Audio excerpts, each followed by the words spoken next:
Hello, good evening, and welcome to Dota Pit. We've got Team Nigma versus Tundra here coming up straight away, and I'm joined by Misery. And there's one thing that Misery loves, it's company. So we've also got Black, theoretically here, who seems to have gone dark. Are you with us, Black? I think he's here. He's here. He's somewhat here. While he's vanishing, Misery, how are you doing today? I'm doing good. Excited for some dotes. Who isn't? Talk me through these teams. We've got Nigma versus Tundra here. This is a big matchup for EU. I want to talk a little bit first about how Nigma are going to feel having dropped down from the upper bracket in that fashion yesterday. Do you think they're going to be able to pick themselves up pretty well? Yeah, I think so. I mean, we're going to have to see what Nigma shows up. It is kind of sometimes hard to tell with them. But I do know that they're pretty fast at resetting, and they usually do better in the lower bracket, actually, at least in recent times. So wouldn't count them out. And Tundra coming off a win yesterday, they also didn't maybe have the easiest time against Na'Vi, but they still managed to get the win right in the end. So why do you feel it is that they're better in the lower bracket? Do they have a more sense of a clarity in there when the pressure's really on? Yeah, it feels like just in general in the history, you know, the last few years, it feels like Nigma has done better, and when they've been in lower bracket, they squeezing together the wins, and then suddenly, like, they're making it really far into the tournament, where they're kind of like playing a bit as underdogs. People don't expect much of them. They win a lot of close series, and then, you know, that's kind of what happened at TI. Was it 9, right? And yeah, you win a game, get momentum, win more games, get more momentum. And it happened to Spirit too, right? Yeah, they lost in the upper bracket and then all the way through the lower bracket. Pretty simple. Just don't lose anymore after you lose one time. What's the mentality like in the lower bracket generally in the teams that you guys have been in? Is it a tricky one? Do players tend to feel more nervous playing a lower bracket match than an upper bracket match, or is it much the same? I mean, no, I think there's something to the fact that you're back against the wall, right? You know that, okay, it's all or nothing now, right? If we lose, we're out. So you can kind of just play a bit more freely, perhaps. And you already accepted that you might not make it all the way or something like, you know what I mean? Like, there's less pressure, perhaps, because you already dropped down. Whereas the upper bracket is kind of a bit tricky, right? Because if you lose in the upper bracket, you had really high expectations, and now you're suddenly in the lower bracket and having to deal with that fact. So, yeah, I mean, both teams did drop down from upper bracket this time, so it's kind of maybe a bit false argument here, but just in general, like the comparison to the two, like, mindsets. Yeah, we have seen like also a lot of teams just come from the winner bracket and then they just lose that match and then they lose straight away again in the lower bracket against teams that people would not expect them to lose against, right? Because what you say is very true with that mindset. It's like you lose and suddenly like you don't believe in your strategies and stuff anymore. Like, oh, what happened here? We were supposed to do much better than this. Start doubting everything. Can be a big problem. But I guess with Kuroki and Team Nigma, when you're a team that has that much experience, that much belief in your ideas, I mean, he's won a TI, he's achieved second place at a number of TIs. When you've done that, you have to really believe in yourself and know that your ideas are right. So I guess their drop down is less effective than would be affecting another team, perhaps. Would you agree with that? I mean, like, for me, it's like the whole Nigma is just hard to predict right now. And it's been like that for a while, right? Like, they used to be such a stable, strong team, and now it feels like it's very hard to know, you know, what kind of Nigma is going to show up, right? Because they're still capable of beating these teams, but it's just like very much on the day, right? Like, how are they going to draft today? How are they going to play? You know, because sometimes we see the most weird moves by them where you're like, why is this really Nigma? Like, it doesn't seem like them. Yeah. Why they're so inconsistent though? Like, I can't really tell, to be honest. It just like it randomly started happening where they went from just definite tier 1 team to like they can be tier 1 one day and next day they're like tier 2. And you don't know what's happening. Yeah.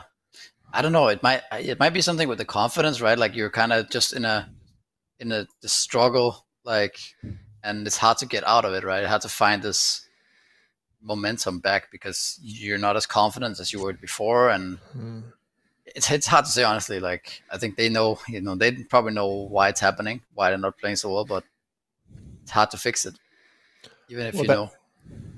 Well, they're going to need that momentum back and that confidence back if they're going to beat Tundra, who are a very strong team. There was a lot of hype at the beginning of the season talking about them perhaps being the top team in EU. I don't think that's necessarily come to fruition yet. They've picked up a number of losses, a number of close losses, but maybe they haven't fulfilled that early promise yet. Black, do you think they're maybe stepped a little back from expectations, or do you still think they're one of the absolute strongest teams around? I mean, I can't really say that, because they're just too inconsistent. Like they're the strongest teams, like Secret and Liquid. Like they always just, even if they have a bad game or a bad draft, they still kind of just perform to what you would expect them to. Sure, they lose sometimes also, like they're not invincible, but when Nigma looks off, they just look completely lost. Like in game 1 against Secret, it was super one-sided, and suddenly in game 2 against Secret, they almost won that entire game. Had some really clutch moves, and it's just so hard to call. Like ever, what this team is gonna be doing in that game. Do you agree with that, Misery? Yeah, I would say about Tundra. Like, I expected them also to be like a, contender for the, first place in DPC and like be really strong. But they have kind of shown a bit of weakness in recent times, and I think a lot of people had them in the top 2 in the region. Like as a potential favorite. And I think they need to, like Black was talking about, like they need to be a bit more consistent, perhaps, to claim that spot. Where does that consistency come from? Is that kind of across all the players in the team, or is there anyone, not to necessarily call out individuals, but is there any areas where they need to build up a consistency? It's hard to say. I mean, it might be a bit with the drafts. They have been a bit like experimental, and that's why they lost. Like they had some hoodwink visage kind of lineup, and like. Maybe they're also testing out a bit, because it's not like, trying to find out where we're at with the meta. It is a bit new. There's just a couple of new heroes that's kind of, breaking what has been happening before. Like this OD, for example, is like a very new thing, right? It's weird to describe. Find out. Yeah, a patch this old as new, but I guess we really are seeing a lot of new stuff coming out. So talking of that, I believe we have a draft ready very soon, if not now, so we can see what new stuff is being picked up. And there's that OD, brand new boy, picked up by Enigma Galaxy, with the Bane and the Queen and Pain picked up by Tundra Esports. Black, why don't you talk us through these opening picks and bans? Well, OD we have seen being ignored at the very beginning of the tournament, and then gradually getting picked up earlier and earlier. Now it's picked up like in the first phase pretty much by every team, or first phase banned even. It's just the powers of a hero, can go 2 lanes very comfortably and scale into the mid late game very strongly as well. And Bane is my favorite +5. Like whenever I have to play +5, that's the guy I pick. First of all, I'm a very bad +5, but Bane is pretty OP, so that's why I pick him. So if you want to get free MMR, pick Bane. Hero's insane. I don't like the quad too much, to be honest. What do you think about this Queen of Pain from second pick like this? Navi did it to Tundra yesterday, actually. Yeah, it did nothing. In 2 games. The first 2 it did absolutely nothing. Yeah, it's a bit peculiar to me. We saw OG do very now? well with it yesterday, though. 10 seconds remaining. Didn't we? That was not first 2 pick though. Yeah, that was a late pick. Yeah. 5 seconds. Yeah, like now, what do you do with this Quap? Like you kind of have to put it middle, but Odie is very strong against Quap, and the Baden just like shields off the Shadow Strike if you want to put him off lane. And hero's completely countered already. Well, I think you can still play the Queen of Pain off lane with Scream, perhaps, right? But it's like what we saw yesterday was just pretty bad lane setup by Navi, right? Where the Queen had no game. But if you don't skill Shadow Strike, then it's just very hard to dominate the lane, though, right? Like any carry would just be like, all right, you screamed me, fine. Well, sure, but they also did pick the Abaddon, right? So you have to kind of adjust. I mean, you can. It's just like Queen of Pain is a pretty strong hero. Like overall, has a lot of burst, and it maybe is flexible in the draft for these guys. So it's like I could see that. And then if you end up throwing it off lane, it's just you need to make sure that he has a game, right? At least. Then you can play Dota. But if he doesn't have a game, then of course, yeah, he's pretty sad. But you could also turn it around and say, well, it's Abaddon 5. If you play Queen offlane, now you have a ranged offlaner against Abaddon 5. If you pair it together with a strong 4, you might actually have free farm on the Quap, right? because Abaddon can't really, attest that much. Mm-hmm. But we'll see what they do. It might also just be 9-0, right? And they just picked it, knowing that they want a strong mid, and then they can pick the offlaner and the carry later on with like. It's rough against OD though. Like the lane is really rough because OD doesn't care at all about the Shadow Strike spam. 9 really doesn't play it as well in his top 10 heroes in the past couple of patches. He's not in there at all. I don't know. I don't see any Quap in there. Frequently played heroes. That is an unusual first 2 pick. 33 doesn't play it either. Like it's not his style of hero at all. It's not 33 hero. I think it's a 9 hero, nonetheless. It has to be, I think, too. Yeah. The thing is, I don't know if anybody actually plays Queen of Pain with Shadow Strike nowadays. Isn't it all just like Scream? I mean, most of the time when it's middle, like you skill like Scream level 1 to secure the range creeps, but then you go like 2 in Shadow Strike to sort of dominate the lane. But if the matchup doesn't allow it, then you just max Blink and Scream and then start ganking. I want to mention the OD as well, because that's not an Enigma hero that we've seen them pick up very much. Mind Control doesn't play it, really. And Miracle, I've not seen many Miracle games in here. Do you think it will be an off-lane one here or a mid-lane? What sort of stuff do you expect Enigma will pull out from it? It's a Miracle OD, for sure. Like, he played it a lot at the TI they won, which one was a 7? Or 8? So whatever TI they won, like, he played like a super good OD at that TI, so he's very comfortable on the hero. So I expect him to play it, because it doesn't really strike me as a mind control hero. He's more like the Tide Hunter, like frontline kind of guy. Mind control is kind of having a little bit of a dirty role though. Sometimes he's just kind of getting thrown on whatever, right? Like the first 2 OD, and then it's a bad OD game. We're gonna give it to mind control, and then we're gonna pick Miracle's hero again. This kind of thing. Yeah. So that might also happen. I felt so sorry for him in that tree site when he was like, I don't want to play Tide again. Please, don't make me do it. Just Tide play again. Like Seb. that was a rough true side, man. Poor guy. Did you ever do that to your player, Misery, where you like just play like that guy? And did it work? I don't know. I don't think so. Just play anti-mage like burning, man. I mean, it's also because it was it's like you're mid-series, right? Like just play like him. How do you adjust so fast in mid-series? It was such a funny statement. Like I still can't tell if he was actually like serious or was half joking. But, it's the opposite of advice that people give to teenagers. Just be yourself. No, don't be yourself. Try and imitate someone else. You're not good enough. That's not fair at all. Mind Control is a fine offlaner, and we're going to be seeing what Tundra are picking up in the second phase, which is a Nyx Assassin first off. Is this an anti-OD pick, or is there another logic for it? It's a hero to play together with Quap in the game, right? You have the Nyx Vendetta running around, then you can set up kills, and then it's it is definitely anti-OD as well.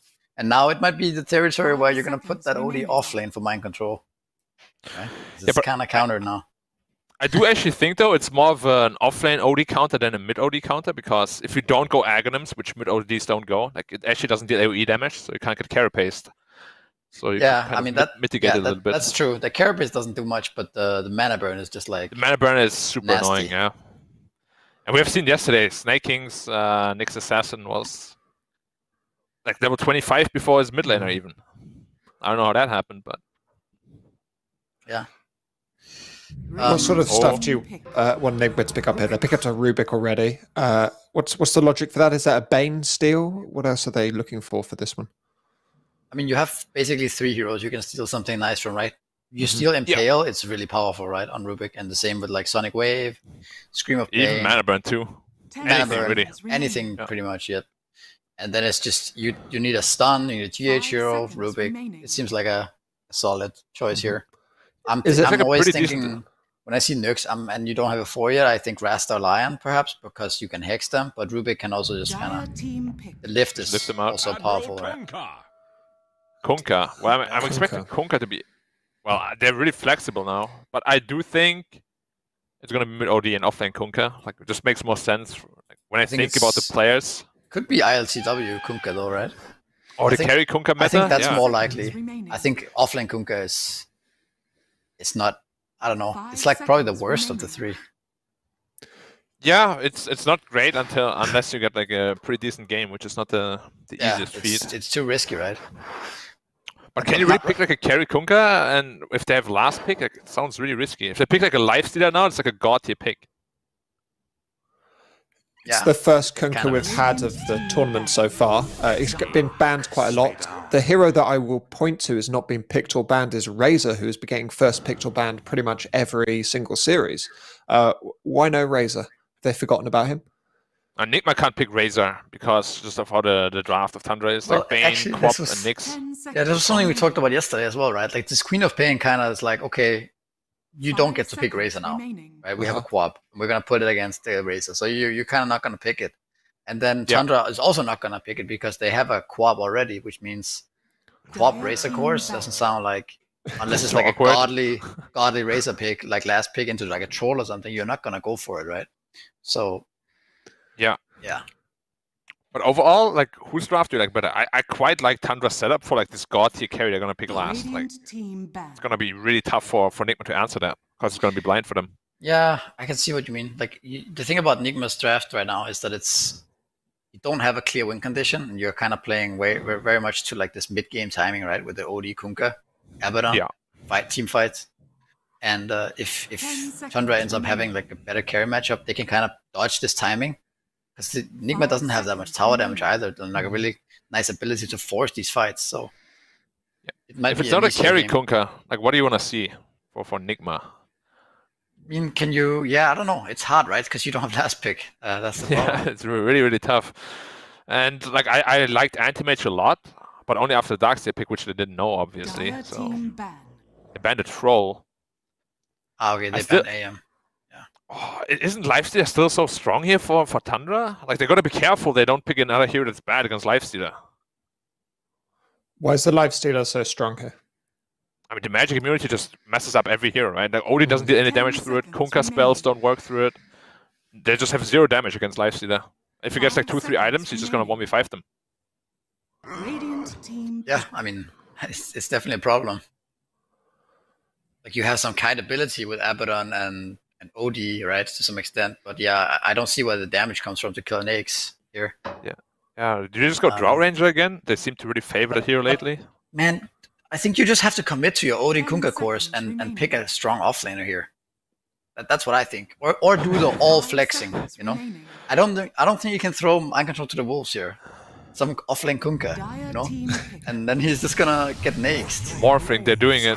Which is the next answer, though. That's a good answer. It's actually quite nice, because now you have it's also a really free Morphling game, right? Mm-hmm. Yeah. The only hero that's annoying for you maybe is Nyx. What do you do now as Tundra, then? Like, Lifestealer doesn't look that good anymore. So yes, so I actually like to do offlane OD here now. And not Kunkka, and just put the Kunkka mid to create space, right? And be. I think so too. He's also good against the Quap, right? Yeah. Do we just go PL carry then? Like the heroes are okay against PL, but like if he gets. I think PL is really good.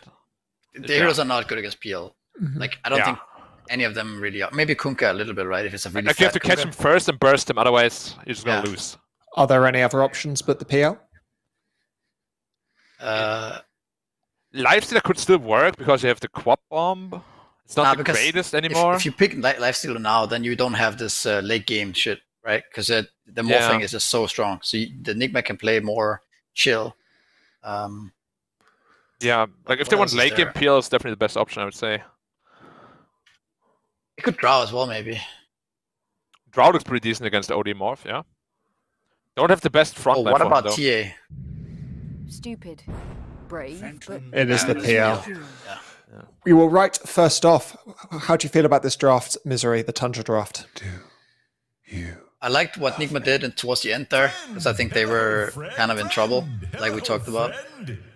I do also think that PL is a really good pick into Morphling, generally speaking, but it's not as one-sided as, you know. Yeah, it's like if Morphling has a really good game, then he gets a fast E-Blade. Like, PL can just die in 1 second, right? So would you say that the Nigma draft is all on the Morphling getting big, or is there anyone else who needs to particularly step up? No, I think the Kunkka's role is also really important, right? Because we saw Kunkka versus Puck yesterday, and Puck did a lot of work, whereas like the mid Kunkka kind of has to win his lane and have like maybe 1k net worth or something above the other mid. And then if he has that, then he's like really strong, right? He can just do whatever he wants, be really high level. And even the OD's role in this game is also really important because an OD that loses his lane is kind of useless, right? Yeah. I like Nigma's draft though. I actually think like the PL last pick looks super strong on paper, but how is he gonna lane against Rubik OD? That sounds like a nightmare. Bane Phantom Lancer should get crushed in the lane, right? I think so too. I think you skill Q an OD level 1 and you just already start whacking this PL and the Rubik just nukes him. Yeah. And you kind of just ignore the Bane and you bully this PL, right? And more free farms against Darkseer, right? Yeah, you would think they would win 3 lanes here actually, right? Yeah, at least 2. Maybe middle they can lose somehow, but I think they're gonna win at least 2 side lanes. Yeah. The thing is, if the quad plays to win the mid lane, it's like he's gonna have to skill Shadow Strike, right? Like pretty high level as well. Like you're not gonna win off screaming him. So and then you have this weird quap with max Shadow Strike, right? What exactly is that doing now? I don't know. But yeah. Well, tricky. If Nigma are going to win all 3 lanes, then maybe they'll take the game. But there's plenty of tank left in Tundra's draft here to push through. We're going to hand over to 2 top-tier casters to take us through some top-tier Dota. It's Nomad and Lizzard.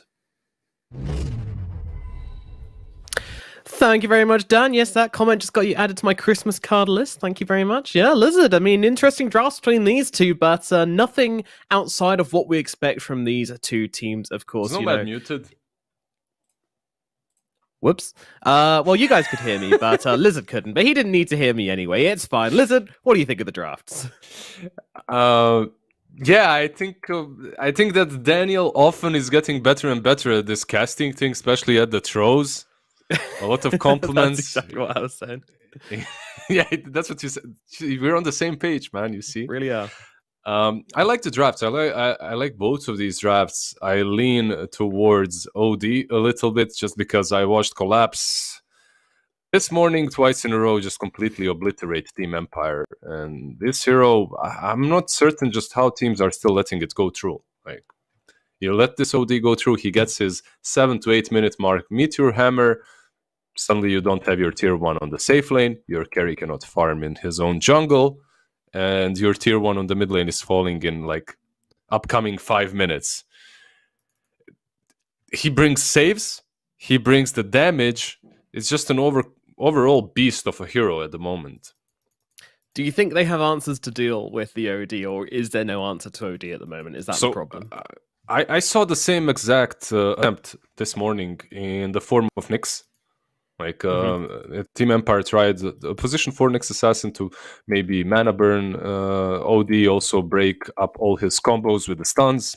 Didn't do anything. You just die in 1 sanity's eclipse later on. But it also comes down to the player. Snake King is an amazing Nyx Assassin player, and sometimes he outfarms his cores. So maybe we'll see one of those situations here.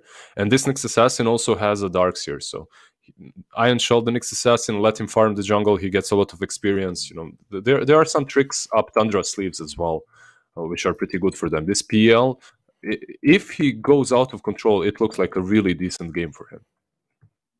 Yeah, they don't have any of those, convincing AoE, just take down spells to deal with the PL this game. It's not completely out of the question. We've seen Morphling do well against PL, especially if he's playing from ahead.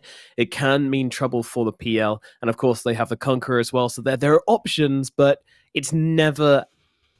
it can never be a really bad game for PL in these 2 drafts. He can always kick off, and I think they're going to have to look at pressuring him, but that's exactly why they've picked the OD, they want to try and put some pressure on that safe lane, make sure he's just not having a free game at all, and that's exactly what they'll try and do. And then, of course, we have to look at our mid matchup as well, which, of course, is going to be Miracle on the Conquer versus the Queen of Pain. What do you think about this one? I mean, I don't know. I feel like this is a good lane for the Queen of Pain, right? It's what Misery and Black were talking about. You can max out the Shadow Strike to kind of do well in the lane. With me, Queen of Pain is always the same question. Just how well do you do after the laning stage? Do you get 3 kills in a row, or do you die once and then your whole game is kind of slowed down and you're not a threat to anything on the map? Still, though, Queen of Pain at the moment looks a little bit stronger, a little bit better. She has that shard build-up, which is quite neat. And she is bringing some burst damage versus Morphling. She's bringing some control and jump, backline jump versus Rubik, which is also nice. So overall, all things said, I like Kunka's side more. I think his game is easier to play. I think just X-marking anyone on the map post the 10-minute mark, bringing in OD with you, and you have kills. I feel like it's just much easier to execute. So are you worried for Nigma in this event then? Because we've seen them. I don't want to. Oh my god, that is terrifying. Okay, back to my train of thought. They've had some like problems with cohesion in the game so far, haven't they? It's just Nigma. I wouldn't say that it's problems for them. I would always say it's just them figuring stuff out.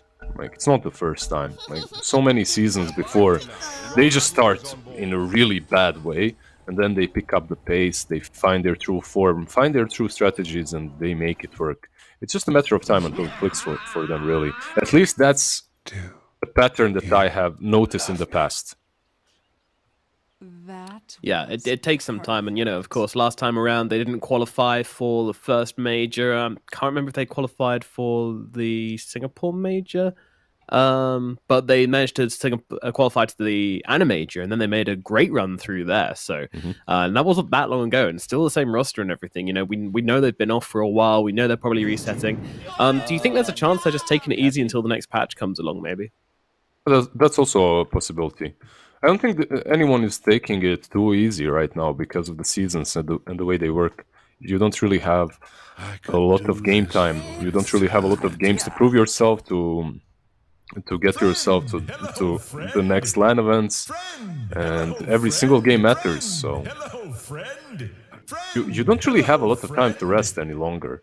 It's pretty much post TI, a couple of weeks that you get, and that's it. Back to the grind. Back to the grind. There is no rest. Absolutely not. While the game is paused here, some tips coming out as well. What else we can talk about as well? I mean, are there any good morph targets for morphling this game other than the PL? You mean to morph into other than the PL? Not that I see, actually. Nothing too crazy. You can get some Darkseer, I suppose. Yeah, nothing too amazing in this game. No Shakers, no Elder Titans, no Dark Willows, nothing alike.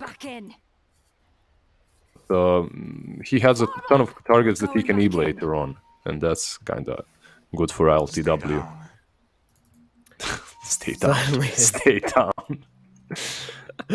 Strange phrasing, strange phrasing, but so we'll take it. I mean, my personal favorite morph combos has to be the morph shaker. I know it was short-lived morph shaker, but man, it was so fun watching TNC just rinse people with that combo. It was super broken, but so fun to watch. I mean, short-lived. Like, teams continued playing that for like a year, Nomad. Like, you were casting at least 10 games of that last season. What are you talking about? Come on. Do you remember? No, I don't remember anything which happened in the past couple of days, actually. Remember, like, at the beginning of the last DPC season when Shaker got his totem thing, like when he could stun anyone on the field, and then when they started playing Morphing Shaker again, that brought it back. That was a mess. Yeah, there's just some. Sorry, I was going to ask what happened to offlane Shaker, because that was super fun. I love seeing an offlane Shaker. It was picked actually at the beginning of the DPC season quite a bit on offlane, and then the hero just disappeared. I guess, he gets countered a little bit by some other heroes that come into the meta, and then teams even stop picking the hero that's countered all the time. It's like this cycle of meta that we constantly see. By the way, can the developers please unpause the game? Oh, it's me. I've paused the game. I just wanted to catch up. Can you fix Miracle's internet problems? Yeah, Nomad? Can you call his ISP? Yeah, I'll give him a ring. I'll tell him to stop messing around. We got a game to cast, bro. Come on. Enjoying some of your comments in the chat as well. Does Nomad have ears on his neck? No, it's just a headset which has gone down pretty low, but fair enough. He thinks it's cool, chat. He thinks he's cool like that, like to have his headset way down low. Yeah, it's like the jeans, you know, when you have the jeans nice and low, you know, around down the bottom of your hips. Everyone's watching, thinking how great you are. What's the most fun hero to play in Dota right now, then? I mean, you're a big Visage fan, right? Sure, Visage is pretty fun right now. Yeah, no, he's not that not? fun. Oh dear. No. He hasn't been fun for a really long time. What I do is I queue as position 5, and then I pick Elder Titan and actually go for Aghanim's. That's kind of fun. It's kind of fun, just punching people, carrying from the just slap people around. Yeah, pretend that you're a position 5. You buy 2 sentries, you know, and then no one can blame you for not having any. The classic. I bet you pick Ogre Magi and build Midas as well, don't you? Of course. By the way, huge shout out to whoever did that 5-minute removal thing at the beginning. No more pauses at the beginning of the games. I love that so much, especially because I'm playing a lot in Eastern Europe. And players here, you know, they queue up, then they go for a smoke break, and they can't really smoke inside their grandma's apartment, so they need to go on the balcony. By the time they go, 10 minutes has passed, the pause is still there. You're just waiting, you know, for a little bit too long. So it's a great improvement to the quality of life. And it's also very healthy for these players. They need to stop smoking. So you see how Valve is really... Wow. Master Gaben is looking after all of us. He really is. He really is. Yeah. Don't let... I mean, he just knows that the Dota addiction has to be stronger than the smoking addiction. You know, it's a hierarchy, isn't it? I wouldn't call it addiction. It's love. Come on. Oh, okay. Sorry. Yes, Dota love. Yes. Please spend all your money on the Battle Pass, by the way. Let's see what's going on in current events. Yatoro has said in an interview he doesn't like Amar's behavior in matchmaking. You're starting. Oh, we're going. Okay, all right. We don't get to do the weekly news roundup with Nomad and Lizzard. We got a game to cast. What a shame. You guys missed out on that one, but what you're not going to miss out on is his awesome game of Dota 2. It is Tundra versus Team Enigma. In case you have forgotten, I would not blame you. These two teams battling it out in elimination best of 3 here at the OGA Dota pit. Everything on the line. You lose this game, you go home. Just kidding, it's an online tournament. They're already home, but they're going to be sad sitting at home and not happy sitting at home and with loads of money coming into their bank account like you would if you won the tournament. And that's what they want to do. Now over towards the top side. Oh, GH. Oh. They baited him. They baited him thinking, oh. He doesn't die. And he might even die here. He has that Fade Bolt. He's not even a Pulse 5. He can't even justify dying for a ward here. Mind controls. Is there anything he can do? I don't think so. If he dies. Let's see. Let's see. It's not dead yet. One more right click. Oh, he loves the vacuum. Gets the kill. 33 brings him down. And actually, they're going for more here. Mind control being chased. Kuro's going to throw in the nice little coil there to give him a little bit of health. And that's going to mean that Tundra just get themselves the 1 kill. Still pretty big, though. Yeah, pretty big because it's a kill and 100 gold that you got from the rune. So Fata, he gets up. Actually, wait, he got 2 wards? He got 2 wards. That's 200 gold additional for this Bane. He has 300 gold on top of everything that he started the lane with. Cool start for him, yeah. Feeling good, man. But no stats, I guess. You know, that's always that. Won't be hitting too hard. Won't be building up. Oh, RTW. What's he doing up here? Well, he's trying to come to lane because he's on the Radiant side. He's being bullied by 33 and snaking before he can even get to the creep wave. That's what's happening here. My goodness, that's not very nice. He was the one snatching the enemy bounty rune. Took a little bit of time to get back to the lane, but one thing that I really like about this combination, top lane, Bane, Fata. Ooh, very, very low. He's going to pop that stick, but he might still be in a bit of trouble. The right click's coming through. Fairy Fire's out. He does have a salve should he want to use it, but he'll be absolutely fine. Gets his way under the tower. GH will not be able to cancel out that salve, though he might get a courier in the process. Let's see. He's going for both here. GH, you greedy boy. You greedy boy, but it pays off. Greed is good for GH as he gets both of those couriers. Perfect. It's more about the morale victory, right? 25 gold. It's not really a huge advancement for your team, but it's pretty solid. You see Kuroki play a lot of Abaddon lately. Like, I haven't seen this hero in position 5 that much, at least. Like, he started with Mist Coil, and as LTW goes all into Agi, he just heals a ton of his HP, right? Percent based. So It's a pretty cool combination on the safe lane to have. Oh, it's pretty nice. It's pretty nice. You can, you know, it's making those heals much more efficient. Any healing plus Morphling is always good, right? So it does make a lot of sense.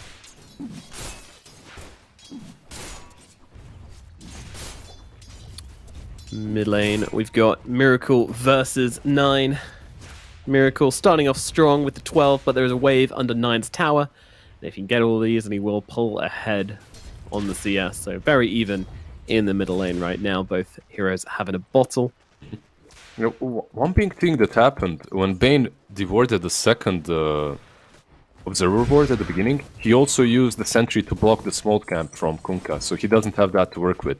Usually Kunkka has like 2 stacks at this point, and he's getting that bonus farm there. My biggest problem is the top lane. I feel like Mind Control and GH are already left unchecked. Skitter is struggling, he has no regen, both couriers died. Mind Control already pretty much has his Ring of Health in 100 gold. Few creeps left.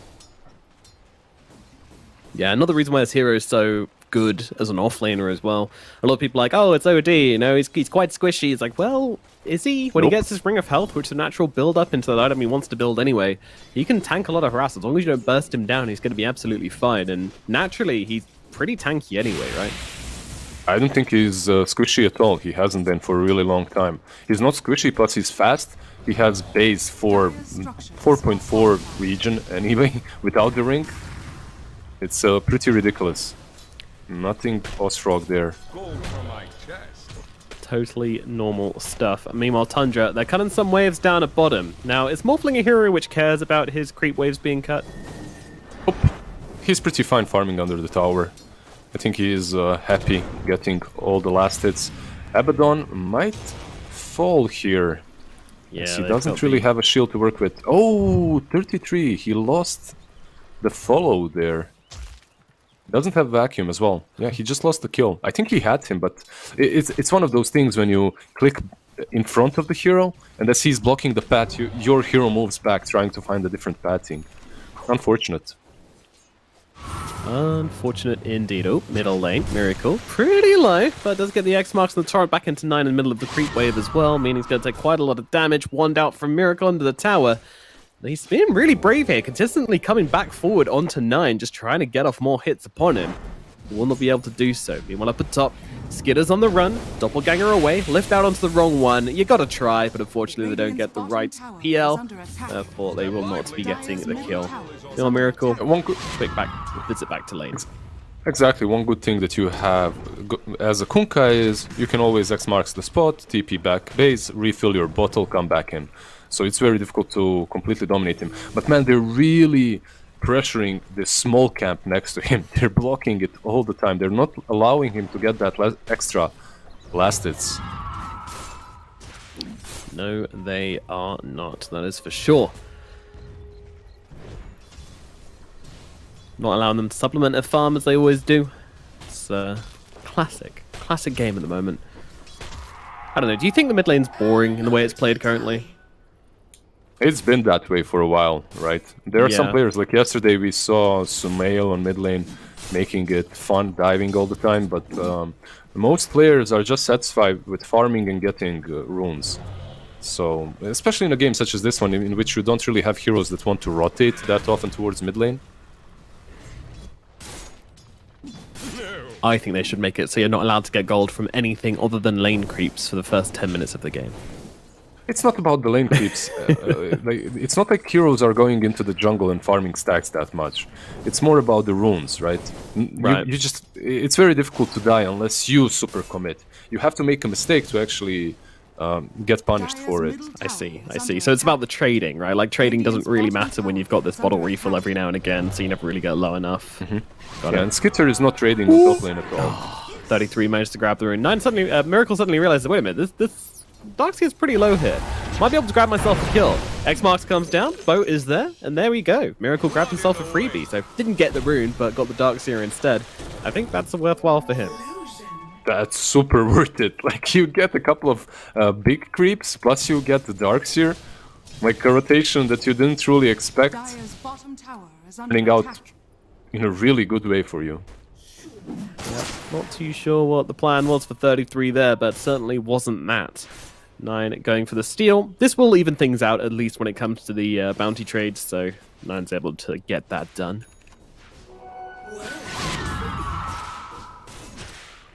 I'm just looking at 9 and thinking, like, what's the play here for him? Top lane probably is the lane that he should gank, but perhaps after snaking goes there too. I don't really see him PL and Bane making a kill top and top lane. Ooh, Hammer coming on down. Here's the reveal, but he doesn't quite time it right, and Skidder is able to get off the doppelganger. Very tricky to do there for a mind control, to be fair, but still, it is Can possible. you even do it? Like, can you do it in such a way that he doesn't doppelgang? I've played a lot of PL, and I'm not able to do it. But it's you. So that's completely inconclusive. Yeah, still could be either one.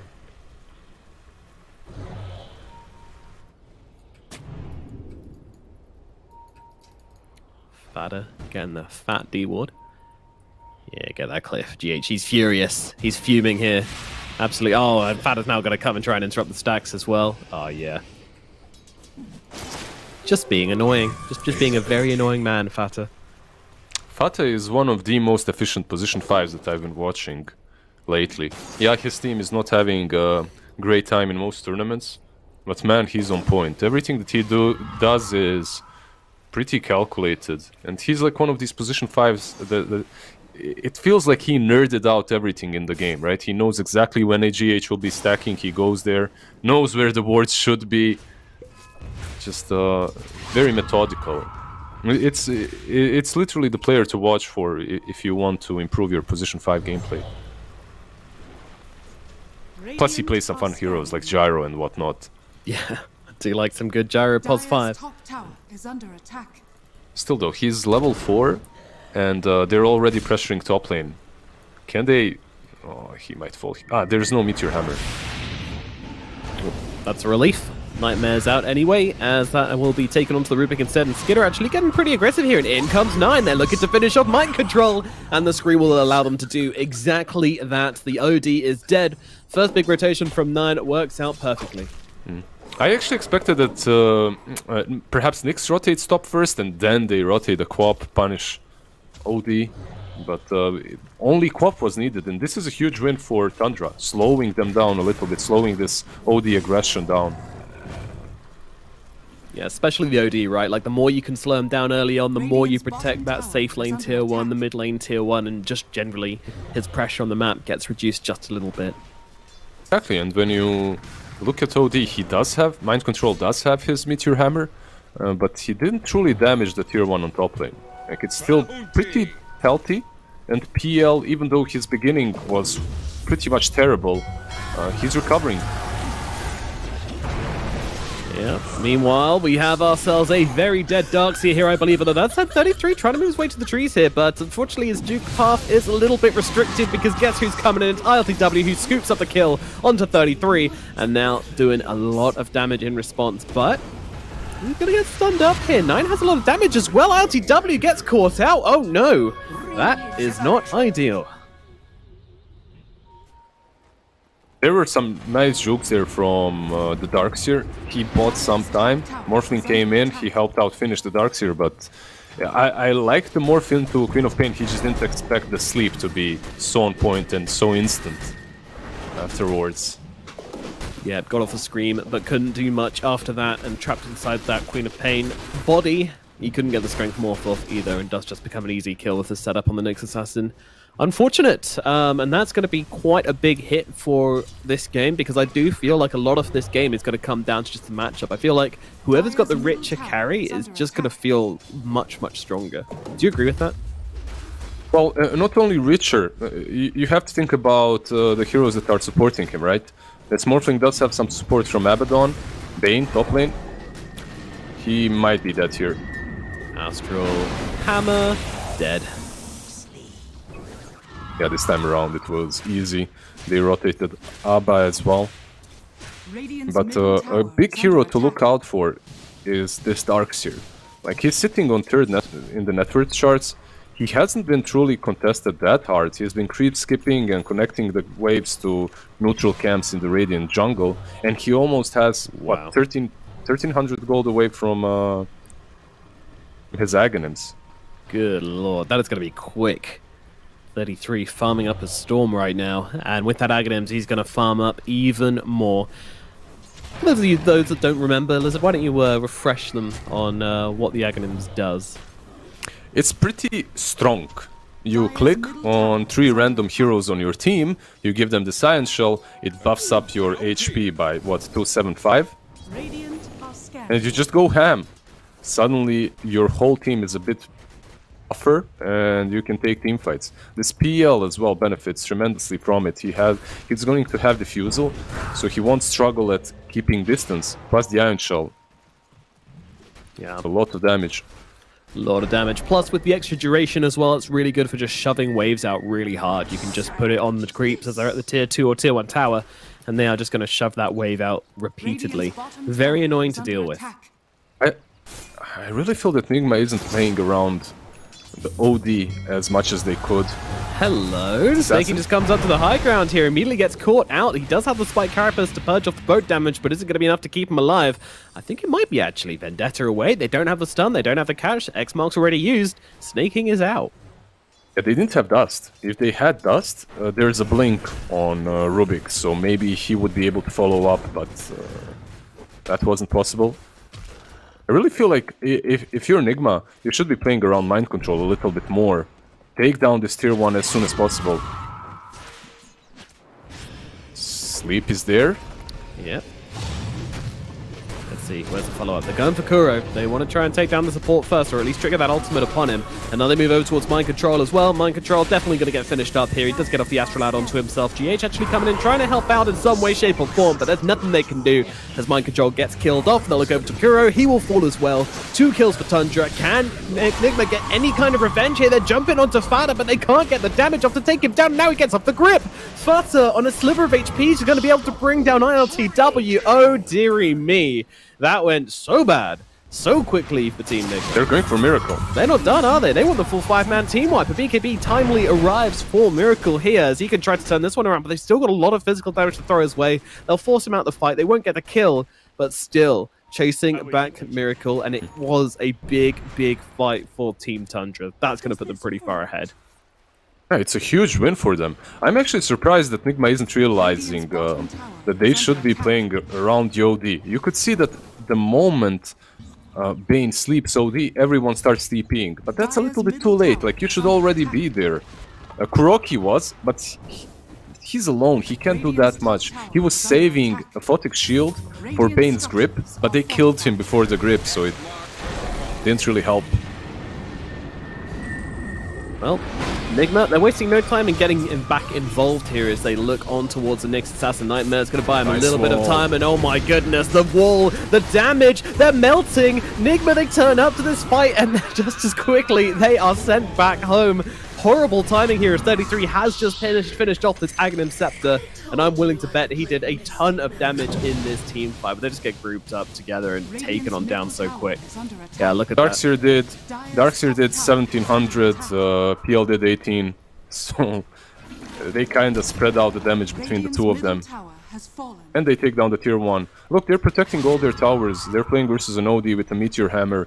They're playing versus an Abaddon, Morphling Kunkka. Kunkka that rushed BKB, that's literally his first item. I felt that Enigma really had early game advantage, but it's all gone right now.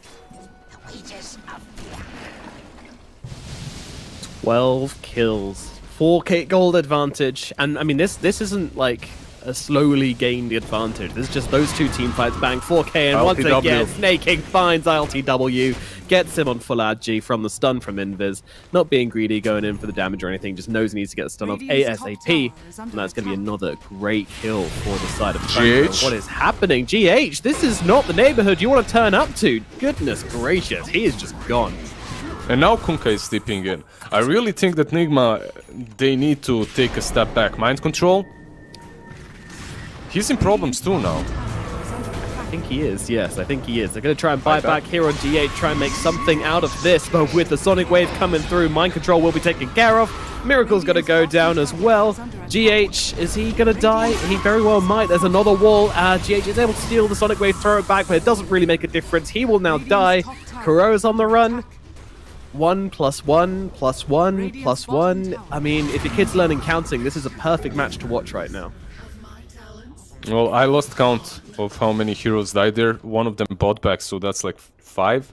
If you count Morphling in, his first, that's 6, right? 8k ahead, I can tell you that because I can read at least. Can't count, can see the numbers.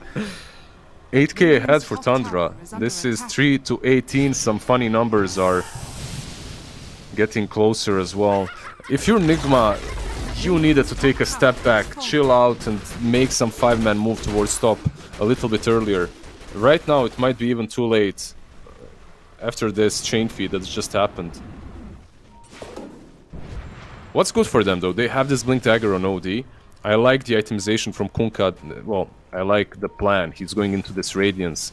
It's decent versus PL. Can prove to be problematic versus Nyx Assassin and his Carapace, though. Yeah, giving them the free stuns, talking about free stuns. This time Mind Control, though, from the high ground, gets off the Astral. That's going to give him a chance to get off his Strength Morph here on LTW. Fata, I like that Nightmare. He was just seeing if he was going to be overconfident. If he could Nightmare him on his... if he didn't morph Strength, then he would have gone for the Grip. He didn't, so he leaves it. Cute idea. He didn't have Grip as well. It's still on cooldown from a little bit earlier. Not that it matters, because you have OD and Abaddon around, right? Like, both of these heroes. Here we go. This is the 5-man smoke that I was expecting. 9k disadvantage here, but they've just picked up the Sanjin Yasha on LTW. It's a timing, it's a smoke. This could work for Nigma, but they need to find themselves a decent target. Do they have the lockdown to kill off the Queen of Pain? I think they might. 9. He reads them like a book, sees them just as they pop the smoke, gets himself away, and that is going to mean that Enigma are left empty-handed. They see Fata. They did catch the Bane. Look at Tundra here. They're being very cheeky here. Ooh, Mind Control. Jump onto Fata. I think Fata might be dead. Oh no. Alright, the first funny number Dream is dead, but the second one might still be there. The second one is even closer now. True. So they managed to kill off a position 5 after missing a big kill on Queen of Pain.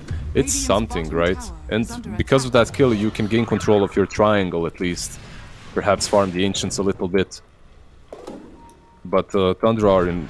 Like, there's a Yules on Nyx Assassin, all these items are coming up. There's a full Manta now completed on Skitter. Radiant's bottom tower is under attack. Goodness gracious. That is concerning. Diffusal, Manta, PL, pre-20 minutes is always a red siren. Ay. It's not getting easier for them. It's not. RTW just constantly being pressured here, constantly being threatened. Doesn't feel good at all. But he is turning into this Dark Seer and stealing his Iron Shells, which is kind of cute. 33, talking about which, might be stealing more of those Iron Shells right now as they unleash onto 33. Can they save his life? Fata's going to come in with the Nightmare to try and buy him some time, but Miracle, he's got the BKB, trying to take him down, but they won't kill off the Dark Seer, and now guess who's in? It's Skidder. He's trying to do some damage here, but he can't really get in. It's a little awkward from Tundra, but now they find GH. That's a kill they can get. The Torrent comes down, and now the Astral as well, holding back the advances off 9, but they're going to get on top of Miracle. Miracle without the BKB, he will fall. The Tundra are going to be happy with that. They won't find any more from this fight, at least. Time that you're engaging as Nigma, if you are trying to run, Miracle has to waste his BKB.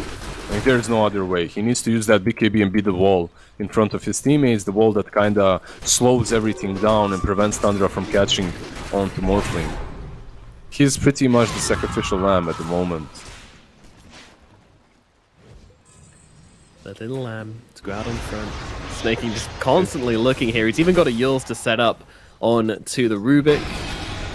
Rubik though stealing Spike Carapace just to be annoying. Now stealing Mana Burn. Can he get away here?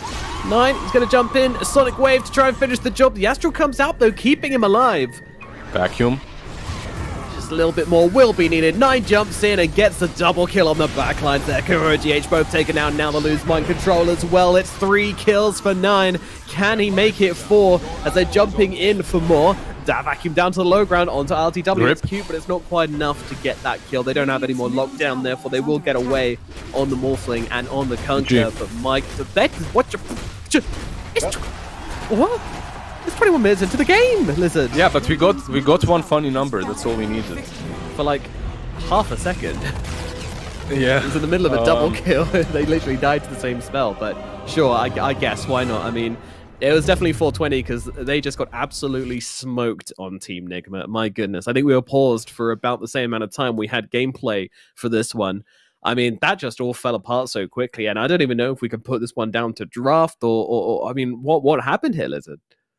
I would just say that they didn't play around OD fast enough.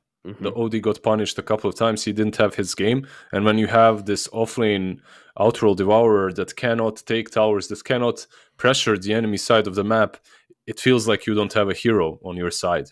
And they just collapsed. That 6-man feed, one after another as well. I'm really not sure what's happening with Nigma. Before I was saying they're trying to fix things, trying to figure out their strategies. This didn't look like that. This looked like total disarray.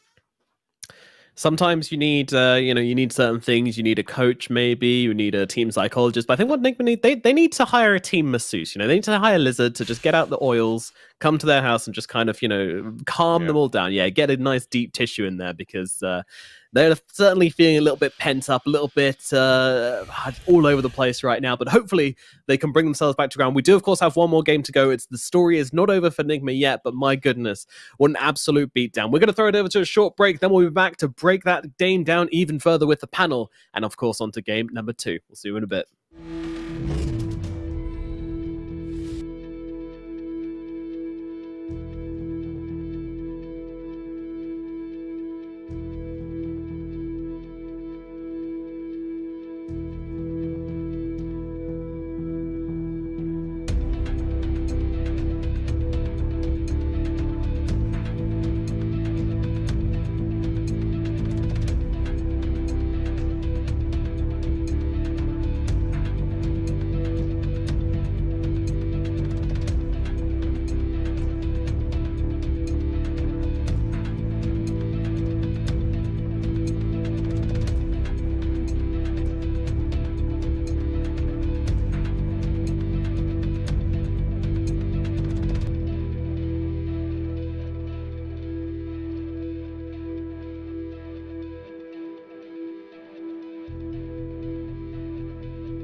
are fortified.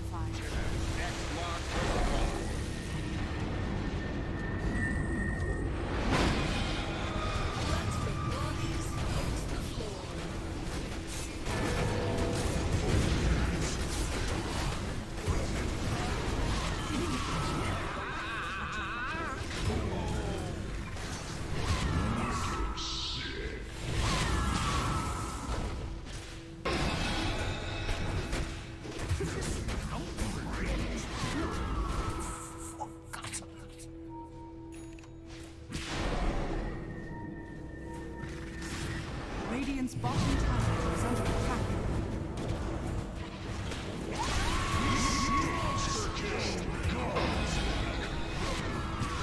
Radiant's bottom tower is under attack. Radiant structures are fortified. Radiant's top tower is under attack. Radiant's bottom tower is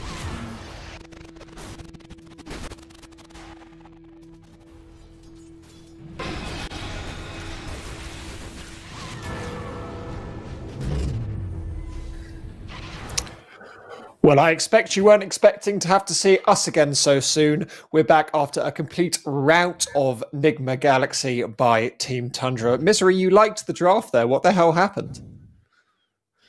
I mean, I don't know. I guess the first thing you could say is that Tundra played their lanes really well. At least the Nyx, Daxia. Like, you could argue that Morphling has free farm, but Nyx and Daxia just took advantage of that, right? Completely. They had like such a free lane. Abaddon couldn't really do anything. They farmed like all the camps and the wave, and like Nyx was super fast 6, and so that's like one thing. Same with 9, like his Queen of Pain is just so strong. It might be one of the best Queen of Pains right now. He seems to always be dominating on that hero. Maybe that's also why they pick it early, right? But yeah, I'm not sure. Like, it was kind of hard to watch as the game progressed because Nigma just kept dying over and over, and I don't know. It just seems to be what happens pretty often with them nowadays. Like, a couple of things go wrong, and it just feels like they are so desperate. They just keep dying. I'm not sure what happened. Anything? Are you sure, Black? It's a tough one to talk about because, like we said, the drafts are like decently even. Sure, the PL is going to be like a big problem in the mid-late game, but it never even got there. They made like a lot of very basic mistakes, like for example, the OD not skilling properly, like sabotaging his first 5-6 waves, giving the PL a way better game than he should have had. And it's obviously it was to save his like teammate from death, right? But like that's something you generally never do. Yeah, I mean even stuff like that, right? Like you have this. I feel like it's so often that Nigma dies before the rune spawns. Yeah, right? yeah. Like, why does GH die? And they lose 2 observer wards. GH dies. The OD loses half his HP and skills Astral. And Morphling gets 1 rune and then walks up the hill to try to get the other rune, and then also gets harassed down to half HP. It's such a chaotic and bad way to start a game. Yeah, like other teams are like 5-point smoking and stuff, and they're like, okay, I'm gonna get this rune, maybe I can sneak this rune. And it's not looking pretty. When your mindset is also a bit weakened, and then your game starts like that, it's really hard to progress from there. So it just starts off so wrong already, right? But then it's just like, yeah, I'm not sure. Like, it's a tough one to really talk about. Yeah, go ahead. Yeah, it wasn't the draft, right? It was really just getting completely outplayed, and Tundra made Nigma look kind of bad. Like, unfortunately, like Nigma can be so much better than this. We have seen it yesterday in Game 2 against Secret, where they had a very strong lead for a long time. Sure, and ultimately ended up losing, but it can happen. But this game, it was just all Tundra. After minute 4, minute 5, nothing from Nigma. Just no signs of life at all. Yeah, it's also especially hard to watch when you know all of these players like for so long, right? And you've seen them win TI, you've seen them win many tournaments and like play so well and like innovate and do so many great things for Dota, and now they just look like they are, completely falling apart. And it's just hard to watch. So we know these players are so good, and we've seen them be reasonably good pretty recently as well. So what can they do to help pick themselves up in this game too? Because they do have a game 2 ahead. It's an elimination game for them. They must be wanting to do well in this tournament. They're not GGing out at 20 minutes because they've given up. They're GGing out because they think that game wasn't the right one. How can they make the next game the right one? Well, I mean, I think they have to find some kind of, I don't know, like more like a calmness in the, like just kind of don't worry so much about losing or winning. Just try to play the best you can as individuals, and like, because it does feel like it's a lot of mental things happening in the game. Like, it doesn't look like they are playing their A game, right? Yeah, I think you're very right on that. But also, I would just like them to just go into it more. I don't know if you can say it that way, but like more prepared. Like these rune fights and everything, you just go in there with a plan. Like, don't just make it look like a matchmaking game where you try to sneak this rune away and that guy tries to sneak that rune away. They lost the entire early game literally just because of that, and it happened in so many Enigma games already. I don't know if this is being lazy about it or what, but like that's a very easy error to remedy, right? Like, so just start there, and as Misery said, like just be more calm, because every time it starts going the wrong way for them, they keep bleeding away heroes after hero. It also looks like they're not having fun, right, at all. And yeah. Still, I think like they need a guy to spam. I will eat the cheese, you know, I'll eat the and cheese, run yeah, and die a bit, and like, you know, laugh a bit, and like, you know, do some high fiving, stuff like that. Take it a bit more lightly, I think, because like too serious, right? It does feel like that. It does feel like they're like also kind of in a like state where, damn, what's happening to us, you know? What's going on? This is not fun. Like, you know, and it's just like getting worse and worse, and like, yeah, it's just pretty early in the season to be having a breakdown as well, because we're only halfway through DPC Season 1. I hope they're a team who can pick themselves back up and get together. I think it's very easy to talk about Enigma as a negative here, but Tundra obviously played that game very, very well. 1-0-17 on the Nyx, no deaths on the Phantom Lancer as well. Very impressive performance. Is there any praise you'd like to heap on their players? Anything that you think they did particularly well this game? So for me, it's like Tundra are really good at these small shenanigan things for the laning phase, right? The Nyx Darkseid are playing really well together. That's also probably why they pick it. So you think of Nyx like it's a kind of a weak laner, doesn't offer much damage, but with the Darkseid, he just gets enabled so well, has such a good game. Same with Fatak going over and blocking the Kunkka's camp early on, like the small camp. It's not like a new thing. Like, people have been doing this for a long time, but and a lot of teams do it, but it's just like they have a lot of these things like built into their game, right? And it's very standard for them, like, to do these things. Okay, against Kunkka, we need to block a small camp because otherwise he gets way too fat too fast, right? So they do that, and then like, okay, with Darkseid Nyx, we're gonna play the lane like this, and they just have a good understanding of these small things that gives them that edge and gives them a nice way to start the game.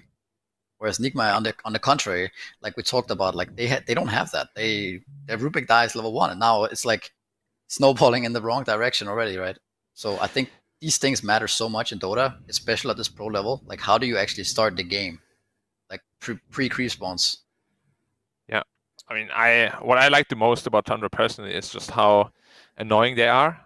Like, if I put myself in the perspective of Tundra's enemies, like I just feel so annoyed by them. Like, this 33 player, whenever he gets like on his heroes, like his Brewmaster or Doom or his Darkseer, he's just so goddamn annoying. And they have all these like tailored strats around his really strong heroes. Like, obviously, as Misery said, this Darkseer Nyx Assassin, like, they know what they're doing. They've done this probably a billion times in scrims. Like, I don't think I've seen a fast Nyx level 6 like that in a very long time. Sure, Morphling gets free farm, but they're farming like the entire jungle plus all the creep waves. So sure, Morphling can do whatever he wants, but they're still gonna lose in the long run. And the entire team, like even 9, his hero pool mid lane, when he played like mid Coddle and all that stuff, like, it's just so annoying. It's very strong because being annoying in Dota is just like, it can tilt you, and it's just generally really strong if things are annoying, because otherwise you wouldn't think they're annoying.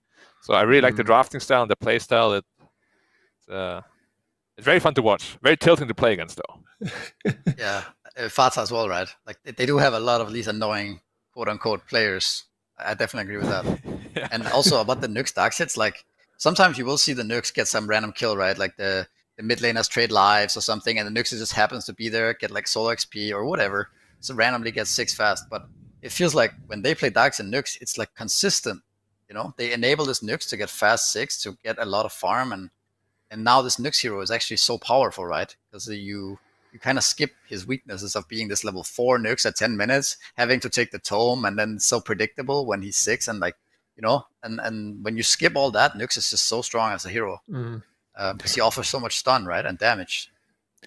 Okay, well, we've got a draft coming right up, so let's see if Tundra have picked anything else annoying, or if they're going to go the more lovely route. The Snapfire and the Sand King picked up on Enigma Galaxy. We're not seeing a lot of Sand King this tournament, with Tundra going back for that Bane, Queen of Pain. If it's not broken, don't try and fix it. Why don't you talk me through these opening picks, Black? Yeah, well, annoying, at least right now, is the name of the game. Nobody likes to play against Quap, just going to spam Shadow Strikes on you, and Bane is probably just the nightmare of any solo queue player right now. It's like, I'm going to carry this game. Oh, I got Fiend Script, I'm dead. And there's nothing much you can do about that. Fata plays fantastic Bane. He also has a cheese taunt, so together with the cheese line, obviously a very strong combination. But Snapfire and Sand King, it's a very interesting opening. I would like expect this kind of opening from Na'Vi, who like really have a Sand King like specialist in general, but I don't think I've seen Mind Control a whole lot on that hero lately, at least. I mean, I wonder how much thought we can put into the Nigma's drafting right now, because I don't think they might just be like, let's try something different, right? He has like played it. Mind Control, what do you want to play, right? And this kind of thing. He has played it at quite a small amount recently. It's his 7th most played hero. So he is familiar on it. Yeah, at least it gives him a lot of team fight and a lot of stun, right? The Sand King Snapfire. It's a decently strong lane. Not the strongest by any means, but at least they have something very cookie cutter to work with now. Just stuns and damage, team fight, very good opening. Yeah. It might be also be like from last game, they had like these, they don't really have a way to, like they have their Kunkka X mark, right? But they don't have this instant stun that can set up for a fast kill, right? The X mark is fairly predictable.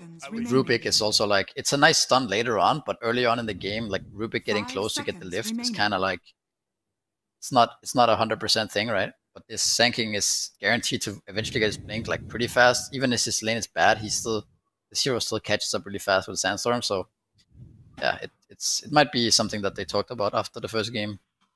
Yeah, potentially. By the way, do you know Misery? Does Tundra have a coach? Tundra's they coached have by AOI.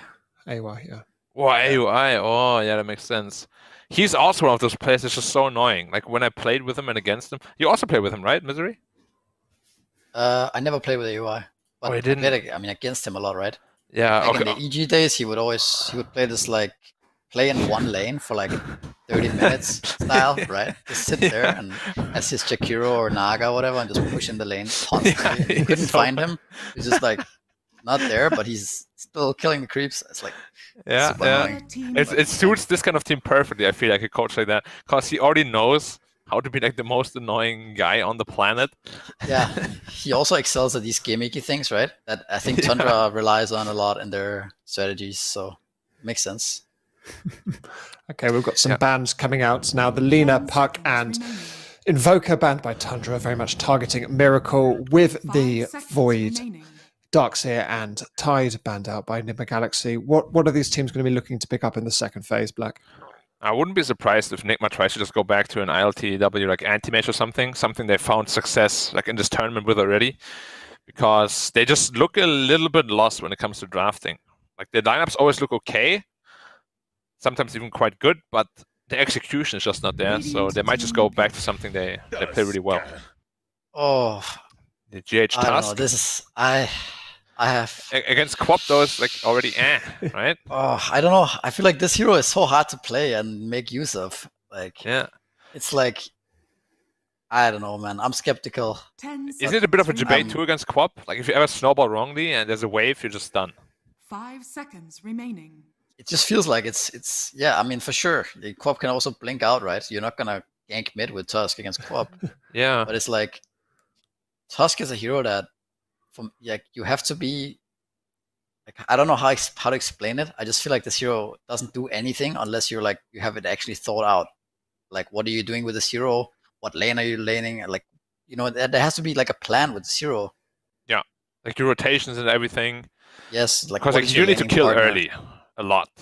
You do, and if you don't get these kills, like, what are you doing, right? Yeah. It's a bit similar to how the Nyx, like, as a hero, right? It's like, okay, if you don't have a plan with this Nyx, then what are you actually doing? You're just going to run around and be like level 3 at 10 minutes. You have almost no lane presence, no damage. Weaver, okay. I'm telling you, Misery is shaping up to be an amazing anti-mage game. Okay, I would love to see it.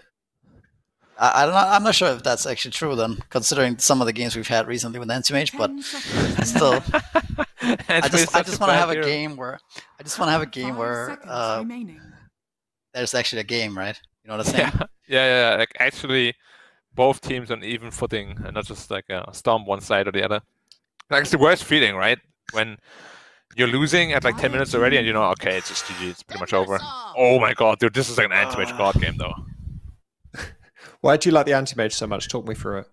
I mean, it counters Quap. Like, Bane can never get a hold of anti-mage. Weaver can't do anything to anti-mage, and Timbersaw in the lane doesn't do a whole lot to AM either, and he has like a massive mana pool in the mid-game to be exploited by Mana Void. Like, I think if there's an AM game here for Nigma, it's got to be this one. If maybe, it was maybe you would ask for AM, right? I would. And I don't think you can wait for last pick because they're just going to ban it. Do you? So you pick it up now, because you think that's if you want it. If you want it, yeah. If you pick it up now, is there any worries about any particular counters that Tundra could pull out at the last moment? Well, that's the thing. They showed the hand already, right? This Timber is definitely off lane. The Quap is definitely mid. So the only thing they could change is like a Weaver carry, but AM doesn't care about that. So the only thing they need to ban out is carries that can beat anti-mage 1v1, like a PA. Something like that, and then I think you're good to go. They go for the Luna instead. Okay, I mean, it's an ILTW classic also. He likes it here a lot. So is it it's going to be like a Tusk Luna lane, right? Against Timbersaw. Yeah. I would imagine, right? Yeah, it has to be. But the Tusk is going to walk in and press his tag team, and then Timbersaw is going to chain away. And now Tusk has CD for like 20 seconds, tag team. Yeah, like Luna needs to actually stop the chain with the Lucent Beam if they ever want to kill anything here. Which is not easy. It feels close to back to basics for Nigma as well, because Luna was ILTW's almost signature hero when he joined them. They won so many games with ILTW on the Luna, so it feels would you agree it's more of a comfort pick for them? Oh, definitely. I guess especially if you're in a situation like this, you definitely want to go back to what you know you're good with and good at. But yeah, this lane doesn't seem easy. Like Luna Tusk, even if you just walk in and the Weaver suddenly puts a swarm on you, like Timbersaw can actually fight back. Do you think it's a mistake in draft that you don't just pick a mid hero against this Queen of Pain? Yeah, because it's obvious it's going to be mid, right? Queen of Pain can play. The reason why they're actually playing this Queen of Pain is to flex it. It's not a 3/3 hero. No way. No way. But you can also go play like Quap safe lane here, right? Okay. You pick your mid too early. Potentially, but 9 doesn't really play these hard carries in mid lane, right? But so look at all look at the bans now. You're like there's no mid heroes left, right? Almost that are good in this game. Yeah, against Quap especially. I mean, also against Timbersaw, right? You don't really want to pick DK right now, right? You could do it, but it's like you're picking it into Timbersaw. What I see that could potentially work and solve a couple of the problems is like a Necrophos. You have a good front line, and it's a strong hero against Timbersaw in the mid game. Yeah, or Pugna. Or Viper, some of those guys, right? The green heroes. Yeah, I think Viper could be quite strong too, yeah, against Timber Quap. How about the Bat Rider? That's a top 9 pick, or the Void Spirit? Those are still in the pool. It's a bit rough against Quap, right? And Weaver, the Bat Rider. It's Nigma's heroes. Nigma, sorry. Yeah, Bat against Quap is not good that much, and then the Weaver as well. Does do really well against Timber, though. Mm-hmm. Yeah. Could potentially work, but I'm looking like what's like a Misery hero? Not a Misery, sorry, a Miracle hero. Like Void Spirit is definitely one of them. Like, he's not the kind of guy that would really be like, okay, give me Viper, right? Yeah, but I don't know. I'm not feeling the Void Spirit here. I think doesn't look that great, right? I want a hero that's something that Tundra has to actually deal with, you know. like we talked, one of those green heroes. It sounds like it's gonna be annoying, 10 right? seconds Yeah. remaining. If the Queen of Pain is struggling mid to some Viper, and then it's also good against Timbersaw in the 5 game, and now seconds you're remaining. actually you're giving Tundra some problems, right? I feel like with Void Spirit, you're just kind of like, eh. You got this Void Spirit, like do whatever you want. I think. Pick up the Wraith King. How do you feel about that? Yeah. I just a cookie cutter carry, right? It's like one of the strongest lane sustain carries. You have the Vampiric Spirit, which is like free lifesteal. You get the helmet, and now nobody can really bully out of the lane anymore. 10 seconds. Doesn't About that some Death Prophet here. the DP looks Death good? Prophet. I like 5 Necro DP, to seconds be honest. Like remaining. one of those frontliners that give a lot of space for your backline to actually set up team fights. You Jakiro? now What select your the hell? heroes. Is it Right. mis-sanking then? Yeah. Okay. So talk to me through the mid Sand King. What does that do? It doesn't die, but the crop is going to free farm. I mean, Sand King also free farms, but it's very scary to go against the No, free but farm what crop, no? about why don't we talk about the offlane Jakiro? Sinking mid Yes, is like I a didn't sinking even mid, notice right? that. Why offlane Jakiro? What does that do? So it's a Tusk Jakiro lane, I would think, right? Unless they're doing the Yeah. whole swapperoo with the Kuro playing offlane, but I think Essentially, yeah. so. But Jakiro's attack speed is abysmal. Yeah, it's He terrible. doesn't attack fast at all. So yeah, you're gonna tag team, and Jakiro's gonna hit once. Like it's actually embarrassing how slow this hero attacks. It's also like Wraith King Bane is not a weak lane, right? Like you can chip him down, but Wraith King is the perfect answer to that. Well, it seems like there's a lot of doom and I gloom mean, around this. to be fair though, Jakiro is a really strong hero, right? Like especially if he gets levels and he can push the tower. He can be really annoying, I think. I gotta say though, I do think he sort of does the same thing as a +5. He does as a +3. Like I haven't farm seen- priority on the hero just doesn't really strike me as great. Actually, one thing that's really strong on Jakiro right now, it's also some MMR to be won with this build, is the Aghanims Jakiro. But that's mostly a support build, but it's really, really I strong. mean, the It Axe makes Scepter or the shot? Aghanim Scepter. It makes the ultimate pure damage, right? So Yeah, even pure PKDs damage and and stuff. PS Magic Immunity, yeah. Yes, exactly. It's really, really strong. You can solo Roshan with that. I did it a couple of Yeah, times as a meme go- build. But Go win MMR, guys. Big So- Jakiro. A touch of doom and gloom, I think, around the Enigma draft. Is it just the case of getting the Ags on the Jakiro? What do they need to do to win this game? What can we expect to see coming out of them if they're going to be staying in this tournament? gotta focus up and you just gotta give us like a good showing of what they can actually do. Because if they play like in game one, it doesn't matter what you draft. Like if you're dead Yeah. lost on the map, you just lose automatically. Like their draft this game looks decent again, but they really gotta show that they can actually execute this time around. Yeah, I agree. I mean, they have heroes, right? They have spells, they have Luna, they have stuns, right? Like they can play Dota this game. It's all about how to play the game, how to play the lanes, and also like how is this Jakiro gonna fare, right? But I wouldn't say it's out drafts or anything. It's just a matter of like, yeah, how do we play the game? Okay, well, we're going to find out how they're going to play this game very quickly, and I'm going to find out how we can cast this game with Nomad and Lizzard. 30 seconds to battle. Thank you very much, Dan the gang. Yes, indeed, we are into game number 2 as Nomad got absolutely thwacked out of the first match on this series. Can they draw it up? Well, they'll have to come with some fresher ideas than what they did, but I think they have. I like this offlane Jakiro. I mean, what do you think about it, Mr. Lizzard? I feel like it's one of those things, you're in a rough spot and you're just trying to make your team feel a little bit better. You're drafting something that's unconventional and you're trying to have as much fun as possible. I'm not saying that Nigma's draft is bad or that they cannot win with it. I think the main thing is to lift the morale up. Like, they're in some slump, obviously. You could see it in that last game, the way they played. So they needed some drastic changes. Jakiro on offlane is definitely one of those. Yeah, but as I said, not a great pairing with Tusk. You know, when you pick this Tusk, you kind of want something which is going to combo with tag team. Jakiro, not exactly that. There are some nice combinations later into the game where you can kind of keep them inside the macro part. I'm also interested to see if the Tusk goes for the Shard this game, because I've thought about that before. With the combination with Jakiro later on, if he goes for like an Aghanims or something, use the Tusk Shard, which is now makes it super, super long. That can be kind of cheeky. Meanwhile, Fada, he's getting beaten in right now, yo. This ain't looking too bad. First blood maybe going the way of Enigma Galaxy down here. One more tap will be required, and there it goes. Mind Control will get first blood on to Fata.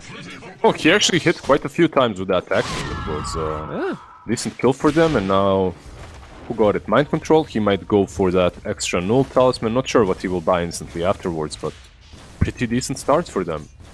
Great King was farming away throughout that time, but still a good way to start the game. Seems good to me. Meanwhile, Miracle versus 9 in the middle lane. Oh, hold on, down here. Oh, Caustic Finale doing the work here. 9's got to keep his distance. He's got to be careful. Yeah, Miracle calculated that really well with finishing off the creeps. He's going in. I'm not sure if he can kill 9. Fire Strike, he certainly can. One more right click. Oh, the Fairy Fire comes out. Will they have the damage to finish off 9? I don't think so. And actually, Miracle's getting peppered now by the Queen of Pain, bringing them back on even footing. Meanwhile, down at bottom, all hell's breaking loose. They're trying to get the tag team hits off onto Fata, but Skinner's turning around with a lot of damage onto GH. Meanwhile, the Sand King, he's so damn low. Looks like 9 won't be able to finish. Oh, Snakey's Miracle? here, though. He's Goodbye. Dead. That's the thing, right? Like, he was going for the Quap, but 9 had Fairy Fire. It was like very unlikely that he kills him there. It's turned on with the Shadow Strike and then snaking once again. Every time he has this Weaver, he's going to do the same thing. Rotates for the bounty runes, helps out his mid lane. You can expect him literally on every rune and bounty rune on his little pesky Weaver. And what's really good about having a position 4 Weaver is this offlane Timber Saw.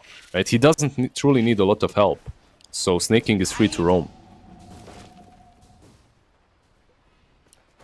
Nice bit of CS there for snaking. So what's going on in this top lane? We've got ourselves a Luna, we've got ourselves a Snapfire. They'll be leaning up into this Timbersaw and Weaver. On paper, I mean, it sounds slightly anti-synergetic on the Weaver and the Timbersaw thing, but individually they are such strong laners that it doesn't really matter. It's what we mentioned earlier. They don't truly pressure you that hard, but you can always creep skip, get a couple of levels on Timbersaw, and then just leave him alone. Make rotations across the map. In that way, the lane is actually pretty solid together.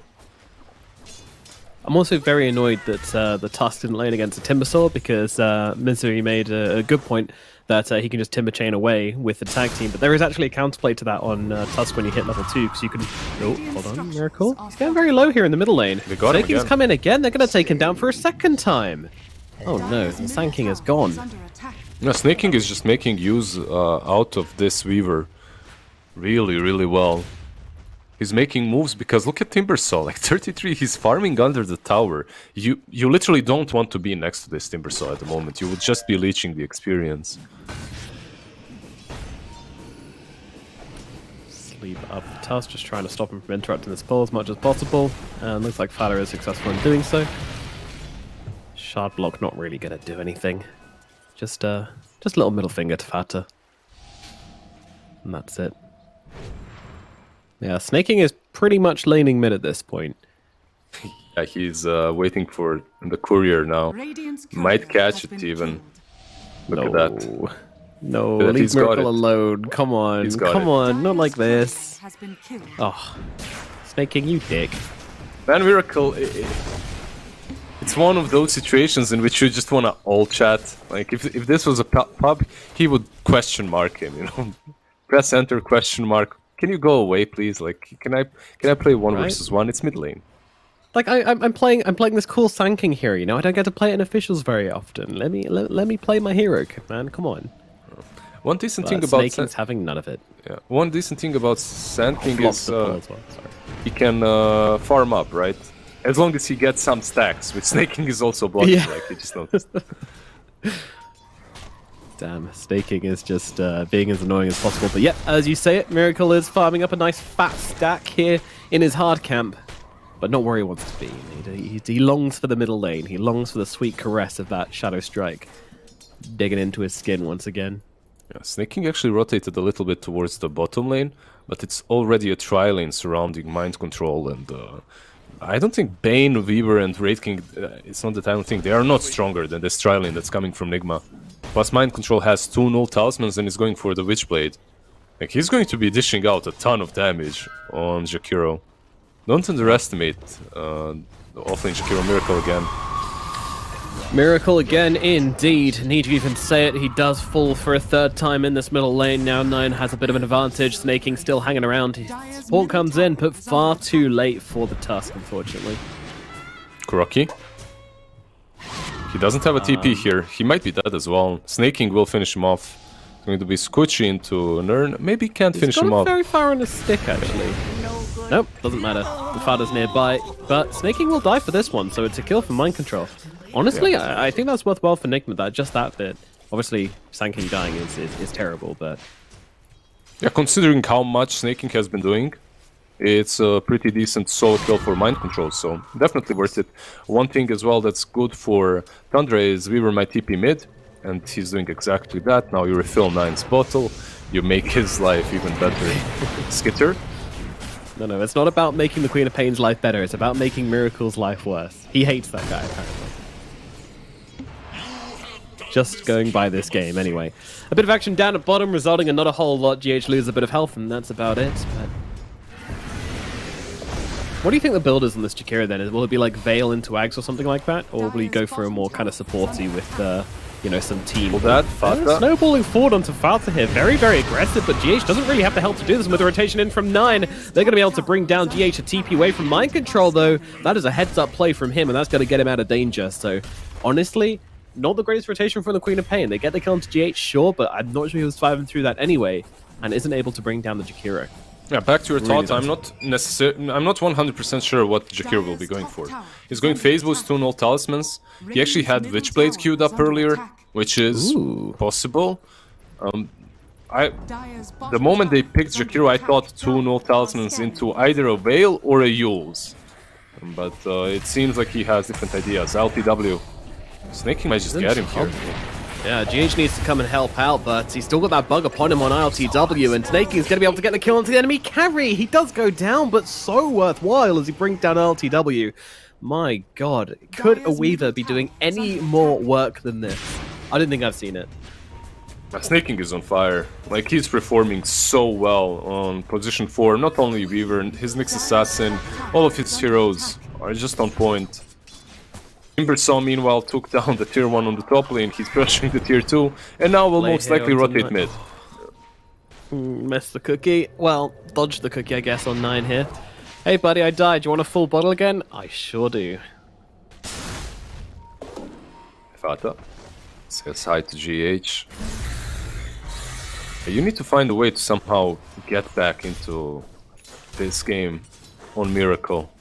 The Sand King is the true problem, right? Like, you, at this point, you don't really have a mid laner. You have 3 supports. He's having a rough time. Dire's top tower is under attack. Times are tough. Full the side of Nigma. Losing every single lane once again. Admittedly, not quite in such a dramatic way as last game, but remnants of last game certainly starting to be felt once again. Mind Control looking for the play onto Faza hit. Crow comes in from behind with a cookie as well. The Bane getting very low, roasted, toasted, and dead. Now Snowball comes out onto Snaking, but in comes the Queen of Pain, tearing through Mind Control. They're going to be able to bring Kuroki down as well as Snaking finds him on the side. Skitter and 9 looking for GH. GH not very healthy, and 9 with the nukes will be able to bring down the Tusk as well, making it 3 kills going there. Oh, hold on. Calling it a little bit early here. RTW joining in, has the stun. Does nice dodge from GH as well. He's playing him, but can't play them enough. Yeah, it was a nice play. Yeah, it just wasn't enough, like you said.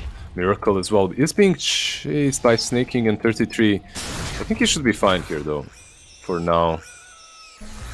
And the problem is, LTW, he didn't have his ulti. You usually don't, right? If you're trying to make a comeback on a Luna, even in normal times, you want to max out your Lunar Blessing and Moonglaive, so you don't really go for the Eclipse. If he had the Eclipse there, maybe Quap would have died. Miracle. Still being relentlessly chased by Snaking here and grouping up with 9. They get the kill once again. Miracle, they are just being downright rude towards this poor Sand King player. He's just being chased every which way he goes. Can we sign a petition to let him finish the Blink Dagger, please, Tundra? So we can have a normal match. My problem is, I feel like Queen of Pain is even better in this game than in the last one. I think it's a freer Queen of Pain game. And he's definitely showing it. 4-0-5 at the moment. Look at snaking as well. He's breathing down the necks of the net worth of some of these core heroes. And they find Kuro going for a sneaky bit of dewarding action. He's going to turn around with a double stun, but I don't think it's going to be enough to save his life. Snaking trying to take him down, but Miracle comes in with the stun. Barrow Strike is there. Meanwhile, Punch in the backlands onto Fata, getting that kill. The Bane is gone. Snaking still desperately looking for Kuro, and it is 9 who jumps in to finish him off with the blink. Crocky was dead there. The Urn would have finished him off anyway, but 9, you know, he just wants to show off his stuff, jumps in, finishes him off. Some comeback kills at least, some of them for Nigma. Not too many, not plenty, but better than nothing at this point. LTW. In it comes Mind Control, trying to turn this around with a Macropie, but just not doing enough damage at this point. Though that said, GH does come through. They'll take the first life of the Wraith King. 33 is nearby as well, however. Staking Skidder. How are they able to fight into this one? I don't think so. The Mortimer's Kisses come through and they bring down Skid. A big kill for the side of Nigma Galaxy. And they're thinking of chasing 33 again. This doesn't seem like the wisest idea. He's got a team coming up behind them as well, so they have to be careful. Fada with the sleep from the high ground. They have this advantage here. Cookie forward is going to get them the stun. GH using the tag team, going into Miracle, trying to keep himself alive. But here comes Miracle from the backlines with the Blink Dagger. Comes in, takes down Fata. But they have lost GH as well. And now they'll stun up the Weaver, but they don't have the lockdown to bring down this pesky little bug. And 9's coming across as well. He's got a double damage rune, wants to bring down Kuro, and will be able to do exactly that. Miracle not safe inside his Sandstorm, and he will be the third one to fall here for poor old Nigma as they get beaten down once again. Every time they manage to get themselves just a shred of a victory, it just gets ripped out of their hands again by the side of Tundra. Yeah, and the only hero that they managed to kill was the Bane, who pretty much was level 5. He just got level 6. He didn't even use his grip, so after he's back alive, which is right now, he can TP to the Queen of Pain, smoke up and use a grip on, let's say, Luna. And look, exactly, they even use the scan. They know exactly where LTW is. Everything is just this is like a perfect game for Tundra. Black said it well, they're outplaying Enigma left, right and center. Jump on the bottom lane onto 33 to try and get the deny onto the tower. They are successful in doing that. Tusk will take that one for themselves. Meanwhile, they're setting up in the top lane onto ILTW. Everyone, project your mental energies. Do not walk up those steps. Do not walk up the... Alright, didn't work. That's a problem. Yeah, that's a dead Luna.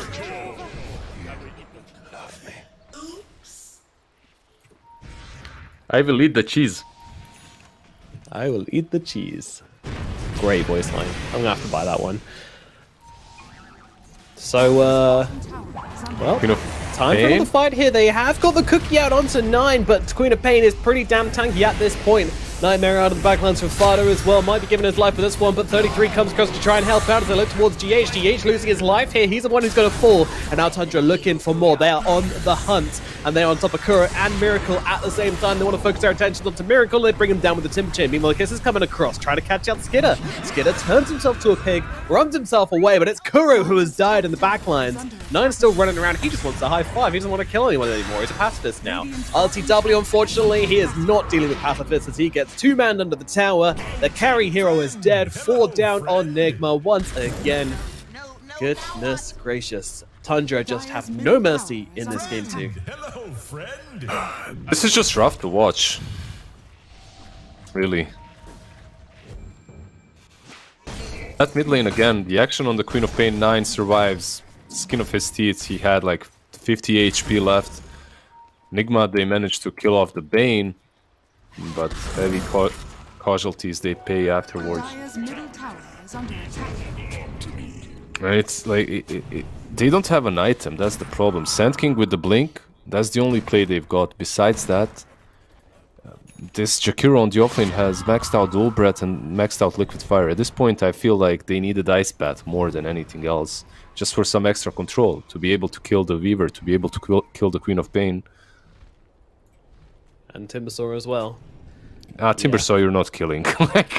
True, true. That hero, I don't think they can even kill at the moment. If they pretty much used everything on him, if there's Bane around to sleep, 33 gets out. Dire's top Fada tower is under bounces attack. on in. Nah, he's Radiant's just bottom nightmaring tower for the is fun of under it. attack. His team are taking Roshan. He wants to make a distraction, and he's doing exactly that. I mean, Nigma, they don't have any designs in this Roshan pit, I don't believe. If they knew what was going on, they might try and fight it, but that area of the map of them is just way too dark for them to even think about approaching it. Look I'm at the just not wards. sure, like, how do you fight it? Radiant's bottom tower Bottom lane, has fallen. snaking. He doesn't really have mana or TP. He just got here. So he might get caught. There's a sentry. Yeah, but they have to land the cookie. They will do that. Miracle's coming in. He's got the Burrow Strike as well, nicely comboed up, and that will be the death of snaking. That is a very satisfying kill. That is the biggest psychological win they've had all game. Oh yeah, killing that pesky bug that's been annoying you for 15 minutes now. It feels good. It's a nice sentry as well that they planted. They understood what he will try and they punished him for that. Is under attack. They're losing the tier 2 on the top lane. Slowly Skitter is pressuring it, but they're trying to defend. Look, 3 TPs. But the little piggy will run away. Doesn't want to be turned into bacon by this Jakiro, and actually 33 comes sliding in across. He doesn't care about no tower. He doesn't care about no trees neither. Doesn't care about anything.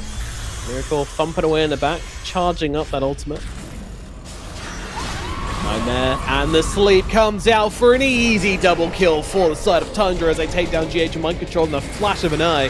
Skidder does get taken down the once by Miracle, but unfortunately he's now going to lose his life as well. It's 3 dead on Nigma. They make a kind of half-attempted effort to defend that tower. They don't manage it. They lose a lot of heroes. And now Kira is even being bullied at mid as well. What can you do? What can you do about this? The answer is not a whole lot. This just feels like it's over again. 9 is on the top lane, there's the siege creep as well, they're hitting the tier 3. Yep. I mean, I'm buttoning up my shirt. I'm ready to go back in camera again. I'm ready for the GGs. I'm not saying I cast shirtless. I'm just saying I undid the top button for comfort. Of course. I don't cast topless. Mostly. Of course you are.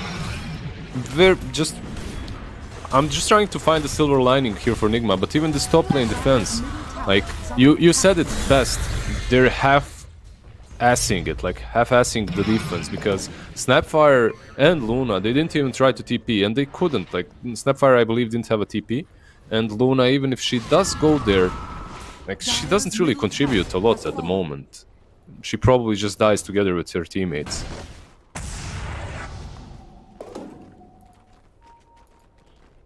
Desolator finished up on the Wraith King. This guy is going to be slapping ridiculously hard.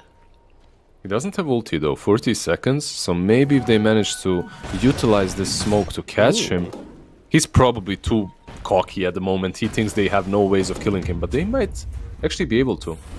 This could be good. Let's see. GH in with a snowball. Skidder could be in some trouble right now. The punch is down to Macropyre as well with the shards. He can't get out of it. Skidder is gone. Strike team is successful. And now to evac. Unfortunately, Tusk, he's missed the helicopter. He's going to get taken out. But still, it's a worthwhile trade. As long as RTW doesn't go. I'm not sure what RTW is doing around here. He's got haste, so haste rune, yeah, he should be fine. It's a pretty solid kill, right? You killed that Wraith King, no one was protecting him, no one was close enough, you only lose the Tusk. Yeah, great move. Yeah, nice little pickup for them. 10 out of 10. Unfortunately, RTW, just as quickly as they killed off the Wraith King. Oh, no, Cookie up to the high ground. That's going to be enough to keep RTW out of danger. Goro is able to help out his carry there just about. I believe Snaking will go into the triangle now. Look, farms this wave and straight up goes to the triangle because he's expecting Luna to go there. And look at LTW. He thought about it. He went to the low ground and instantly he goes back up. And this is something that Tundra is pretty much always doing when they're up ahead. They don't let you breathe. They don't let you get out. Yep. Despite being called Defense of the Ancients, you don't win the game by destroying the enemy's Ancient. You usually won the game a long time before that point. It's about choking them out, not letting them see money. It's a game of economies, it's not Lizzard. Pretty much. Tundra know that better than anybody. So they are just farming the map right now. Getting that advantage, getting what they need to take down Roshan and then potentially take that high ground. I mean, they still have the ages, actually. They just straight up don't feel ready to go to the high ground yet, and don't feel any real pressure to do so. They know that these heroes aren't farming on the side of Nigma. They know that their playmaking is very limited. In a situation such as this one, the worst thing that you can do is rush it and go for high ground, because you're giving them an advantage. If you're just warding around their base and farming around it, they have to get out eventually. And once they do get out, that's when you go on them. Like, this could be a good opportunity for Tundra to fight again. I'll take your tribute. They are waiting for some items. As you can see, Skitter is almost with his Blink Dagger, which will be a pretty big buff for their team fighting capabilities.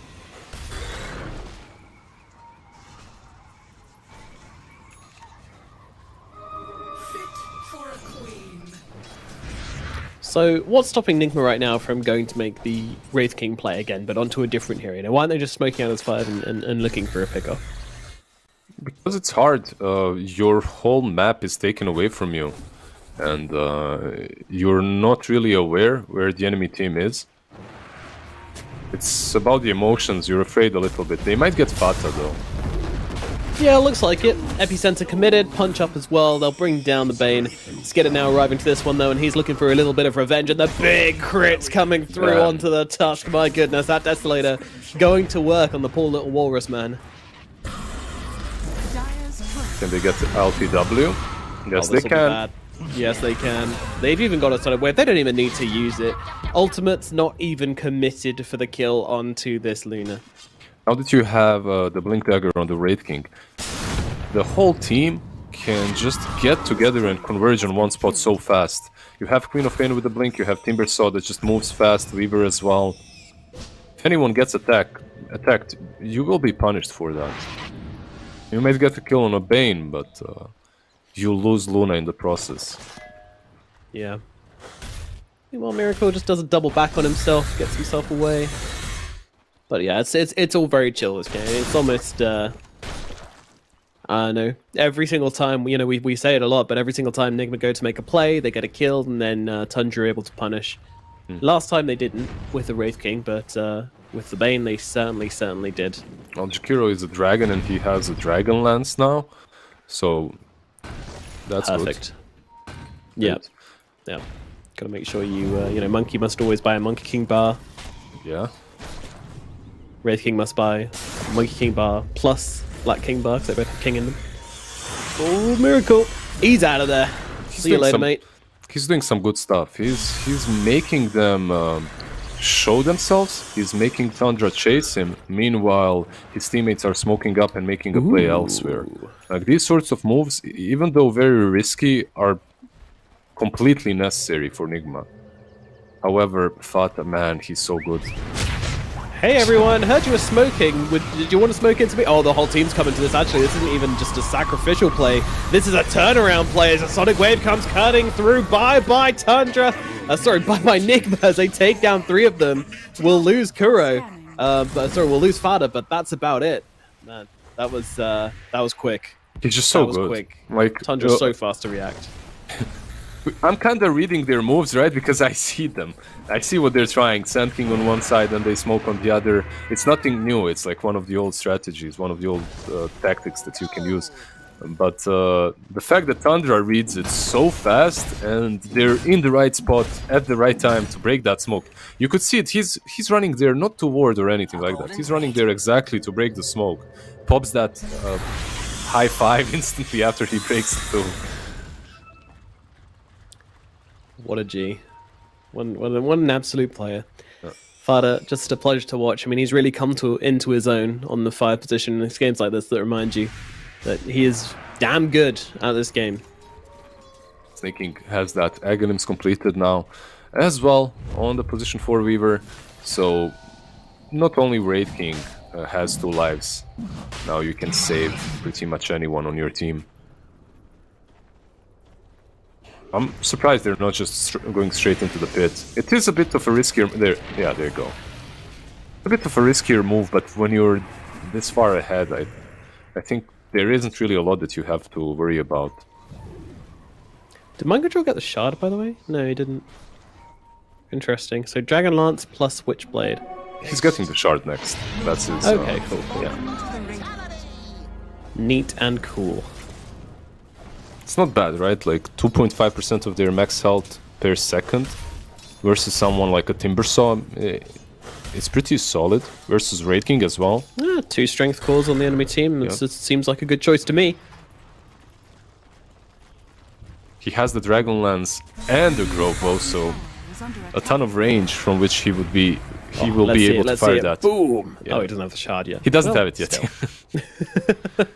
Will he even have it? Like, they are actually pushing top lane already. I mean, they can always take out the first wave with Magpie, right? So it's not the easiest thing in the world to push into this, although that said, that flamethrower doing some work as well. The effect is cool when the tower's burning, isn't it? Getting blasted. So we're getting blasted as well. 33 has lost a decent amount of his HP to this one, but he's a Timbersaw. He'll just get himself back. 24 stacks through active armor. Won't be long before he's back to full. And of course, they gave him the Aegis as well, so 33 is plenty happy when it comes to losing a bit of HP. No worries at all.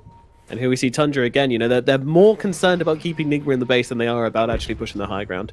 But Nigma, they're looking for something here. They're moving out.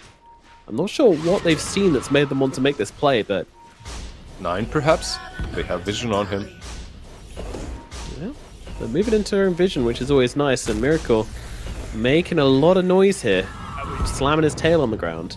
Man, 9 is just so quick. 9. Oh, Miracle.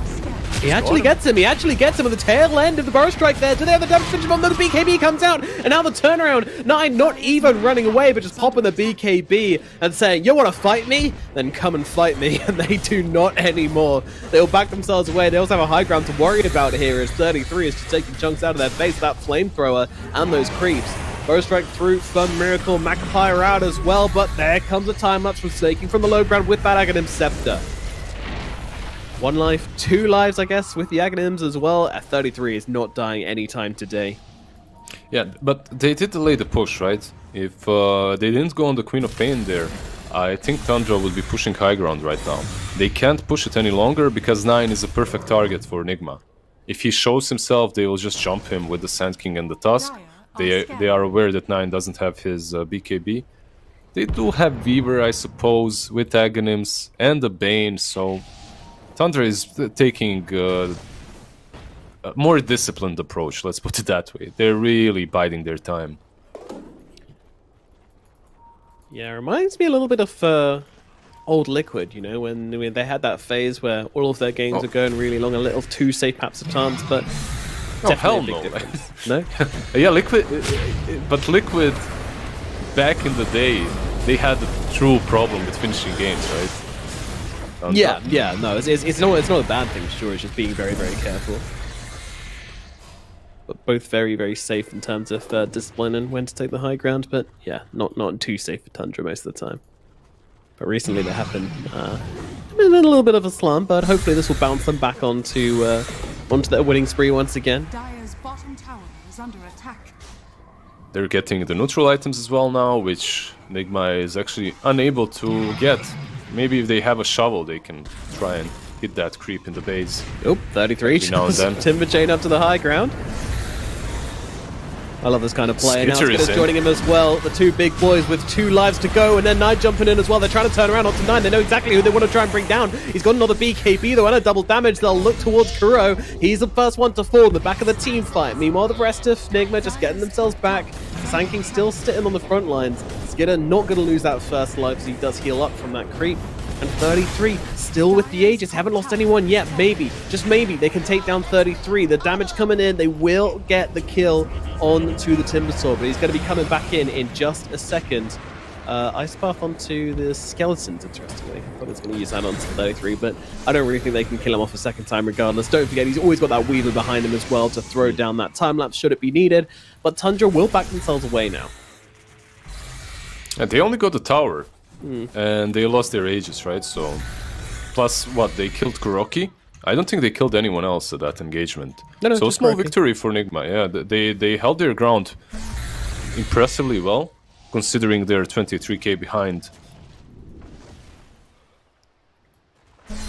Usually what you want to be doing at this point, if you're Enigma, is plant another ward in the triangle on the high ground and perhaps take a fight around it. But now the Tundra is taking that whole area. You can't do pretty much anything else but wait. I'm waiting. Is there a smoke? They might smoke here. They are waiting for the Sand King. Dire's bottom tower has fallen. No, you can't exit the base, really. There's a sleep on Luna. Yep, the BKB is back now as well for those that used it in the last fight. Oh, Luna, cookied out. She's going to be okay for the time being, and the Wraith King taking a decent amount of damage, but not quite enough. Mind Control is doing a good job of just peppering heroes with damage, though, I have to say. It's being very annoying. Look at this guy. Yeah, he actually dishes out a ton of damage on the Jakiro, yeah.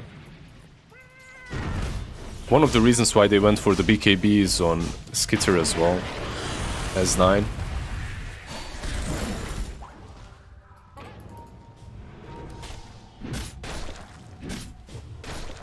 I mean, it might feel, if you're watching this game, like it's fallen into a bit of a stalemate, but it hasn't. Tundra is still getting so much more out of the map. It's very much still a case of Enigma in the back foot. Dire's structures are fortified. I feel like maybe they were a little bit too disciplined once Timbersaw had that Aegis.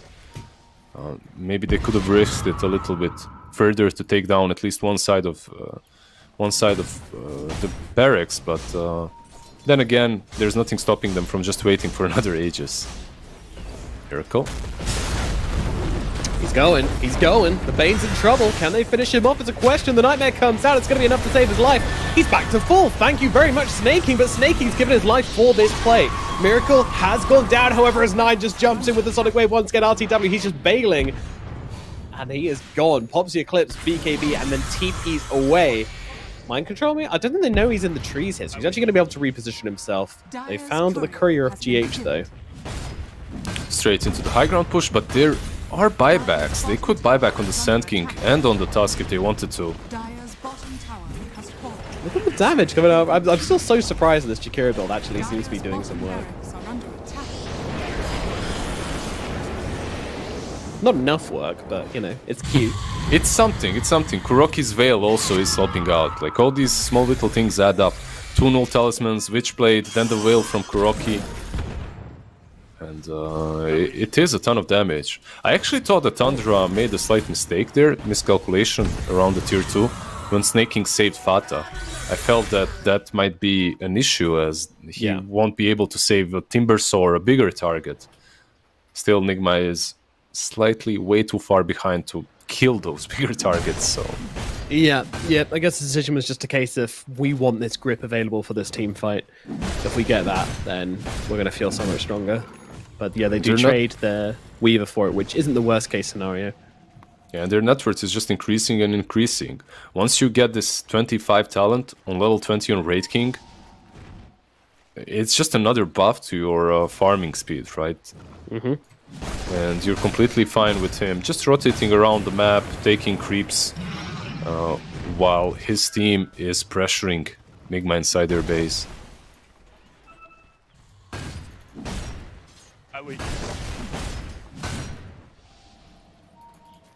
I will eat the cheese. Miracle trying to get what he can out of the map. In all fairness, I would say that Miracle and LTW have done a reasonable job at not falling ridiculously far behind. Like, Miracle constantly in this bottom lane is just able to get a wave, sneak away, get a wave, sneak away. He rarely gets caught doing this.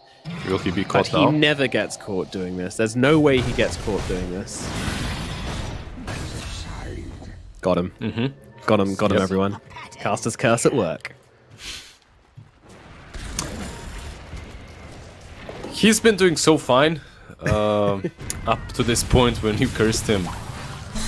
Sometimes you got to use your forces for good. Sometimes you just got to use it for bad. You know, it's how it is. So 33's got a heart now, by the way. Heart. I believe that's a Sanjin Cairo, I'd guess. Yeah.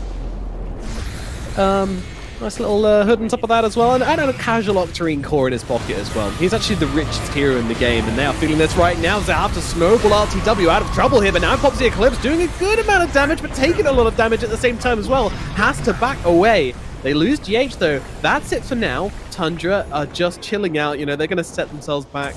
They don't want to be lured into a team fight which they possibly could lose. Yeah, they're going straight into the pit, I think. They should know that Rosh can spawn. Snake King will go straight in, and maybe Enigma will smoke now.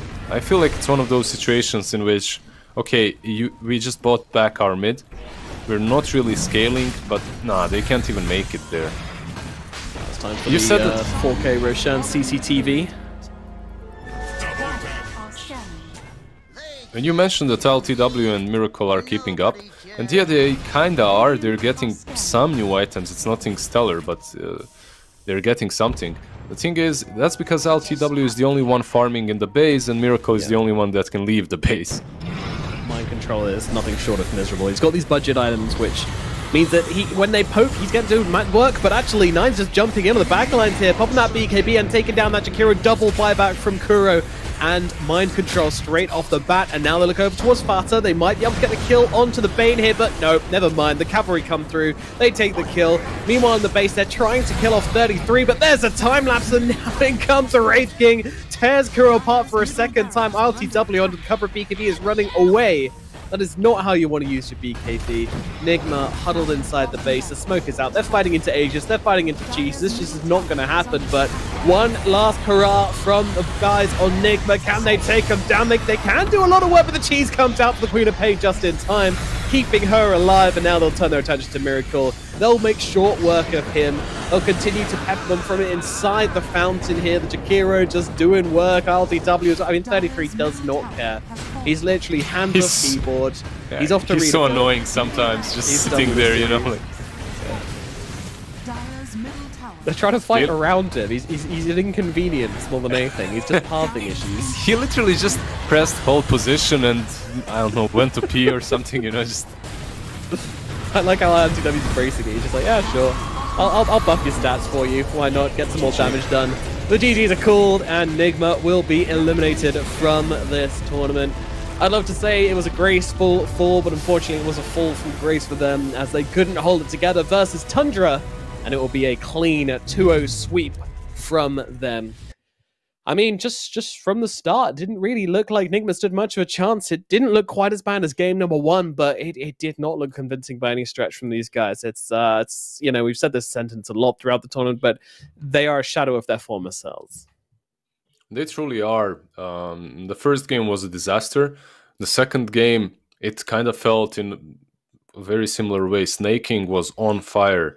They let him do whatever he pretty much wanted to. His rotations towards mid lane were on point. He punished Miracle for being a little bit too aggressive, for diving that Queen of Pain. Timbersaw was absolutely uncontested, 33. He got his level 3 fast enough, and then you couldn't actually do anything with Kuroki and Luna any longer. Then the triangle came. They were constantly invading. The Jakiro on the offlane, it was a neat idea. Like, they did get the first skill on the Bane, First Blood. He got 2 null talismans. And that was it. After that, there was pretty much zero impact up until this late game in which they were forced to defend the high ground.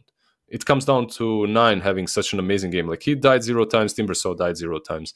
And Nine just adores jumping in the backlines, killing off the Snapfire and Jakiro.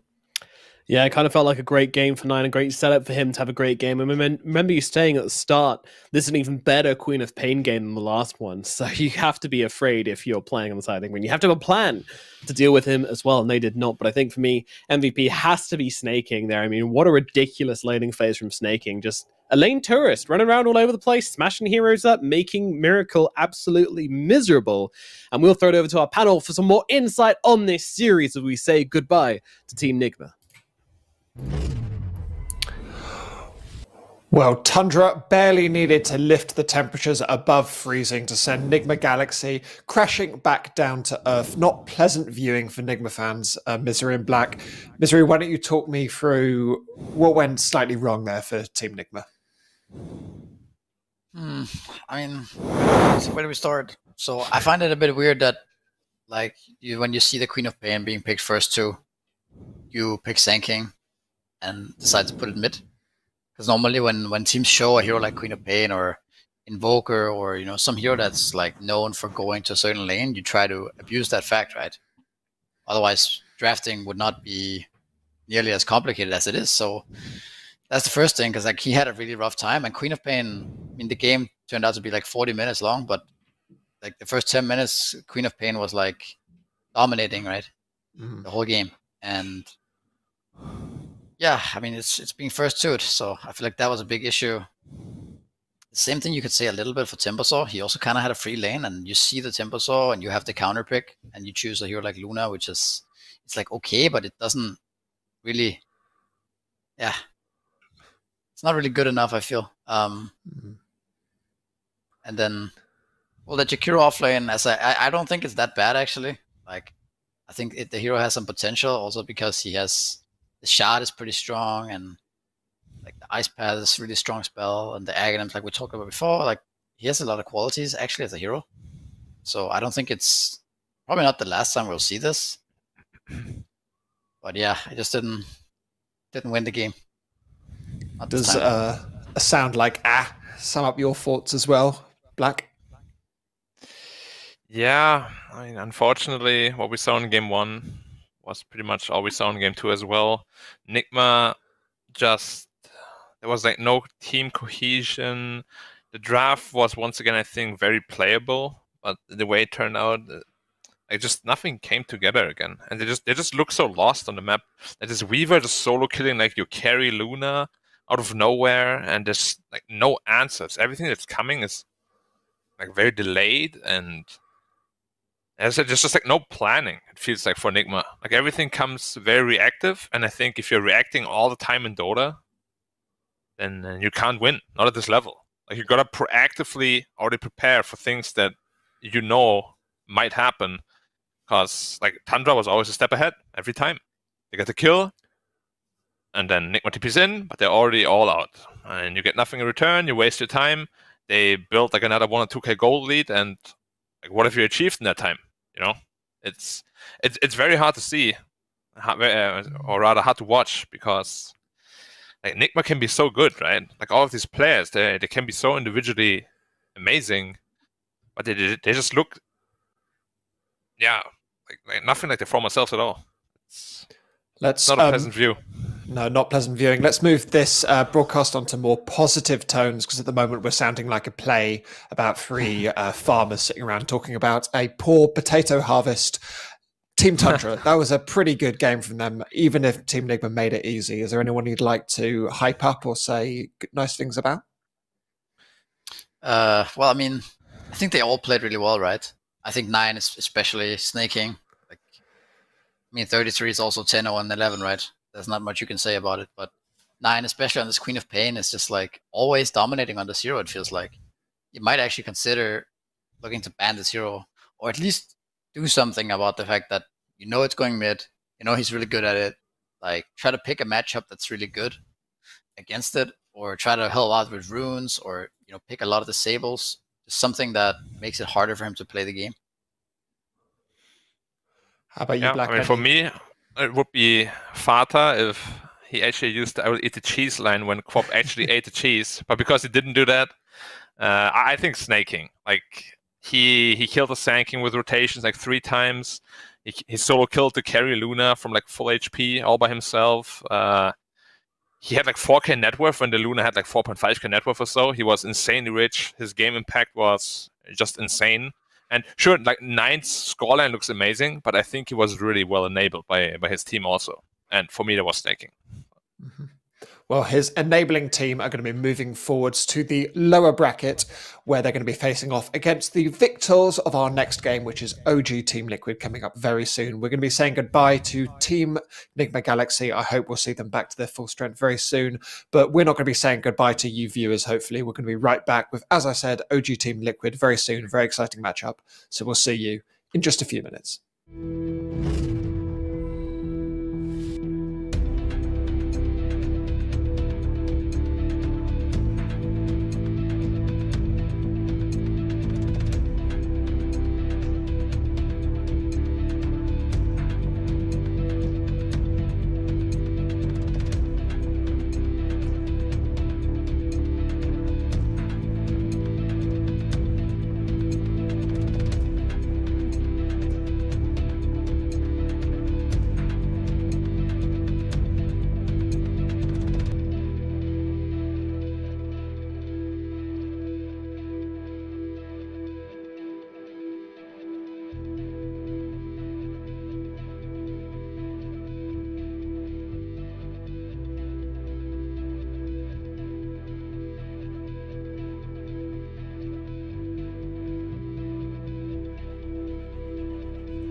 Radiant structures are fortified.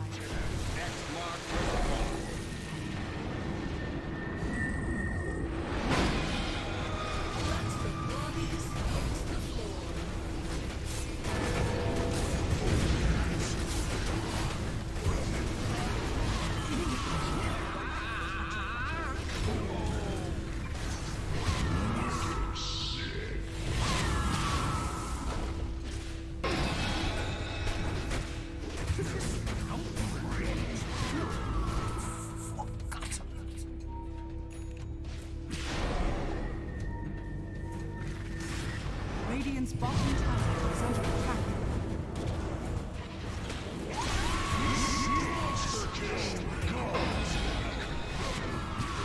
Radiant's bottom tower is under attack. Radiant structures are fortified. Radiant's top tower is under attack. Radiant's bottom tower.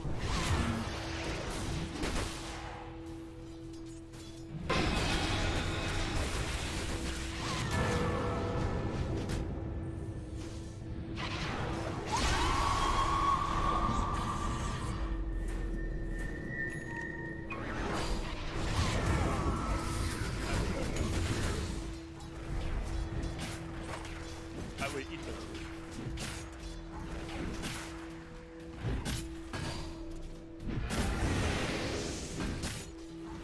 First. Merge with the sand. Scanning.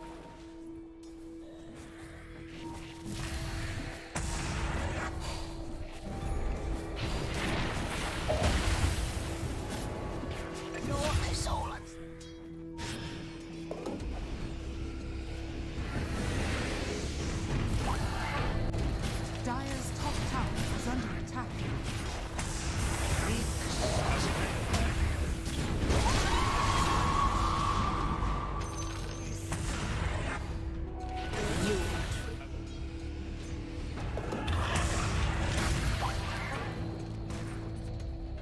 Dire's middle tower is under attack.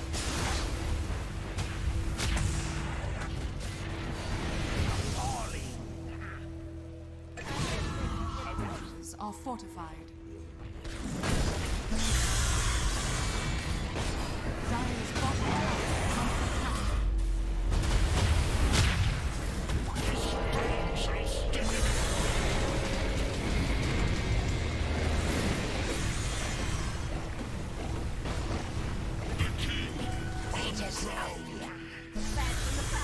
Too late for you.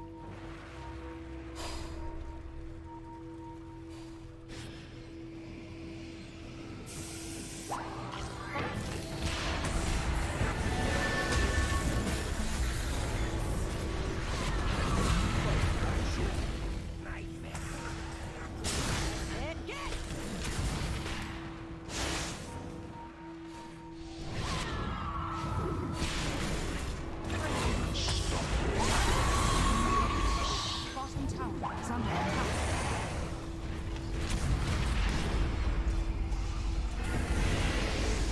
I will eat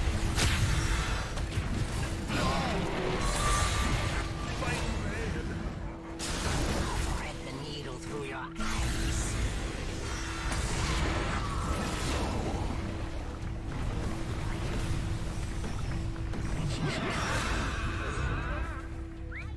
Dire's top tower is under attack. Radiant's bottom tower is under attack.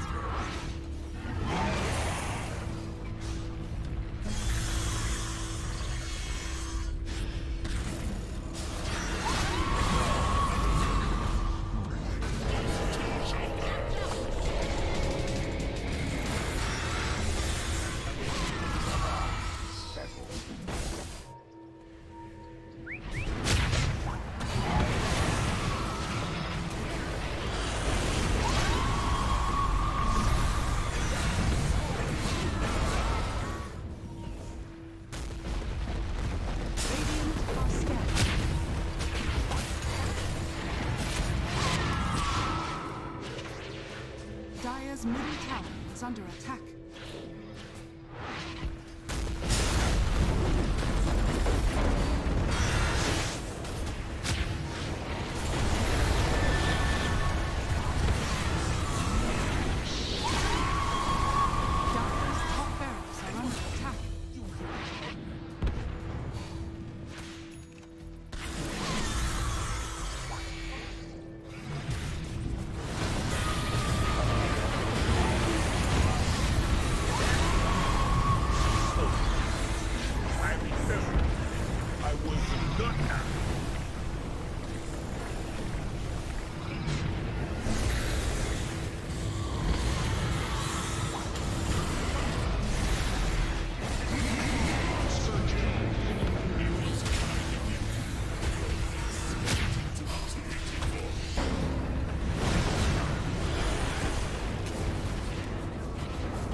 Dire's middle tower has fallen. Dire's middle barracks, Dire's middle barracks has fallen. Dire's middle tower has fallen. Dire's ancient is under attack.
Attack.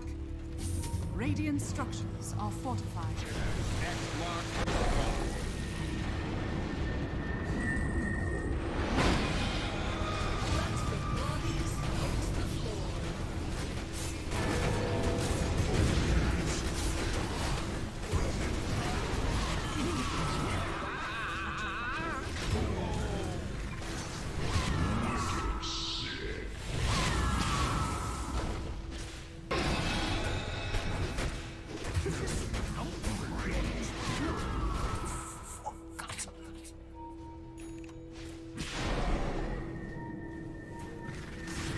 Radiant's bottom tower is under attack.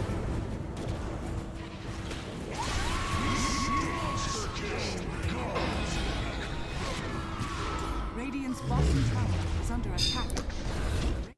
Hello and welcome back to OGA Dota Pit. We've got more great Dota ahead with OG versus Team Liquid.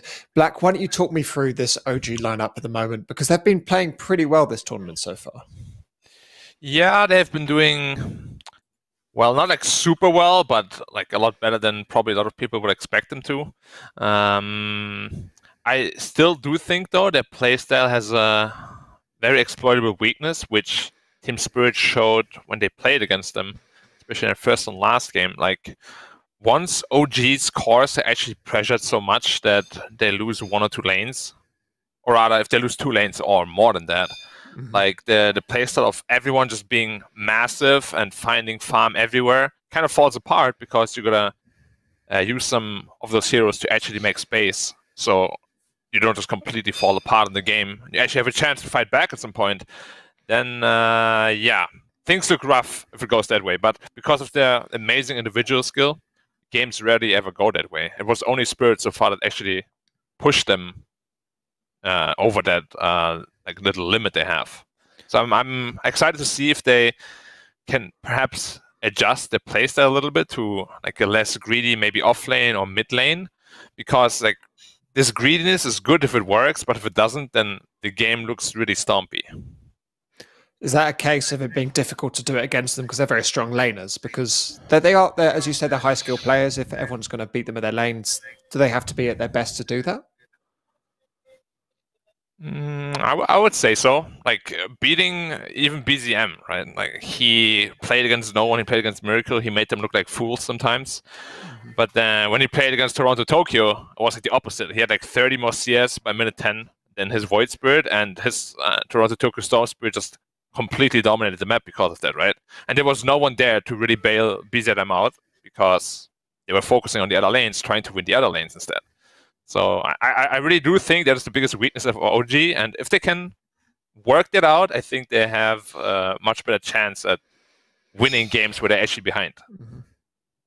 Do you agree, Misery? Yeah, I think we kind of saw it against Na'Vi as well. When they lost the game to Na'Vi, it was like Na'Vi suddenly just picked 3 really strong lanes, right? They had Necrophos, Dragonite, Monkey King cores, and just kind of winning the lanes and making it really hard for OG to play this type of tri-core, everyone's farming kind of style. Because when you lose your lanes, everyone's behind, right? And there's not enough space to get farm on that many heroes. So yeah, I do think like if you play against OG right now, like getting really strong lanes is a good start. I want to talk about Team Liquid next. OG are much hyped as one of the youngest squads currently in the DPC and in this tournament. They're a couple of 16-year-old players. They're so young and exciting, but Team Liquid were that team a little while ago. They used to be kind of the young kids on the block, very much so. I remember being told that, I believe it was Matumba Man who said this, who's now on the roster, that he believed in a couple of years this squad would go on to win TI. Obviously, that didn't happen. They didn't qualify this year, and they've made changes to bring in more experienced players. How do you feel those changes have changed the team? Are they now no longer these kind of young upstarts, and now they're a more experienced, serious team? Misery, do you believe? Yeah, I would say so.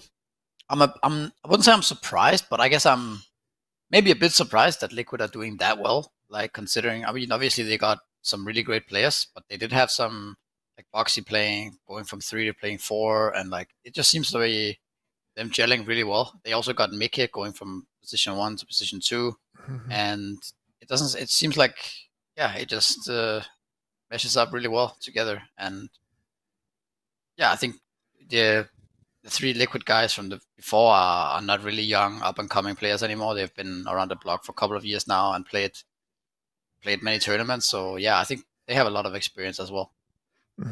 Are you also impressed with the changes they've made? Black, did you think they'd go on to be a force like this? Because I remember thinking they would. I mean, arguably any team, when you add Zai and Matu, like they're just very skilled and experienced players. Like they're going to be a good addition to probably any team. Probably not a Chinese or Russian team because they don't speak the language, but like you know what I mean. Like their presence can be felt very much. Like in games where they're behind, you can't really see much panicking at all coming from Liquid, which was one of the previous roster's main issues. If they're ahead, they don't really know how to close out games. And if they're behind, they don't really know how to come back. But this new Liquid, they seem to always have a game plan, like no matter what situation they're put in, which is really important for a team like that. Because if you compare them and Nigma right now, it's just like day and night. Right? They always know what to do. Sometimes, of course, they still lose. Sometimes it doesn't work out. But at least they have a plan that they're trying to follow.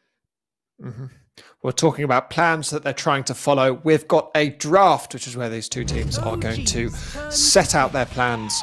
We've already got a couple of bans already, with the Timbersaw being banned up immediately by Team Liquid, taking out ATF's Heroes and Razor, and Weaver and Bane banned out by OG, with the IO Mars and Snapfire picked up already. Talk me through these early picks and bans, Misery. 10 seconds. Well, we have obviously the first pick IO here. This hero is a bit weird to me because like before it was always like IO Gyro, IO Tiny, and the IO combos are less like defined now. I think the hero is a bit more up in the air. Like, what do you pair? It's a lot about what team you're talking about. Like, you see IO Nightstalker here. Tundra plays like IO Tidehunter a lot. That's been IO OD recently. So it is a bit different than it was in the past. And then of course like the Mars Snapfire it's just really solid opening, right? You have the arena into Snapfire ultimate. You have strong lane, stuns, frontline. You have a lot of stuff going for you when you pick those 2 together. Yeah, what I like about IO specifically now, that people sort of moved on from, as you said, all these combos, is they usually still end up picking a hero it can synergize very well with, like in the safe lane. They just don't lane together.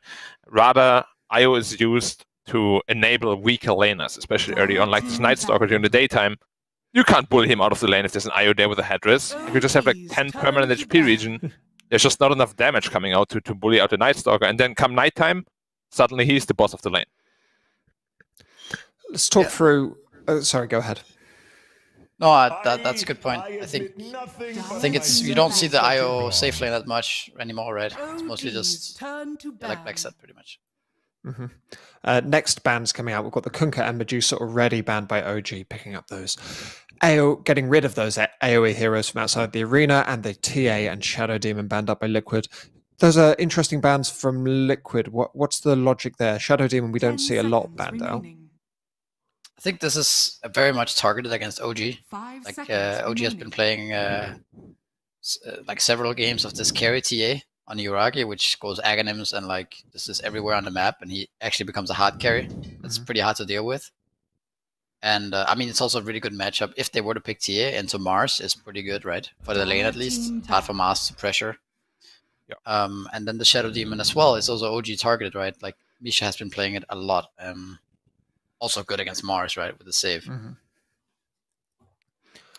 Yeah. And then the other bans, Kunkka, Medusa, Beastmaster. It's kind of, I think it's very Night Stalker targeted, probably, right? A bit of IO as well with the Kunkka, but Medusa and Beastmaster should be very good against Night Stalker in the game. Especially Beastmaster. Like once, actually, like this Night Stalker shard during nighttime, you can actually eat the Ancient Creep. So I don't know how bad it is anymore for Night Stalker. Previously it was terrible when you couldn't do that. But now you can just eat the Ancient Creep for 250 gold every time. It kind of ruins Beastmaster's game. But of course, if the game doesn't go too well for Night Stalker and you can't really snowball, get that shard, and really get into eat that creep, then yeah. And the pace might be a little bit too fast for Night Stalker also. So the concept is always pretty hard countered. We don't actually see much Beastmaster play, but we see it banned a lot.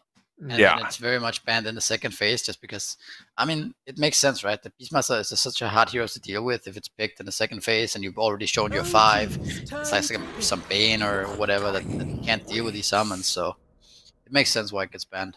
Yeah, I hate it. The stupid boss are way too strong if we don't have a hero that can deal with it. This is a nasty good pick, right? Because you see if you have a Night Stalker IO lane, off lane. Yeah. 10 seconds and you're like Undying in that scenario, you're just so happy, right? They need a carry though that can really capitalize on it, because if they just pick a Undying, like they will both just buy a stick and it will kind of just be fine and sustain, right? Like you actually got to pick a carry that can pressure them now, because otherwise that Undying pick seems a little bit wasted. What sort of carry will pressure them then? What do you want to combine with that? Ooh, what carry could do that? Like something like a PA, perhaps, I think is very strong against the Night Stalker always, because even if you activate nighttime, you jump the supports. PA can actually just jump the Night Stalker with a bash and just kill him. And you protect your supports by killing the Night Stalker. So I wouldn't mind seeing a PA here at all. It's pretty good against Luna too in a core matchup, versus IO and Lion too. So does it combine with the Mars? We normally see a kind of a ranged carry with the Mars. Like the Terrorblade, perhaps. Yeah, I mean, TB is has like a similar function in the lane, like the reflection plus DK can cause a lot of problems. It doesn't really pressure Night Stalker IO too much, I don't think. Well, it's like I think the Undying is just to secure the lane, right? I mean, secure the TB, right? Some kind of just secure the lane. It's also just 2 value to have this like Undying into 2 strength heroes, right? He almost alone can pressure them, and then the Terrorblade is going to have such a free game, right? Plus, what I was going to say was like Undying in the game is also amazing as Night Stalker, right? Because Night Stalker likes to play against these 5s that are squishy, that get silenced, and then they just die. Just get solo killed by him, right? Whereas Undying pops his ultimate and drops Tombstone, and he's like, yeah, now what? You know, like he can actually fight back, right? Engage that, yeah. Yeah. I like and of course, TB is hard counter to Luna as well, right? Yes, but I like the Lion pick from OG. It probably shows that they had an idea that the Terrorblade could be coming, right? So that they prematurely kind of deal a little bit with TB, with the illusion clearing from Mana Burn and Hex. I think you gotta ban Tinker here if you're Liquid. Just for the burst. It just goes too well with the lineup. Like Night Stalker Tinker is insane. And it's banned. What's like a similar hero It's like usually you would either pick like Zeus or something like that, but it's not nearly as good as Tinker. Like, Tinker's definitely number 1. I would love to see Zeus though. No one's picked a Zeus in some time. I'm like the biggest Zeus fan, but against honestly, they actually don't have the easiest way. No, this is right now. It's a good Zeus game. I'm just thinking like you pick Zeus they can last and you pick get Storm. If you don't get dumpstered in lane, the hero's amazing, right? 5 Yeah. seconds remaining. I would be really afraid though if I pick Zeus and Liquid just picks a Storm. It's like, it looks that's a really problem. scary. Accepting the Zeus is unlikely to happen. What do you think's a more likely pick? What does BCM play if he's not Tinker, Quap? Like the spirits, I guess, like a Void Spirit or so. Right. You also said Storm. I think Storm is also pretty good for OG. Yeah, it is. They only sure have one good stun. I'm sure Liquid's talking about banning Storm or Void Spirit, maybe. Yeah. If they go They Storm, also have last pick, Puck right, looks so- insane though. There's also Puck still. Yeah. Yeah. Well, Puck, Storm, they just counter, well, each other to an extent, I guess. Most of Mekke's heroes have been banned out, aside from the Storm, which, yeah, I guess is the one Well, that they're wait. picking up. They banned the Puck, now Storm is super good for OG. I mean, yeah. Dire team pick. End up Bat picking that Rider. Bat Rider. Oh, Bat Rider is also a hero. That's true. This is also a very good bat game, right? Yeah. What's Like the other you hero I can, thought about, but not last picking? That can be a little bit risky because now Storm. Lena. Lena? Lena. Hero. What? I really don't like this Lena pick, I gotta say. Why not? Like, if this is a Storm, this lineup makes perfect sense to me. But the Lena, like, it just makes it so hard for the Mars to play now, I feel. Like, you actually gotta go in first as Mars every time, but if you have a Storm, you just start the fight on your terms, and then Mars comes in with a good arena afterwards. But, like, this Lena just looks so fragile against the Bad Rider as well. Do you agree? Yeah, Ezra? I do kind of agree. I also think the Bat Rider is completely unaddressed this game, and you don't really have a way of. You don't have a good initiation, right? Like Black was touching on a bit. It's only Mars, and Mars is not reliable, right? You have to blink spear somebody. It's not easy. And OG has the vision advantage with the Night Stalker, and they have the Bat Rider to initiate the Lion too. So yeah, I also think that OG won the last bit of the draft there, but.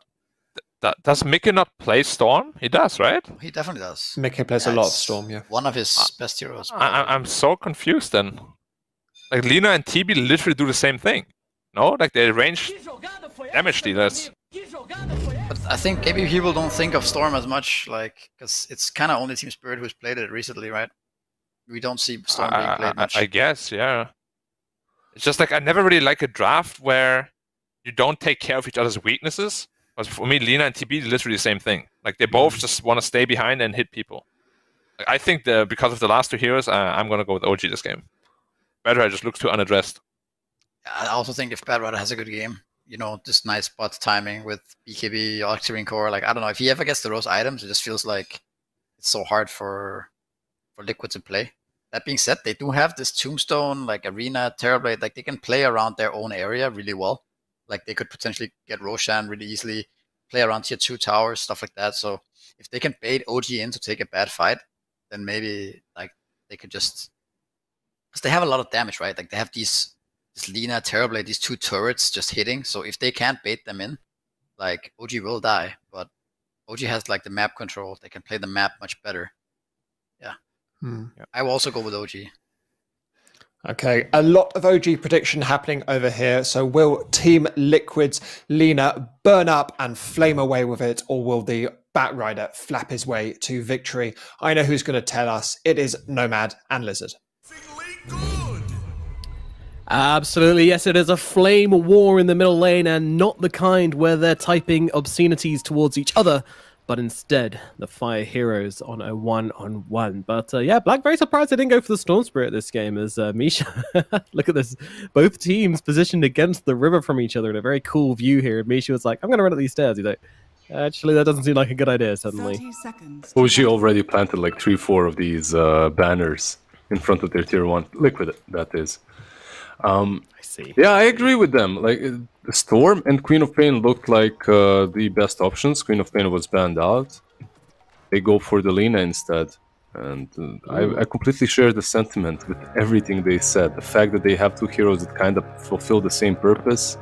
The fact that Mars has a huge burden on his back now to... Let's see what he can do here. Stun comes out. Rune will be grabbed by OG, and that's going to mean... Oh, it's not going to mean actually. Oh, it's going to mean Liquid get 3, because Matum Man's done a bit of jogging. He's managed to jog and grab both of the runes of Amar. He was a bit cheeky there, managed to snatch both of them. It truly feels like for Liquid, they have to play the teamfights pitch perfect, and they can't waste any of their ultis, right? Like, you have this Mars, Lina, and Undying. They have to be constantly well positioned to protect each other, to protect the Terrorblade.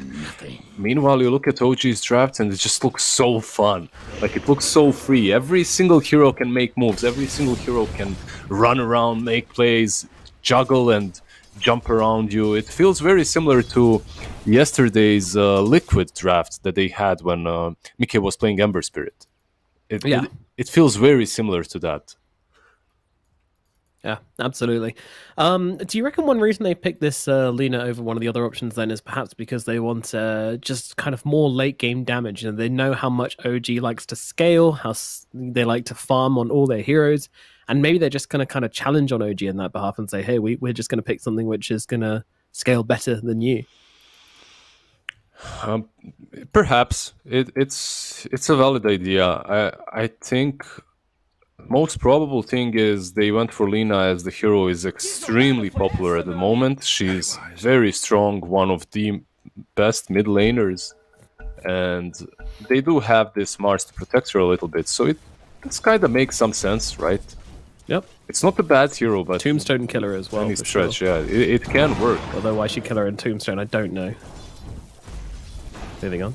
So BZM not going to have the greatest time in the middle lane. Start things off, of course. You're playing against Alina. It's just not fun for anyone in the first few levels. It's a Batrider. He'll be fine. A couple of stacks on the small camp as well. Get some bonus blasts over there. He'll find his farm. It's kind of the same thing, right? Alina will be also moving back into the jungle, getting those boots of travel, and afterwards perhaps rotating.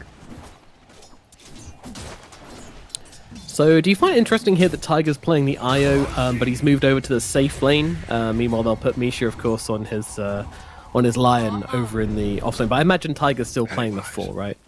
Yeah, it's not really that surprising because you're playing versus an Undying. Basically, Insania picked this hero so that he can completely crush the safe lane. And when you're playing Undying versus 2 strength heroes, Io and Undying... Talking about Io, he's in trouble. He's going to get first blooded down in the bottom lane by Zai. Looks like he got caught out by a spear and a cookie. And that was the end of him, utilizing that level 2. They switched things up, but Io is still having a little bit of a problem on the bottom lane. Mars and SAPPHIRE, just such a good combination of heroes.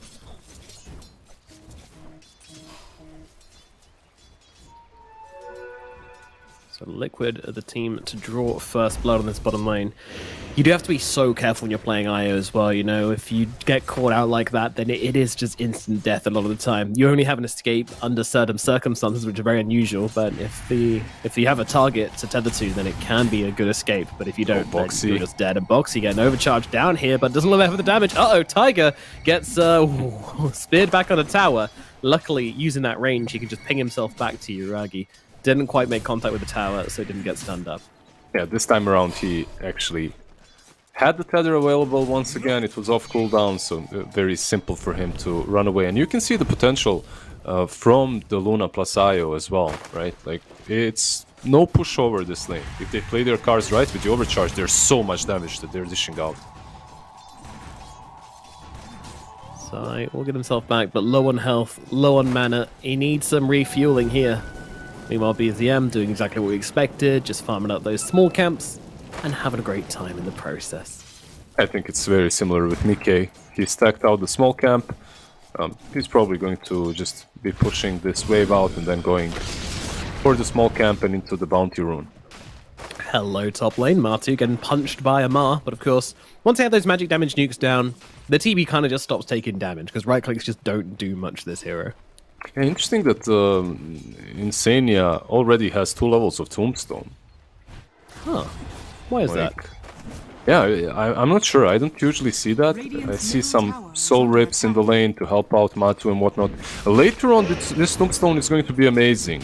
Like, it's extremely good in a game such as this one. You'll have those pesky little zombies following Amar and also following the Batrider Luna bottom lane. Oh, the arena bottom lane. Well, top lane, we've got the Tombstone down and summoning those zombies. And He's gonna farm with them. I mean, he is with how it's positioned right now. That's for sure. Oh, you know what's happened? I saw in his stream earlier he was playing the Aghanim's Labyrinth. I think he's just using the same build. He's forgotten he's in real Dota now. Oh, I see. Did you play it, by the way? The new Labyrinth? Yeah, I've played it. I'm up to level 3 already. It's great fun. Good job. I love haven't, so. haven't gotten the time to play it once so far. It's very enjoyable, I must say. Yuragi, once again, getting overcharged by Tiger and just pewing away at old Zai here, utilizing that increased attack speed along with the aura damage which you get on that Luna to just absolutely destroy that poor Mars. Radiant's courier has been killed. Moxie getting some couriers, but not really able to accomplish much more over there. There are some rotations. Misha is moving bottom. Maybe they can punish Moxie could be in some trouble here, and Tiger finds a partner to overcharge too, and they will bring down that Snapfire with ease. I don't think they want to walk up into Mickey here, though. That hero is very, very scary, even though she doesn't have much mana. You don't mess with the Lina. Yeah, the moment you see her, you probably head back. It's actually Mickey that will scout them out with the fresh observer board that he just planted, and his bottle will also be refilled by Boxy. Maybe they can kill Misha here now. Misha's nearby. Oh, stun. He's just on the precipice there. But doesn't quite cross over into it, and Misha will be okay. Top lane. God, it's nighttime, remember. It is, yep. Amar starts the chase onto Matumba Man, but there's a TP coming in from Insania. He's coming in to help out his carry player. Not going to let Amar chase down and kill off his carry just quite that easily. There's the Soul Rip as well, healing him up a bit, but Amar is not going away. I'm surprised that they left him completely alone, considering it is nighttime and he can actually pressure the lane now. If he had, let's say, a lion over there, they would be able to completely dominate Matumba Man. Yeah, unfortunately, Misha's gotten confused because, you know, he's a position 5 player, he's used to playing the bottom lane, and now he's like, he's forgotten he needs to come back to top. It's just pulling him. There's some gravity towards the safe lane, right? Yeah. You can't escape it. It's his natural instinct. So basically what I thought for Misha was the best thing to do is stack up the hard camp and the ancients, right, for Luna, and also pressure the top lane. I'm pretty sure they'll start doing it very soon, now that the Batrider doesn't have to farm there any longer. So also very deep ward that they just planted. Vision. Should help them out later on if they are looking for an engagement. Misha probably doesn't want to be seen here either, because he's like, man, I don't want this to get dewarded, so I'm gonna stick around here. He's just hiding, level 3, you know. He sees Matu, but can't really do a lot about it. He's waiting for some support, perhaps a Batrider. But he's scouted as well, like, they see BZM. Yeah, BZM. Actually gonna, he kind of gives away they've got a ward here somewhat, but he actually kind of baits them out into placing the sentry where it isn't, and now Misha coming wrap around from the side. Nice stun onto 2, dragging him back. They've got the Snapfire. That's going to be an easy kill, though. I say that the heal comes in, but it's not enough to keep Boxy alive. Boxy will get roasted, and Misha still needs to run here. There's a Dragon Slave down from the low ground. Misha, one more click will probably do the job, and they will find it, but it's Insania who gets the kill onto the Lion. And, oh my goodness, Mickey just unleashing onto BZM, and with the Dragon Slave, they'll get themselves another kill here. Liquid punishing OG for moving into their side of the map. Yeah, Mickey utilizing that ward really, really well. And now Tiger, though, he's got a haste rune. That's unfortunate for Zai. Oh, he just gets caught on the arena, pinged back in towards the LSA, and that's going to be a kill for Mickey in the end. Yeah, he was juking it very well, the LSA that is, and then he got bonked by the arena back into it. Mickey is just doing a lot of work right now. He's really making this Lina work off of the laning stage. He almost has his travels completed, and after he has those travels completed, he can join pretty much every single fight and keep up with his network progression, farming up that triangle. Yeah, she's going to reach there a little bit faster than BZM does. BZM still a fair chunk of gold away, about 500. Meanwhile, Melina only about 200 at this point away from those boots of travel, so bit of a deficit there. But BZM, I feel like, has an easier job once he gets those travels, because there's just so many setups available for him, right? If he catches anything with travels, with his Flaming Lasso, it's so easy to follow up on the side of OG. You have this IO, you relocate in, it's an easy kill on any core. I just love how Amar is playing, by the way. This guy just doesn't give a damn. He's sitting on the top lane, just farming away on the Night Stalker. He has his armlet. Misha, when he was fleeing the enemy jungle, when they were chasing him, he just continued hitting creeps. He didn't even think about going to help him, like, even though it was nighttime. This dude is your, like, incarnate of your classical pubber becoming a pro player. You know? I didn't want to go there, but I was going to say it. Definitely feels like the old, you know, Midas Night Stalker off lane who kind of waits, you know. Second night, it's first night's not an issue. Second night's not. Maybe fifth night I'll come and start. Yeah, dude just wants to carry, you know. And so far it's working out really well for OG. He's a bit on a greedier side, but he definitely makes it work later. He sure does, Lizzard. He sure does. Liquid, though, trying to punish as best they can. The damage coming in the bottom lane as Mickey will take down this tower using those fiery hands of his. And his teammates are instantly smoking up, going towards mid, because he has travels. It's very easy for him to connect. Can they catch BZM, though? They need an arena for this. Run, Bosom, run. I think he's going to be okay. Liquid. Oxy. Oh no, he's not going to be okay. Oh, yeah, maybe he's going to go. Dodge the spit, dodge the spit. No, not possible. Not possible. Oh, and the kisses as well. My goodness. They Russell is Jimmy's good and proper in the jungle. And they're going straight into that tier 1 because Metamorphosis has been used. You know that Batrider is dead for 20 seconds. That's just enough time to finish off the tier 1 on the mid lane. Alright, this is some good tempo from Liquid. Bottom tier 1 taken, middle tier 1 taken. Their checklist is just getting ticked off way too quick. Yeah, OG, however, they're ready to, it seems like, engage. They do have nighttime possible. Bit of a wraparound. No Eclipse on the Luna here, so they'll just have to try and... Oh, she does have the... just levels it up before the fight here, and they'll unleash it onto Mickey. Mickey's going to lose his life. And that's a nice kill from OG. I love what Yuragi did there, actually. Holding the point, smoking up, and then if they find the fight, yep, level the Eclipse, get the kill. If not, level your passive, go and farm. Really nice play. Yeah, amazing amounts of damage on that level 1 Lucent Beam, wasn't it, Nomad? I mean, it works, didn't it, Lizzard? Foxy gonna be dropping here. Stun out onto the Mars. Yeah, OG striking back. Perhaps they can even take down this tier 1 tower. Lina still dead for a little while. Will they be punished for this? Mickey's back in. He's doing a decent amount of damage, but he's also been stunned himself. Finger is out onto Mickey, and now with the lasso again, it's chain deaths for poor old Lina. Zai trying to back himself away. They're inside the arena on the side of OG, but they're taking down this Mars one step at a time, and it's going to be another kill going the way of OG. They take down the tier 1 tower, and they get themselves 2 massive kills in the process. Liquid, it just doesn't feel like they were expecting this level of aggression from OG this early. Well, this is something that panel was talking about, and this is a situation in which having one of the spirits would come in handy, right? Like having something that can just survive without the arena. I feel like you're playing with the Lina and a TB. Before this Lina has a BKB, Mars needs to be constantly protecting her, and he tried, but it was just a little bit too late on that mid lane. Mickey TP'd straight into the brawl. A little too late. Not quite enough in the tank for Liquid for that one. Just need to be set up a little bit earlier. Do you think that he could have TP'd maybe a little bit behind the tower? A little bit safer? Or was that a good I guess if he TPs there, he has a chance to instantly LSA someone. Radiant are scanning. Ooh, Liquid. Talking about sneaky moves, they are right into this Roshan pit. OG under their noses here. Are they going to be expecting this? I'm not sure they're going to call this. Can they contest it though?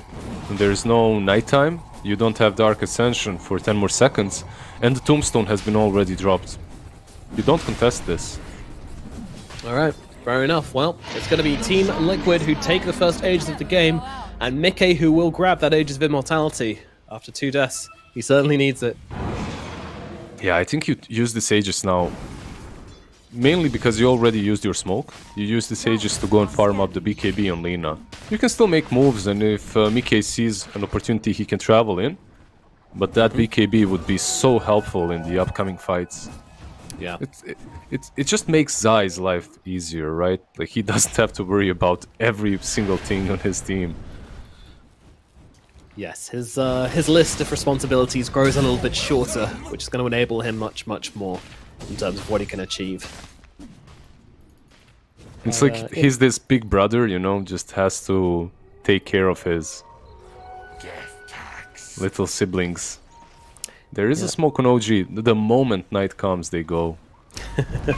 Yeah, well choreographed here from OG as they find themselves on Sania. This Night Stalker's going to get right on top of the Undying, and that will be a dead position 5.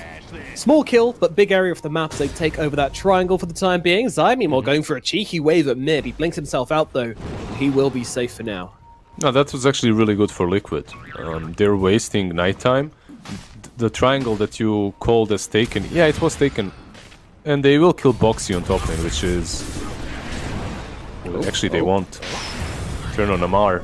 This is perfect for Liquid. And they're gonna get him. Amar goes down to the Laguna Blade from Mickey, and that is gonna be a big kill going their way. Outmaneuvering OG at this point. Maybe relocate bottom lane. Yeah, it's possible. They're gonna pop the arena though. This is Zai going for the kill with Matumba Man. Nuragi needs some help, and he needs it now. And guess what? It's here. The cavalry has arrived. Coming to Uragi's rescue. Can they fight up into this? I think they can. As the Terror Play getting so low, but he gets off the Sunder. Matumba Man's not going down. They don't land the finishing blow somehow, some way. He survives through that. And Luna survives. Like, yeah. All right. No one died. Cool. What should do about nothing? Like, I can't believe that Luna and TB survived. TB was hexed and lassoed, and he had like 100 HP left. And he still manages to use his Sunder off on the Batrider. Really nicely played by both of these teams, rescuing their cores. The relocate play was nice, set up by Misha. As he planted this deep observer ward, he could actually spot out where Terrorblade was heading. I still think that Liquid is benefiting from Zai. Yeah. Just to keep the TB alive at the very end there. I think that was Bulwark coming into play. Yeah, it definitely helped out. Mar. Yeah, into a tree, and the amount of lockdown they've got with this Lina will mean they've easily got enough to bring down Amar. Yeah, they're getting a couple of these kills on him now, second time in a row, during night time. It's not perfect for OG, as they truly would like to utilize the nighttime to actually be the ones on the aggressive side. But you are playing versus an Aegis BKB Lina. There's not truly a ton that you can do at the moment. The hero is so damn scary, as we've seen time and time again. Yeah, they didn't manage to kill Mickey twice earlier on in the game, but doesn't make that much of a difference at this point. Not really, he was already so far ahead. I love how Insania, he's just not even waiting for a fight, he just instantly drops that Tombstone and makes Matumba Man's job of taking this tower that easier. There is a smoke though from OG. They want to use the Knight, it seems like. It makes a ton of sense as well, because you're playing against a Night Stalker, you're playing against a Batrider. Oh my goodness, Tumbler's Toy getting BZM out of the way, dodging everyone right now. They've used their stuns, and OG are going to use this opening to jump in the backline to just try and block the Snapfire. Yule's going to keep him alive a little bit longer, but Boxy will fall. Nicky gets fingered. They need a little bit more to finish the job, and I think they found it with the Lunar Glaives coming through. Aegis is taken. Meanwhile, Insania just being battered on the front lines here as Tiger and the Night Stalker take him down in the backlines. Uragi and BZM are ganged up on Zai. Tiger will fall, and Mickey with the BKB gonna TP away from this one. They don't have anything to stop that from happening, so the two big calls will escape, but overall, huge fight from OG. I just love how efficient Matumba Man is. While this is happening, he just starts and hits that hard camp right next to the team fight. He's just farming, he doesn't care. After he finishes the camp, he goes away and leaves his teammates to die, which wasn't that noble, but very effective. Mid lane, Misha. Classic. Yeah, I mean, this is Luna without a BKB, but, you know, they've used their spells in OG, they're feeling confident on Liquid. They're okay. Again, he's caught. Yules, Foxy. He's not going to continue, as there's no follow-up. But Mickey is on top of BZM on top lane. Yeah, BZM maybe sensing something's wrong here. Running back. And as the observer points out, there's a BKB now up on the Batrider as well. Same build as the Lina, actually. I have to commend Insania for this whole game. The way that he's been playing Undying was on point. Just breaking smokes every single time. Every play that OG has made so far has been broken by Insania. And yeah, he does feed in the process, but that's him. He's fine with it. Even this last fight, I actually expected it to go much better for OG, considering he broke the smoke once again. But I guess they didn't have Tombstone, and that kind of hurt them. Yeah, and as you mentioned before, he's getting those tombstones down before they jump him. And that's really important when you're playing against a Night Stalker, a Lion, a Batrider. If you get caught and can't get any of your spells off, then your team's going to feel really weak without you. But if that tombstone's already there, they can't really jump you anymore. You've done what you needed to do. As long as they don't wait for the tombstone to disappear and then fight you. Yes, like that last fight, that's true. That's true. That is the counterplay, but it was more Liquid kind of being a bit sloppy with the disengagement there, right? They'd taken the tower, but they still got caught on the way out. There was a smoke attempt coming from Liquid, but they didn't really manage to catch Uragi. They're looking, but they won't be finding. Uragi now showing in the mid lane. There's pings coming out from Liquid. I think they want this. Uragi, does he have that BKB available? Yes, he does. And a Manta. Insania gonna break yet another smoke, it seems like. He's very close to it, at least. Look at this Tombstone as well. Just sees the Sentry Ward on top of his Observer Ward, and he's like, wait. No. But of course, this does mean the Tombstone is down. Oh, here we go. Ahmad taking the ultimate down, but they've already chopped Misha up with that Laguna Blade. Quick elimination from Liquid. Gone. But they get the kill onto Zai. Ahmad chases him down.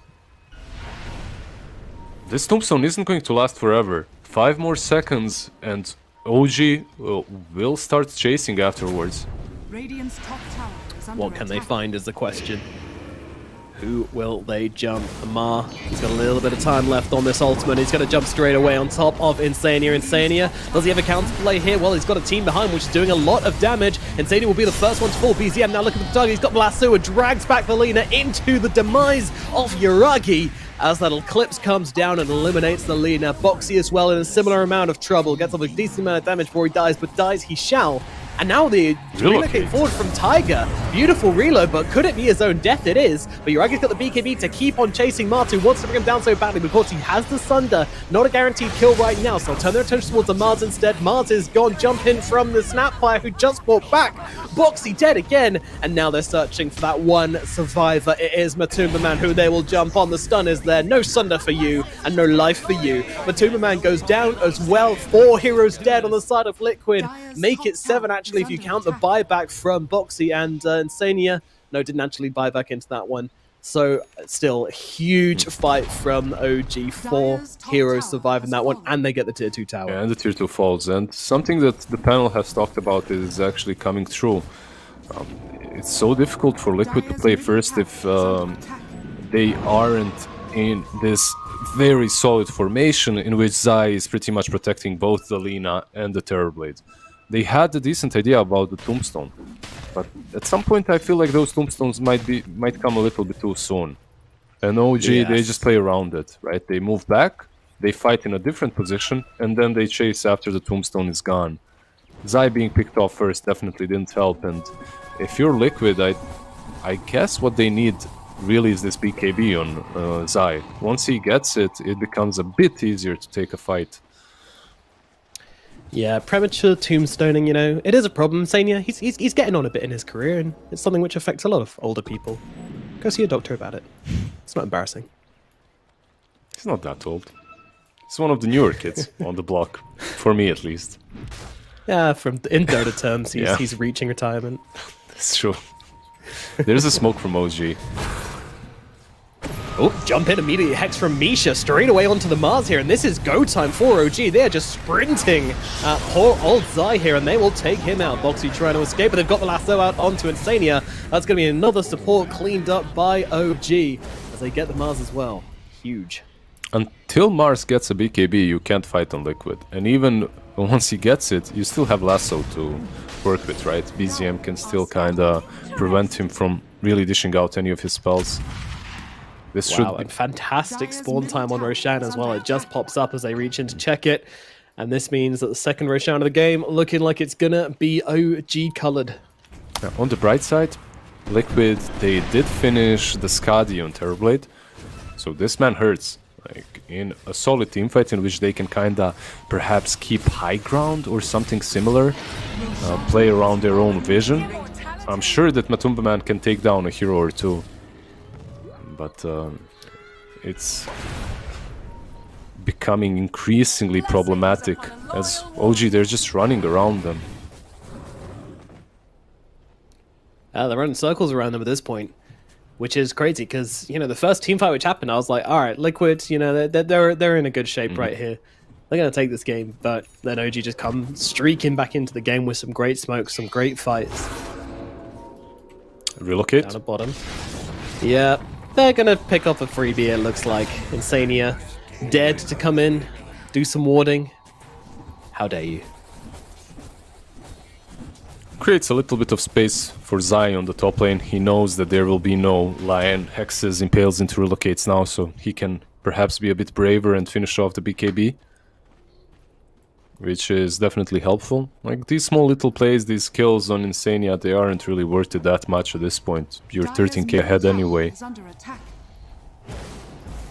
But this is a huge issue as well. Night Stalker and Io, they're just so fast together. And Boxy... Ooh, Misha constantly hunting. The stun will miss, and now the Yule's out to hold back Amar. As Boxy will stay alive here. I think this is Liquid's best bet, right? Like, defending high ground positions somehow. You're playing versus Aegis anyway.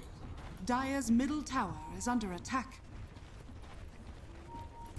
Radiant What do Liquid do then? What is that counterplay? I don't feel like they can fight into this Aegis. I don't think so as well. Perhaps you just let the Lina go out and she's pushing out the waves as she has travels, she's pretty fast, she shouldn't get caught. But look at OG, they're already pinging out the bottom lane. They know exactly what Mickey might try to do. This is the lane you want to try and push out, of course. We saw last game, this is where the Nigma heroes spent a vast majority of their time when they were trying to play outside of the base when they were far behind. And they found Insania instead. I mean, you know, this is just a casual kill onto an Undying, but there's two more heroes behind in here. The OG attempted, in fact they're more than tempted, they're going to get lasso off, there's nothing they can do about this. Matumba Man has gone down, Zai pops the arena, but it's too late to save the TB. Nothing was going to save that TB. The moment it gets lassoed there, he is just gone. And that is a huge kill, and that's going to be in the bottom lane now, going the way off OG. And look at Misha, he's actually TPing top, together with Tamar. They might catch Lina, she's in Shadowblade though, so... There aren't too many sentries on the ground, but if he shows himself, they're hunting. How careful is Mika going to be is the question right now. The answer is very. He's not moving until he sees this Night Stalker. That's for sure. Yuragi top lane, they baited them on the bottom lane, moved back top. Interesting.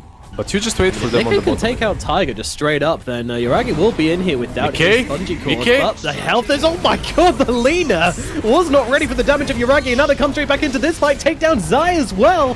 Hello, what is happening here? Liquid overcommit to a terrible, terrible fight.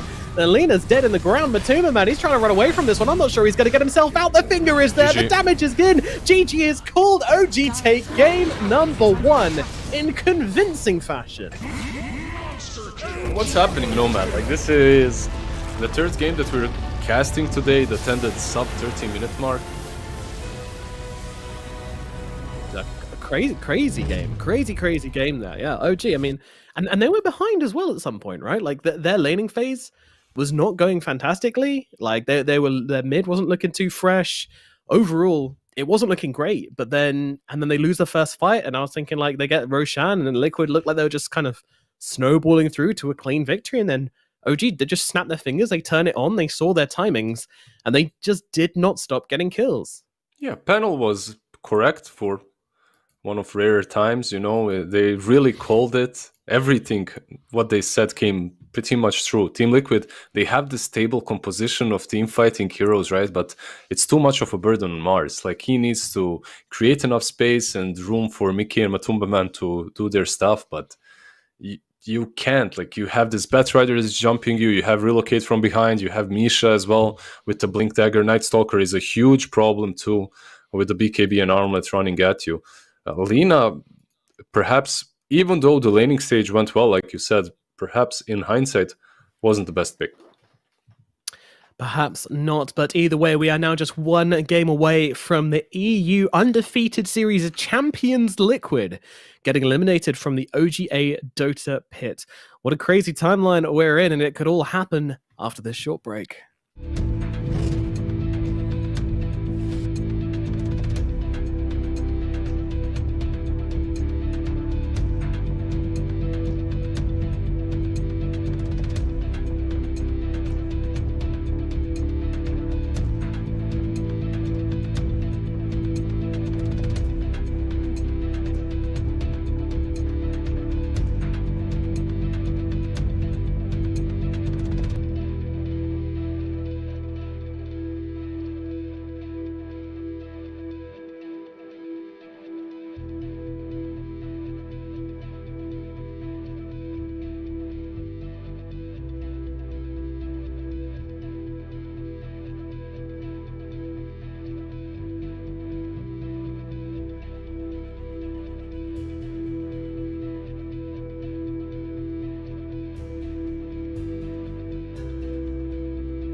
Middle tower is under attack.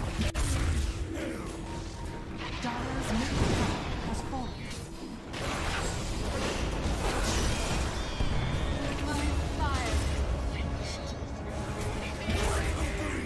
Mercy stays my hand. What kind of war is this?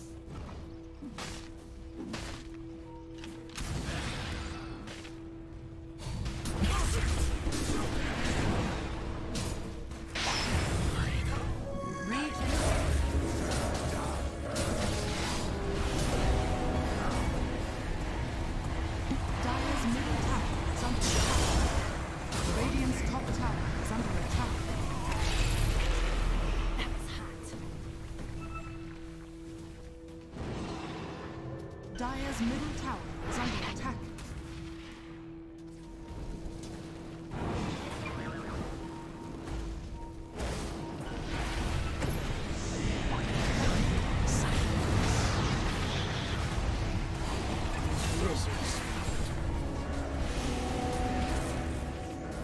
It's not that easy to snuff me out.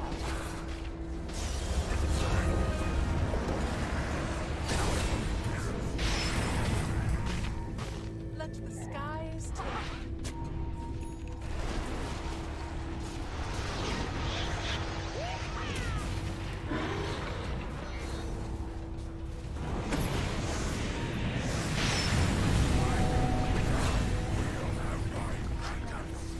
You've reached the end of your Attack.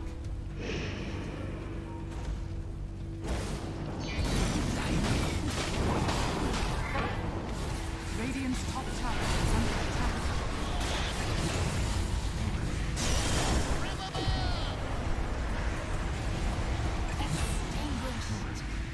Oh, are you not going to get away?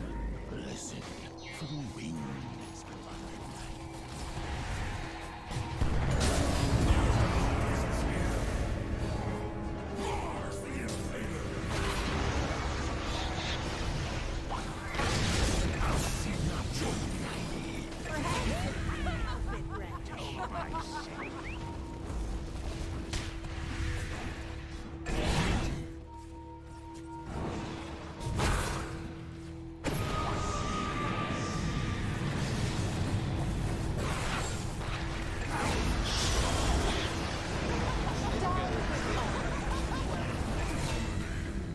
Dire's structures are fortified.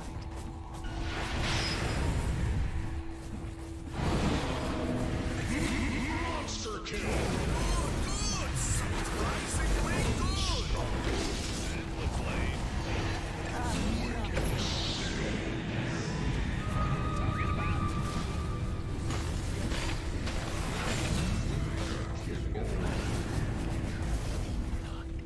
Dire's bottom tower is under attack.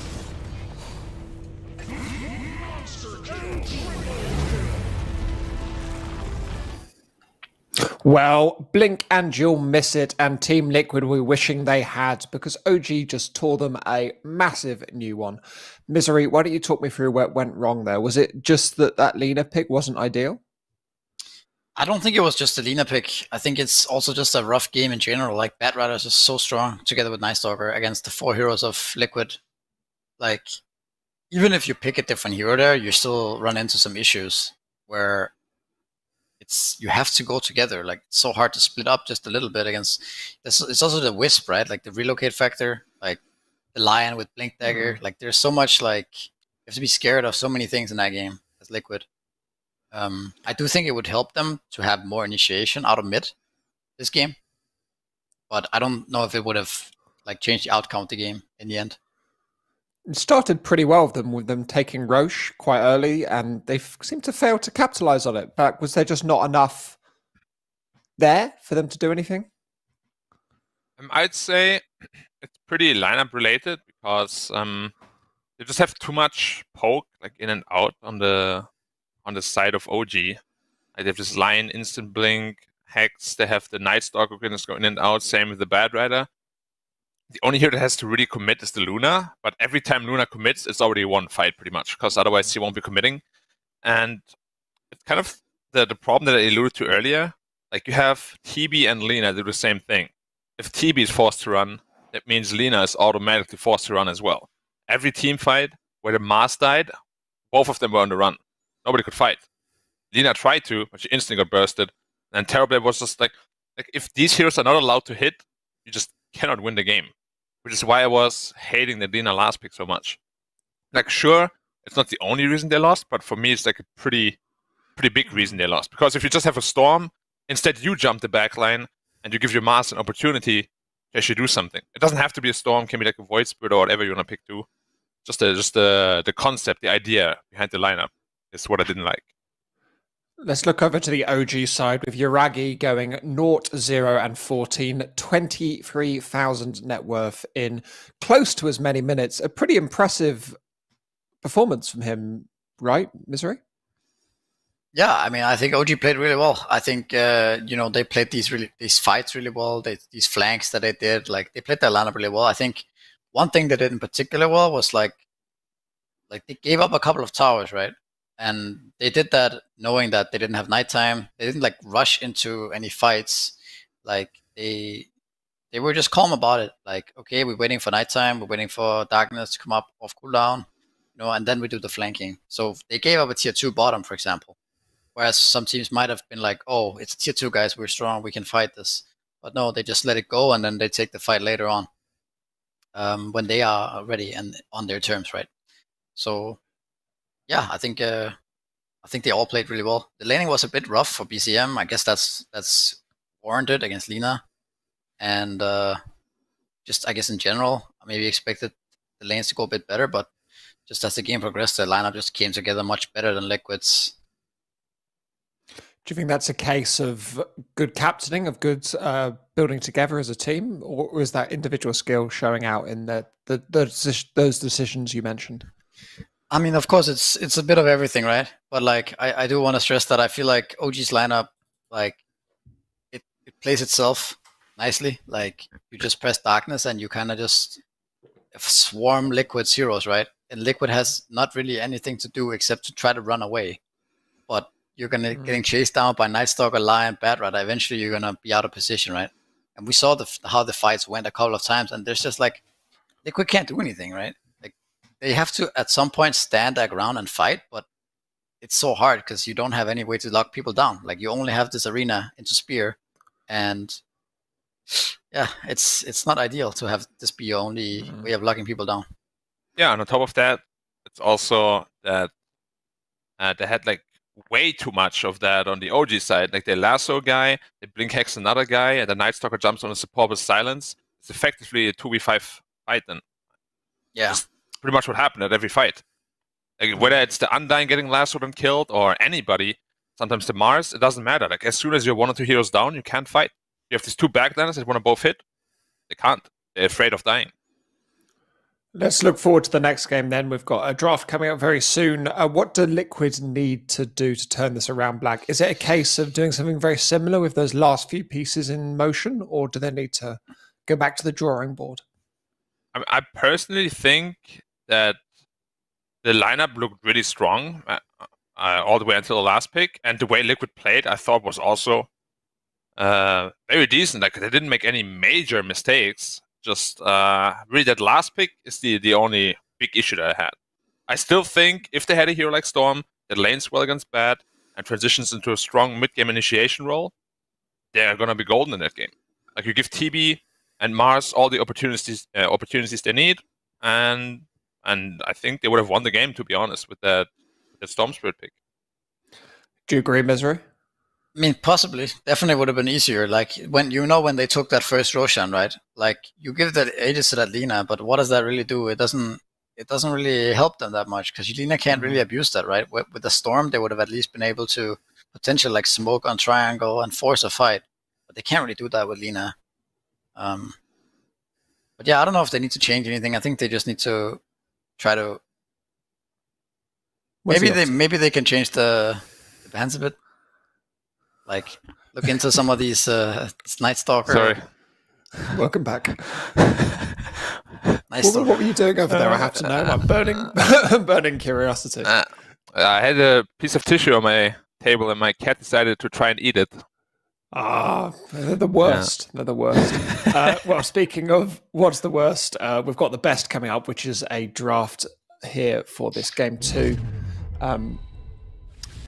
Hopefully Liquid can turn it around, because I'd love to see a 3-game series between these 2 teams, 2 of my favourite teams in Dota. And Liquid are going to start out by banning out Amar's heroes, the Nightstalker and the Timbersaw, with OG taking away that Wisp. Radiant team pick. Any thoughts on this first part of the draft, Misery? Yeah, I mean, I thought the Nightstalker ban was kind of... I mean, it makes sense. I didn't think they might go for it, because it's still first phase Nightstalker ban. You don't see that every day, but at the same time, like, just the vision gain that this hero does for you is OG's it's annoying to deal with. So I understand the ban. OG's And, The Bane. I want to highlight that Beastmaster ban as well, because we spoke earlier about Beastmaster getting banned in that middle or late phase quite a lot. First phase Beastmaster ban we've not seen in a while. Why do you think they're banning out here? It looks to me as they're banning it out because they want to pick Razor Nyx. I think this is kind of thought out. Like 10 seconds. that's at least makes a lot of sense. This might just be a Nyx 5 with a Razor carry, right? And then they're like, okay, we don't want to play against Beastmaster when we have that, so let's ban it out. It could be a Nyx 4 as well, of course, but just the way they pick it together, it's definitely going to be leaning together, I think. It could also be a Mara Razor, actually, right? They've done that before. So it's flexible in that way. Potentially, and I think they just also want to deny like the quad pick that is very popular against the Razor. Well, Nyx doesn't really deny it; it just makes it feel very like uncomfortable, right? Yeah.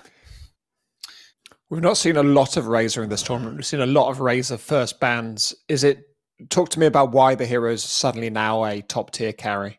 So another reason why Razor Nyx is good is because the Queen of Pain is usually a good response to Razor, right? But now you're kind of hesitant to going for it because the Nyx is there. All right. So cool opening here. And here comes the breaker. And now they're probably going to ban ST out, right? Yeah. And then so some SB, of the... it's a super strong response against the Nyx Assassin, of course. If you ever charge him and he ults, he gives away his entire game plan at that point. And against Razor too, if you ever get up to like an Aghanim's, if it's an offlane Spirit Breaker, you just charge him through the BKB and his entire game plan is also pretty ruined. Like, I think Spirit Breaker in general is a pretty strong hero if he gets off to like a decent laning phase. Are they going to be playing it as an offlaner, would you reckon? 10 seconds remaining. Well, I hope so. I don't quite know where Liquid plays it, but it definitely strikes me as a Zai hero. Like Zai does play it, yeah. It's definitely a Zai hero. I just don't know. Like, are you going to put the breaker offlane into Razor? I think, what are you doing there as a breaker? How do you pick out of there? I feel like you don't do anything. You don't. So I think in this scenario it might be better to try to like put it on support, but sure. Then it's not really the same hero. You could also throw. We've seen some mid SBs. Yeah, Mickey SB mid. Is that something that sounds right? Maybe not. It sounds more like a. I know what all those words mean, but in that order, I don't think that sounds quite right. SB Mickey don't comprehend. We're banning out the Invoker on Team Liquid, one of BZM's classic heroes, and the Morphling banned out on OG, and the Enigma, another curious ban there. Why the Enigma? It's also a hero same reason. Liquid has been playing, right? A lot recently on offlane. It's also the same reason why they ban Beast, right? Like you can't really deal with those Eidolons if it's a Razor carry. Yes, too. Yes, that too. 10 seconds remaining. Makes sense. And I don't know. Now that I think about it, like you can't just go break offlane with a strong 4, like the Bane, right? And you are gonna get a lot of levels, and I think you're gonna farm fine as well. It's just like Razor is definitely gonna have a good time as well, right? Like you're not gonna be pressuring. Yeah, definitely. But this entire draft actually makes. Hello, offlane Jakiro? Black? It's certainly an offlane Jakiro, I reckon. No way, dude. No way. No. We're not seeing that again, I don't think. Yeah, no way. If they do that again, I don't know. Like I do Magic Hero in my pubs for fun, but it's like 5 seconds remaining. Like, it's a 5 hero. Just play it as a 5. It pushes out lanes. It pushes towers. It does the same thing. It's no need to play it as a core, and they'll do it. It's pretty good against Spirit Breaker. Potentially can stop the Bane too. It's a lot harder though. But an Ice Path against Spirit Breaker is pretty chill. Put it somewhere, he charges through. It's like, damn. What noise was that? Is that the noise that Jakiro makes? I want to mention the hero that's currently missing as the Outworld Arrow. Is that not a good pickup here for Liquid? It's like the thing we talked about a bit with some other heroes. Is like the Nyx is already picked, right? All right. Which makes it less appealing to pick the OD already. All right, so they go with the Luna. Isn't Razor considered to be really good against Luna? Well, it's good, right? But it's you can go Pike on Luna pretty naturally. Plus, you have the magic damage as well. Mirana. But you are going for this double like BKB damage link stuff, right? Like, I feel like Luna is gonna have a really hard time against the double BKB Razor. I mean, of course, it's if he links the Luna and Luna can't get out, you know, it's rough for sure. But if Razor gets stunned and Luna eclipses, the Razor dies too, right? So it kind of goes both ways in that way. But yeah, I guess. And Luna flash farms the map. I think something that Liquid might be thinking here is that they might want to go aggro tri-lane with Mirana, Bane, Luna, and put the breaker safe lane. Like, yeah, like you don't want to lane Mirana split breaker. When I see this composition of heroes, that's what I'm actually thinking about. If I'm OG right now, so I would definitely consider that, even though it's not super like normal to do these days. Like at least to start with, right? And then after like a minute or two, maybe you can break it. You get a kill or two, make Luna Bane really comfortable, and then you can just help the Spirit Breaker after. Sure. I mean, you would play the Luna in the off lane, right? And then play S3, and then if OG decides to dodge the lane or whatever, then you adjust from there. I'm picking up his Mars. That's also something Secret did, right? But they did that. They put the Sumail Breaker safe lane, and like they went aggro with some Timbers or Inch the other day. Yeah. But obviously, that's obvious. It's a different scenario. But now that OG picked Mars, they might even be more likely to put the Spirit Breaker against Mars, because that was also the matchup that the Secret did. Yeah, and somehow Mars got first blooded. Yeah. I still don't know how that happened, but potentially, yeah. And I mean, Jakiro is a pretty scary tri-laner. Razor with the Plasma Field can be pretty strong, but Nyx is very weak compared to the other three, at least. Both these teams are looking now for a mid laner to close up their draft. What sort of mid laner are they looking? Are they looking for a similar thing or a different hero here? What is Liquid looking for? They do like a little bit of just damage, I would say.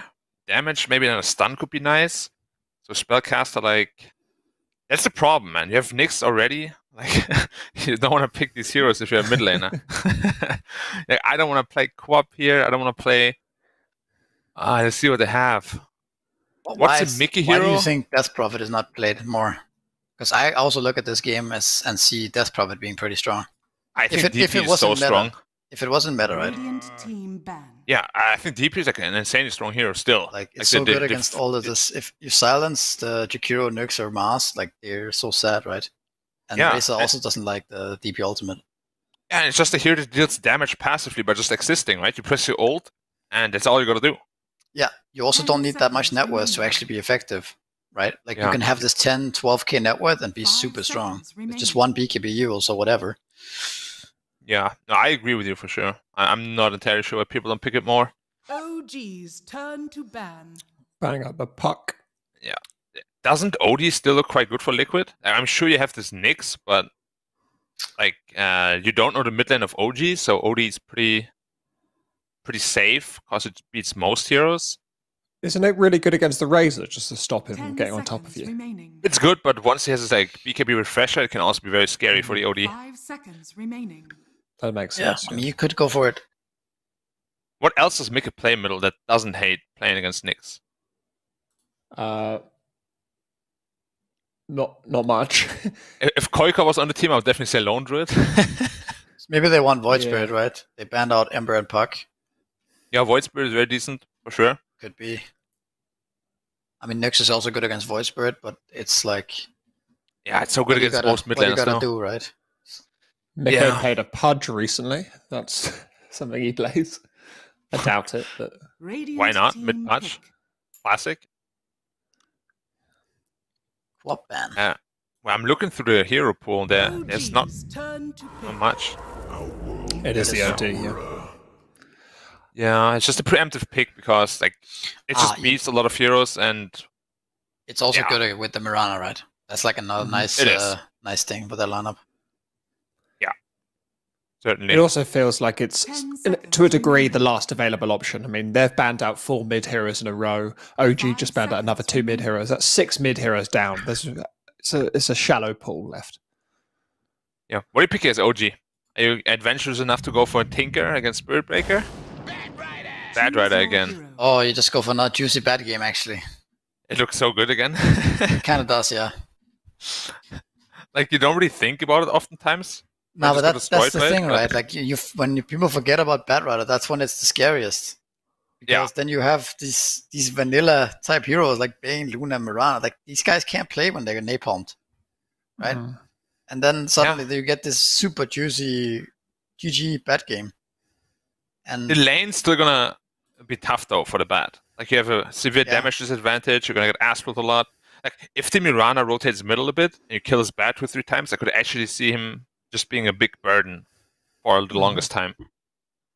right, I mean, it does feel like if but I think you're right. I think it will be a rough early game for Bat, but still, like it's hard to shut him down so much that he won't get to that point where he's still gonna be that effective Batrider, you know. Yeah. So yeah. you might I mean, have a you're slow right. start, a bit like last game, right? Like Bat had a pretty slow game. Yeah, he died to Lina in the river there, and like he was getting owned in the lane. His net worth was really low, but you know, it's still he just eventually catches up, and then you have no counter, no lasso Especially in counter. this patch, right? You get this one random kill, suddenly just 500-600 gold, like halfway off your next item. It's I mean, as long as you don't lose multiple lanes, right? Then you have space to catch up. Like if you end up trading towers, like the safe lane, off lane tower. Like, what am I saying? The safe lane towers, right? If you trade those towers, there's just so much space on the map to catch up in the game. yeah, sure. So yeah, I think OG's maybe got this one more time. I think it's too strong of a bad game once again. Do you agree, Black? Yeah, I mean, it even slipped through my mind, and I'm like the panelist, you know. I was like, what could they pick? Oh yeah, this hero looks really good. Oh, it's just a Batrider again, and yeah, it looks amazing, and it's hard to bet against him in this game. Okay, well, will OG's razor-sharp draft turn Team Liquid absolutely batty, or will they charge us ahead into a Game 3? We're going to find out with Nomad and Lizzard. Thank you very much, Dan, Misery, and Black. Yes, indeed, we have game number 2 on the cards, and the bat comes back for a second lap. Can OG make the magic happen twice in a row? Let's find out. The draft is looking a little bit more even this time around, don't you think? I mean, I'll be honest. I thought the last draft looked really even as well, but you know, 30 me pleb, seconds me to simple. battle. Yeah, the Lina was a bit difficult to pull off in that last game, together with everything else. I think Liquid's draft this time around is a little bit more well-rounded, has a bit more broken in it, you know, like you have this Mickey playing OD, you have Spirit Breaker being played by Zai, Luna as well in a really good spot at the moment. I think they've got what it takes, plus a couple of decent setups for the Mirana arrows. Begins. Yeah, you've got that nightmare, don't you? Nightmare and imprisonment, right, from OD, which he has to be a bit careful this game. Usually when you're an OD and you're saving your allies, you just use that imprisonment, you don't care. In this game, you have some issues. First, you're playing versus Razor, you need to be careful not to give out too much damage, and also you're playing versus a Jakiro. I think this hero is extremely solid versus defensive imprisonment because it just allows you to follow up with an ice pad. Is this a good OD game, would you say? It's a solid one. There aren't many. Liquid. They're going for a first blood under the top lane. They've got Tiger in the trees, and they're going to be able to bring him down. Easy peasy lemon squeezy. Marty is going to start off the game with first blood. Yeah, and we've seen this before, right? Just sacking the Spirit Breaker on the safe lane, leaving him alone, and then tri-laning top lane. We've seen it, I'm not sure which team did it before, but I've seen the exactly same thing. Spirit Breaker with his bracer won't really be zoned out, and then you dominate as a tri-lane on top. Yeah, especially as there's no one here because they're swapping the lanes up, so it's just going to be the sports trading farm for the time being whilst OG get their lanes figured out. Amar, they won't spot him out, sadly, for Liquid. I was thinking they might go for the sleep into an arrow play. Well, there's the sleep, but Boxy is way too far. Yeah, it's sleep and tickle, similar to slap and tickle. But... Very similar. Actually, the Mirana's just taken the hard creeps already, so you know, just doing Mirana things. Taking a little bit of damage, and by little I mean quite a ton. Getting slapped pretty hard. The supports are away, so Amar and Misha just lay their damage down into him. Finally, Boxy will TP. Oh, but he's TPing to mid. Very interesting here. They're going for this right now, and they might just get him. Beautiful timing there from Boxy on the arrow. And they bring down BZM in the middle lane. Beautiful rotation. Yeah, and that only works with the TP. Like, there is no way that you move towards mid lane and you make that play. But because of the TP, Bat just has no info that Mirana is missing, and he has no time to react as well. Misha trying to make the pull. Insania being very annoying about it, though. So far, this game is looking pretty solid for Liquid. They got a kill on the mid lane, another one on top. Maybe even Amar now. Yeah, Boxy is not leaving these lanes alone. He's not going bottom. He's just helping out up in the top lane. And now with the stun arm to Amar, they're going to be able to get another one. Misha in a similar amount of difficulty under the tower. Might be able to walk back into the arrow and gets killed off. 2 kills in the top lane. Boxy, I mean, this is reminding me of the Tundra start. Like we saw Snaking have on the Weaver, where he's just dominating 2 lanes at the same time. Boxy doing the exact same thing. Yeah, they're crushing these lanes, and the most important thing, Zai, like usually when you tri-lane, right one of your lanes is suffering. Zai isn't. Like, he has 11 CS versus a Razor Nyx. Like, he's doing extremely well down bottom too. Now he's charging mid lane, BZM. Well, I'm not sure Zai can do a lot alone. Nice bash. I like the way he was like walking away. He goes for the right click, starts to walk away, and realizes he bashed him. And it's like, oh, I can get another freebie off here. Who knows? Maybe Gaben's on my side and I land another. I tries another time. Why not? There might be a sleep on top lane soon as well. They're aiming for another kill. I really like that Boxy actually went 2 levels of Sacred Arrow. Like, just doubles your damage, more than doubles. Yeah, and the amount of setup, as we mentioned before, it's obviously going to pay itself off when they go through an aggressive rotation down the bottom lane. They want to bring down the Spirit Breaker. He doesn't have a charge. He doesn't have a way out of it. Tiger is going to be able to bring down Zai down at bottom. Yeah, a little bit of that curse happening just as I praised him. He did lose quite a bit of momentum going for the bounty run. You have an arrow in the middle lane. They're going under the tower here. Meanwhile, atop, they're going for the kill onto Misha. This is going to be an easy one for Liquid as they pick off the Chikiro. The right clicks will be in, and the kill does come through. Now, BZM did survive thanks to Tiger's rotation in the middle lane, and does not get killed off by Boxy and Mickey. Although you can see Mickey here, he's reaching for him. If he lands that Astral, I don't think there's a counterplay for the Batrider. He's just going to die. Looking much better this time around for Liquid, isn't it? It is, yeah. I mean, their laning phase wasn't too bad last time. I mean, it was pretty good last time, actually, but this time it's looking positively dominant. For me, it's more like your laning stage is going well, and your heroes do pretty well after the laning stage. They don't truly need too many items. They don't need these travels plus BKBs to come online. Quite. Like,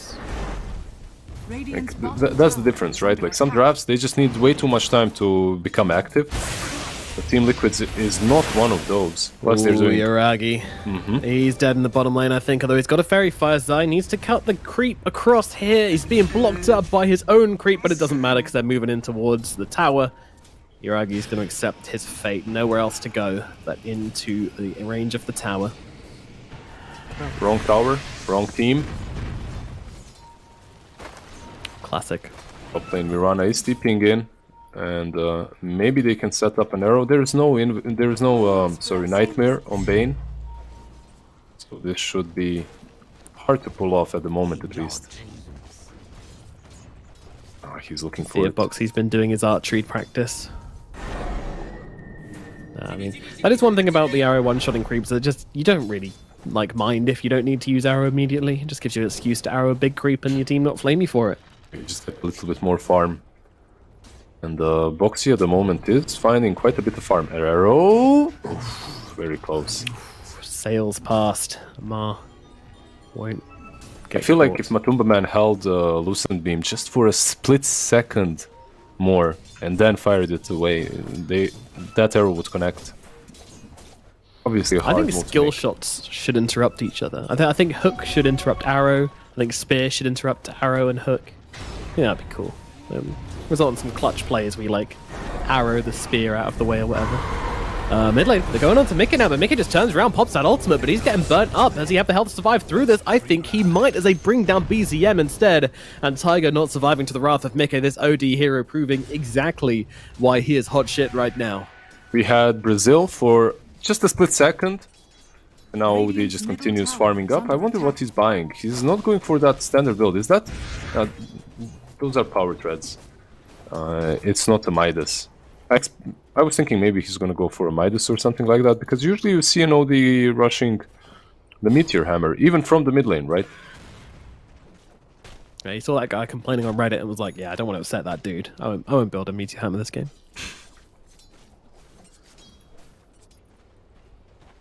They catch Bet again. Boxy is sticking around, but unlikely. I mean, it's 7 minutes into the game, and the OG heroes are afraid to show themselves on lane. That is not a good sign.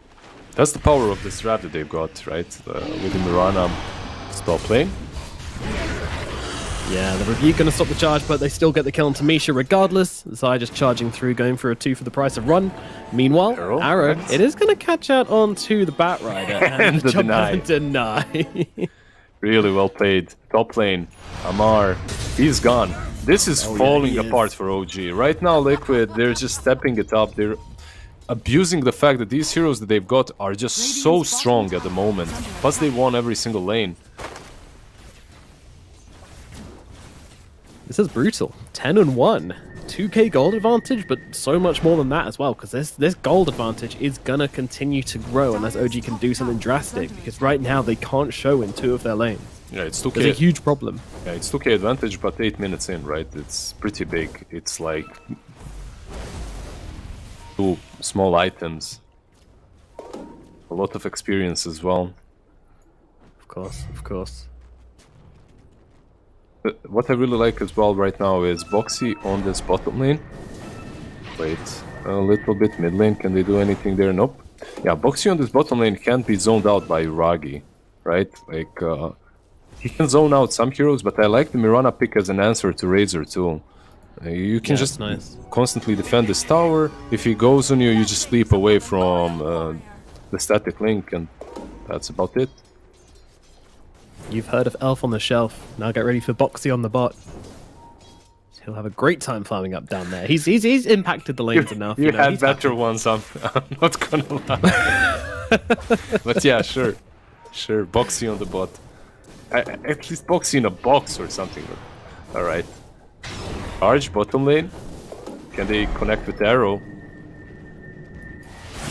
The creep!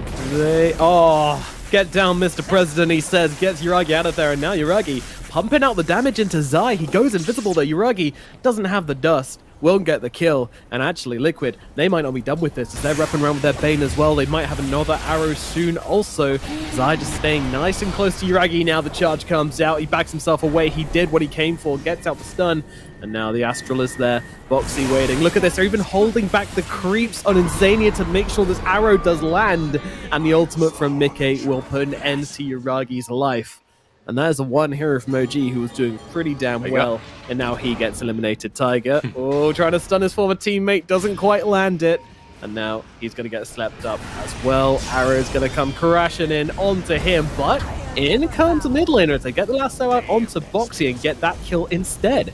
Tiger's actually going to survive from this for now, but he has been charged. Meanwhile, Insania's going to get cooked up by BZM and Misha, and in comes Zai. Does he commit to this? He's a true Spirit Breaker player. Of course he does. Into 3 heroes we go. He gets to the lane at least. He gets to this tier 1. He needs some assistance though. I expect they're not stopping. Yeah. Assistance is coming in the form of the Tournament Man, and they're going to be able to bring down BZM. Zai, he knew exactly what he was doing as the cavalry does come galloping in for Team Liquid. Tiger trying to duke it out, won't be able to do so. Misha maybe even some trouble here as well as Boxy stays on top of the dragon. Arrow is available. They'll use the charge to set up for it, and this will be a dead Jakiro. 3 return kills for Liquid. That was not a good trade for OG at the end. Yeah, Zai is one of those players that you never truly know if he is bluffing, if he has absolutely no support, or if you're just about to be wiped, if you commit, right? They try to go on him, but he's just so tanky. Phase Boots and Bracer, it's just enough for him to survive under the tier 1 until Cavalry arrives. Matu with a nice rotation. You see, like my teammates in pubs should watch this game a bit more. Even if you're a carry, you can help out. You can TP in, you know, early, 12 minutes in. And, dude, just look at this Luna. Dragonlance, Mask of Madness, 503. 503, my god. BZM just getting arrowed up. Tried to be a little bit aggressive there, but gets his momentum stopped by an arrow to the face. Dire's top tower is under attack.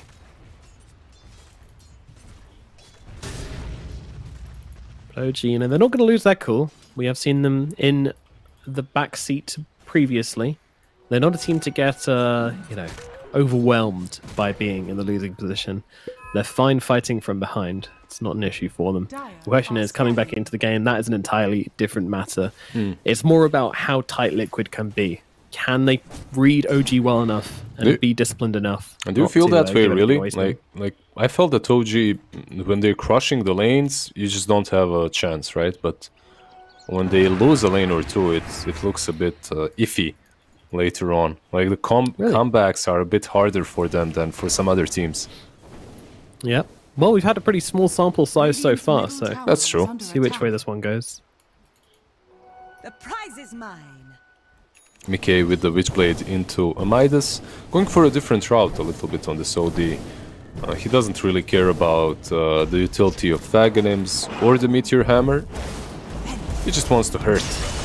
He just wants to hit people, and who can blame him? He's an angry, angry man. Boxy might... No, he's gone. He's gone. Cooked up by BZM Batrider. Once again, having a decent impact here whilst the team's behind. He's still picking up the occasional kill, but in the top lane, the pressure is coming from Liquid, and they are backing off Matumberman. They are backing up Matumberman, sorry, with two heroes nearby. Oh. And in they go. Arena comes down. Oh, a rare miss for him, though. Insania tries to go for the grip, but the rest of the team have backed themselves away. They're going to leave Insania for dead. They've taken the tower. Oh, they haven't taken the tower. They just want to get themselves back. Taiga. No, Tiger finds him in the trees. They'll cook him up good and proper. Although, Matu goes for the ultimate here, but with the Astral combination, that is not a symphony of skills we're looking for. Arrow tanked by BZM. OG still chasing, but not really going to be finding. Yeah, quite a few spells wasted by Liquid. Bane used his grip. It wasn't truly necessary as the arena was already whiffed, right? I understand that he's trying to save his teammates, so that's fine. Later on, Matumberman also missed the Eclipse, and really nice play from Taiga there. He didn't just find Zai and impale him. He saw as Zai was preparing to charge away on the other side of the map, and he stood in front of him with Spiked Carapace. So, a neat little play from Taiga.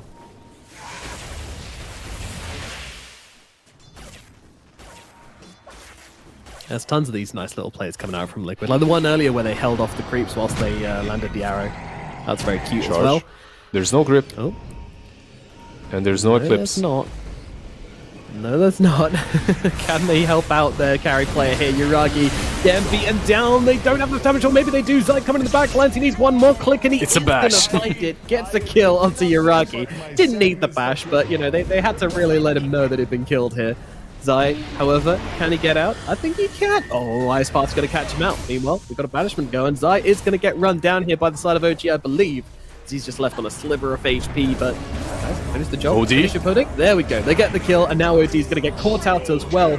OG making the plays happen as BZM's on a triple kill. He wants to make it an ultra kill as he catches up with Boxy as well. And Napalm stacks her out. He's got the charges, but that was his last one. And now the Mirana will die, and it is an ultra kill for BZM at 15 minutes into the game. OG coming back into this one once again. Yeah, what was I saying about comeback and OG? That they're really good at it, right? That was all you're saying, yeah. And I was telling you how, you know, they're not that good at it, but really, I got it wrong as a play-by-play, as it should be. I was surprised by Liquid that they're trying to go on the Razor without any big spells, right? They didn't have the grip, they didn't have the Eclipse, and Razor was literally next to the tier 1, which allows OG to just very easily connect. Mars just finished off his Blink Dagger. He missed the spear in the beginning, but it didn't matter. Also, OD, Mickey and Mirana, they tried to go on Nyx, they tried to go on Taiga, and that backfired too. So they caught Nyx, but he just used Carapace, stunned both of them and set up for Mars to come in there and actually kill off Mickey. Some really, really nice plays by OG, but also Liquid trying to perhaps be a little bit too eager. They could have waited out the BKB perhaps on Luna and then fought. BZM. Yeah, try to get on top of Zai, but Zai with that bulldoze just so unattractive. Zai is always attractive. True, very true. Sorry, Zai. Didn't mean it. Liquid gathering, but as a OG, they look towards Tiger. Oh, okay, alright, interesting there.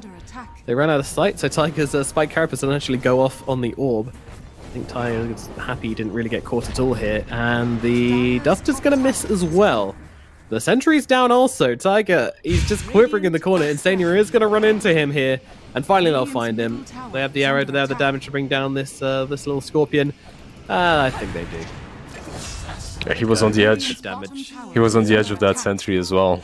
Just looking at the wall. If he doesn't turn around, the problem is going to disappear. Doesn't work out like that, unfortunately. Bottom lane, not really being pressured that hard from OG either. There's like 2 heroes here, but they're just like, yeah, we'll leave the Chikiro to do it. Yeah, they don't really have the best heroes to kill towers at the moment, right? Once you get this refresher, perhaps on Yuragi it gets easier, but is the BKB completed? Yeah, so he has a BKB. I think this is a nice timing for OG to fight. Oh, Arena comes down, but quick reactions from Mickey to stop the spear coming out to follow. He is still trapped in this area though, but look at the damage coming down with the arrow, with the Eclipse. Can they finish off the Mars? Yes, they can. BZM getting low as well. Needs to get himself back as a charge comes through onto Misha. Matuma following up as well. That is a double damage Luna, by the way. Nothing to worry about there. Yuragi though is coming back in. He actually wants to fight this one. BKB pop. The grip is there from Insania, but doesn't really matter. No, it does not, because he's stunned up immediately. Matuma gone. Insania's going to follow. OG slapped right back as Zai climbs back up to the top lane. Wants nothing to do with this fight anymore. My goodness. Yeah, Yuragi was actually fashionably late to the party, and sometimes it's alright to be late. He can say that it's calculated. What happened though is he didn't have a TP. He went bottom and forgot to buy another one. But it worked out really, really well for OG. The moment this Razor has a BKB, they can take fights. And it will get easier once Mars has it too. I think it also shows just how Luna can't struggle against the Razor. The moment he uses that static link, she needs to run away. And OG were just on point to follow up with everything. The Ice Pad to prevent her from running away, and also Nyx Assassin was there to prevent the grip from controlling the Razor. But Liquid, they are looking to make a quick response, and their response is going to be Roshan. OG, do they know about this? Now this time, it's not even Liquid just saying that OG don't have the timings, they won't contest it. OG do have the timings, they just believe that OG aren't going to be ready for this. It's a trickster play. This OD is just hitting so hard. They were not ready. And not only do they take it from themselves, but they take it out of the hands of OG. Potentially would have loved to have that on their Razor or on their Batrider instead. Arguably, they figured out the Trosh was happening like kinda fast. When you take in consideration it was nighttime and you were also kind of afraid of them smoking on you, Boxy. Yeah, that's Boxy dead. It's a smoke that they used to contest Trosh, right? But because they were late, they just used it a little bit further down the road to take down tier 1 on the mid lane. Middle tower has fallen. So all things considered, kind of fine for OG. Yeah, you lose that Aegis, but you do get a decent objective on that mid lane.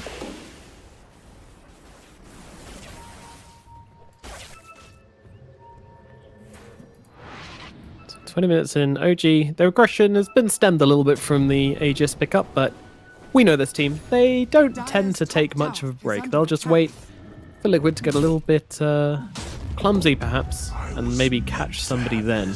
They will not wait. In fact, they're going for it already. This could be bad, though. There's a lot of heroes from Liquid up top. Insania knows. Or at least he's expecting some move. As you could see that he is going up front now. It's Zai actually doing the same thing. Has that bulldoze, remember? Yep, it's very annoying. And they will pop the ultimate from the Mirana as well, just to keep OG off them. Yeah, I'm not sure if Liquid wants to fight, because they don't have OD, they don't have Mirana there. There are TPs on them, but by the time you connect, you will lose a hero or two, so probably best to fall back a little bit. I like that Matumba Man has finished off his Hurricane Pike, though. That's gonna be very helpful versus the Razor. Double damage. It certainly will.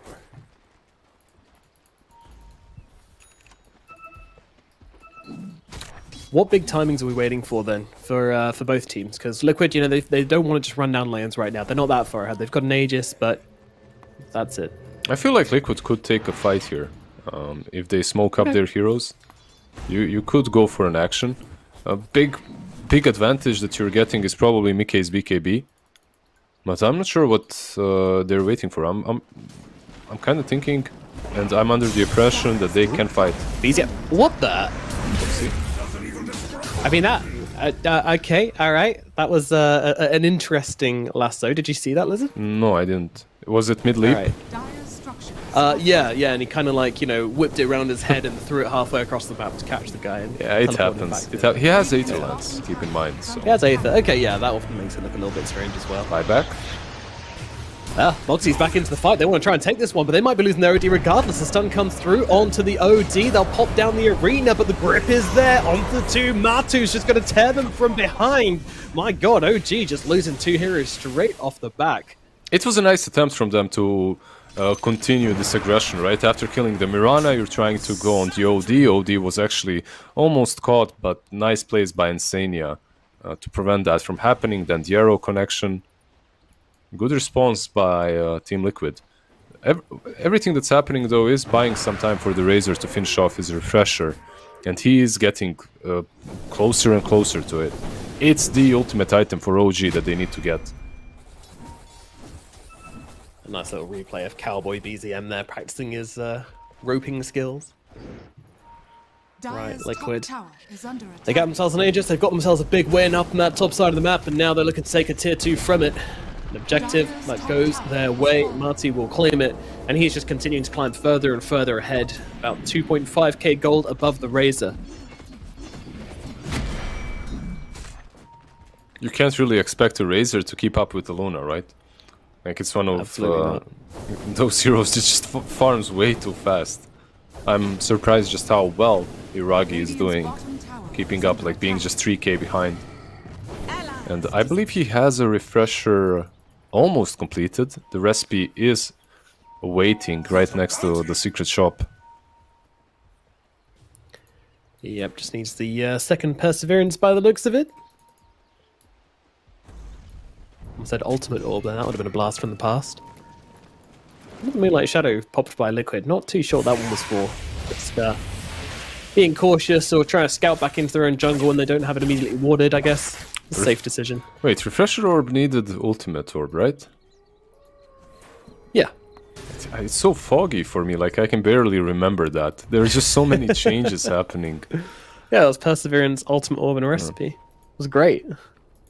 Now it's double Perseverance. Boring. Insania has been seen here, but he's on the sidelines. They're going to kill him regardless. I mean, he's fine about this, right? He's just interrupted their gank once again. Just one time after another, he's doing this every single game.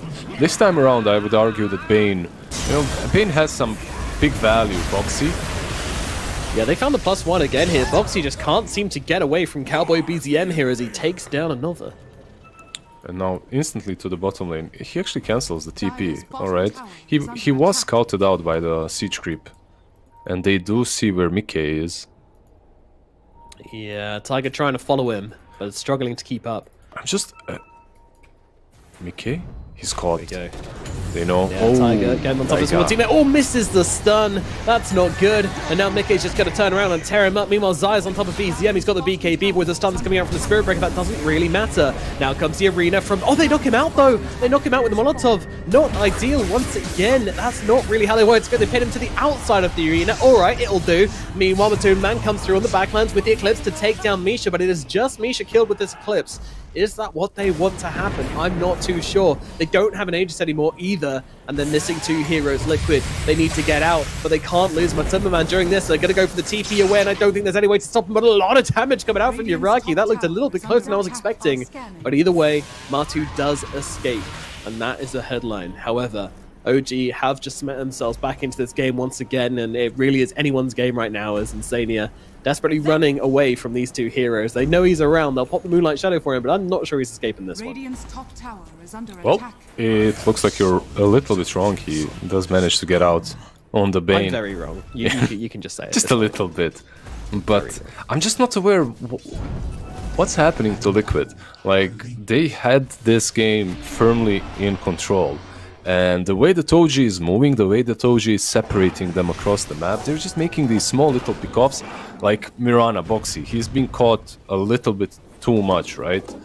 And instead of instead of Liquid being this one formation that moves together, takes objectives, makes moves with smokes, they're just never doing that. They're just waiting and waiting and waiting for their cores to farm up, which they like arguably are doing. Luna almost has Daedalus. OD is getting bigger and bigger because of the Midas, so the game plan is probably to delay the game. Oh, they're going to see Yuragi here. The charge is out. The BKB is also being popped by just about everyone here as they gang up onto the Razor, and I don't think Yuragi's escaping from this one. Too much damage. Lamar trying his best to help him out, but is not able to do so. Now the arena comes down. Spear's going to connect on to the Spirit Breaker as they control him up for now, but not doing enough damage. Zai, he is eventually getting low, but they're also going to get the return kill onto the Mars. Boxy dead on the front line. Zai back on the deadlines.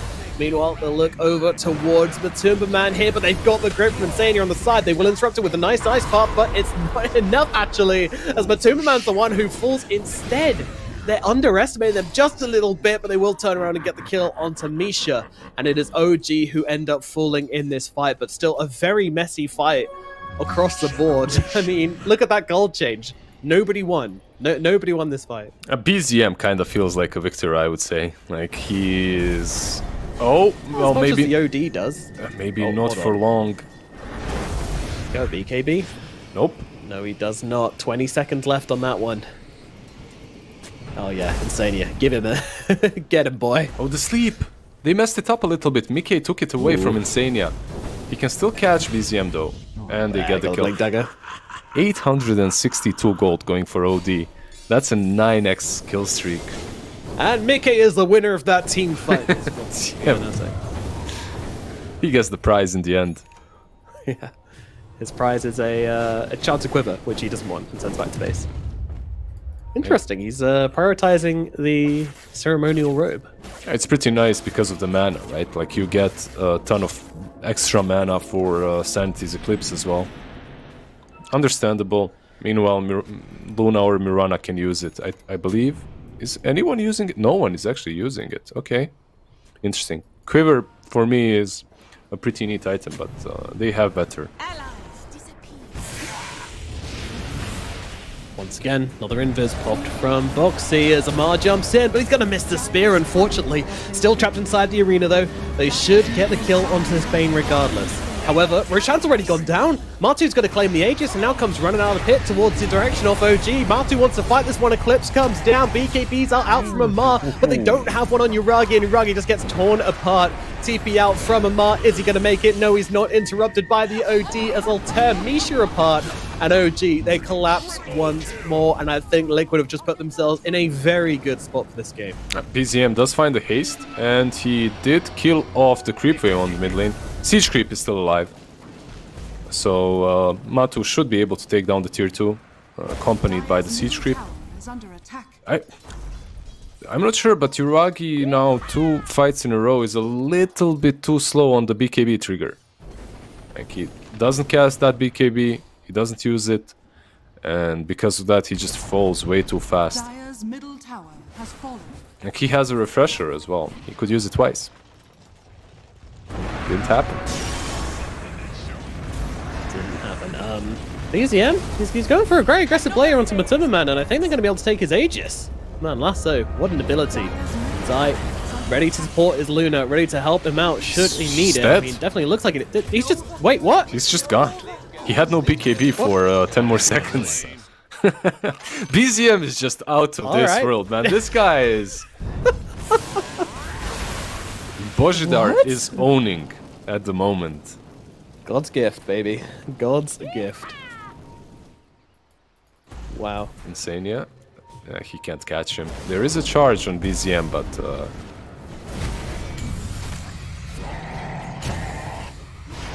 Yep, he's managed to get off the BKB of his own though, so that's going to keep him safe for the time being. However, Boxy getting in, they've got the right click, they've got the grip as well, and it's BZM who goes down this time around. Taunted a little bit too soon, perhaps, as Tiger will also form the middle lane. OG, though, they're still staying with it, but again, they try to go for the spear back, but they actually Astral up the Mirana, which maybe not was the ideal play there, as they did have the Yules into the Mars, but Boxy might still escape, actually, under the cover of Invis, and another Invis. Thank you very never mind, they've got the damage, they've got the spells off cooldown, and they kill off the Mirana. Damn, he lived for way longer than I expected on that Mirana, right? They had vision on him, but couldn't really finish him off fast enough. I think BZM is a little bit too good at this point for his own good. A little bit too fast, I should say.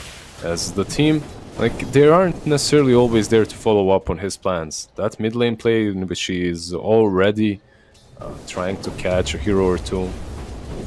Razor just isn't close enough to follow up after Zai charges in. Yeah, getting ahead of themselves. And Zai, he's always going to be in these fights now. No matter where he is on the map, he has that Aghanims completed.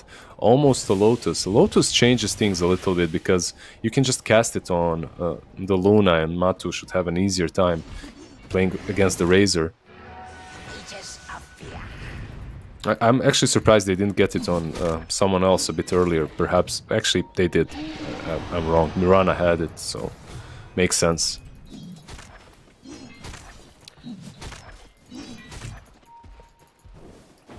Liquid do regain their net worth advantage after these couple of fights here. A bit of a blunder with the Aegis, but they've managed to recover somewhat with that kill on BZM. I still feel like Liquid so far looked stronger in team fights. I feel that OD is scarier than the Bat or the Razor.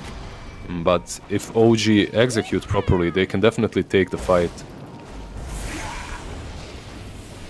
Yeah, for sure. Sure. I have no doubts. All eyes on Razor and to see the BKB plus refresher usage. Yes, yes. If he can actually survive through the first 2 seconds of the team fight, then OG actually stand a chance. But obviously, if they get on top of him once again and just prevent him from doing anything, then that is most of their net worth just thrown out the window. When you already have a 12k net worth advantage, that does not feel good. Nice smoke up happening from OG. And they kind of circled where they thought that Liquid is, and they were right, but by the time they get there, Liquid is far gone. Yeah, they dodge it out. OG moving forward, sneaking through the jungle, but taking this fight into the Liquid high ground could be very dangerous, but Liquid, they're actually moving out here. They're giving up the high ground to the side of OG, which could be costly as they get the lasso out onto the OD. Can they take him down in time? The Lotus Orb is there, but it will not be enough to keep Mickey alive. Another look for more. They've got the spear out onto the Luna. Can they bring the Luna down? It's a question. She gets off her own BKB, and they've got the grip out onto the Razor. Razor in trouble. Someone interrupt this man, but no one is stopping Insania from getting off that full duration grip as they now take down Tiger. Ahmad's gone too. The Bat Rider stunned up in the backlands. BZM has no way out of this one. The Yules will connect, and the Bat shall fall. Eventually, Insania wants to do it by his own hand. Meanwhile, on the back, Misha's gone as well. Wow, it looked like OG. It looked like it was all them as they take down Mickey to start off that fight, but Liquid come back in a huge way. Yeah, it looked really good. They take down OD instantly. But you just don't have the survivability to just survive what Luna is dishing out your way, right? There's just so much damage coming from the Daedalus. Insania, again, being in the right position, managing to... I believe the grip was on the Razor, right? Like, he controlled him for the full duration of that grip. Even though he was in the arena, Luna doesn't care. Popped that BKB, went straight inside with the Eclipse.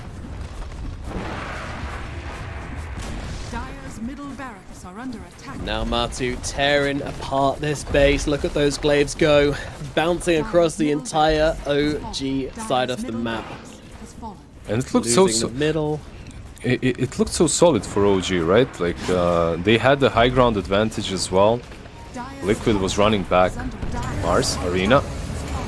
He's going for it, but the BKB is too quick from Matuma. Man, Spear a little bit off the mark as well. And once again, the grip is there, but this time it will get interrupted. Yuragi's in. He's looking for a target. They want to keep these barracks alive. They don't need to wait for their Batrider, they've decided. They just charge up and force Liquid away. Dire's top barracks are under attack. That's a buyback on who? Taiga? That's pretty much the only one.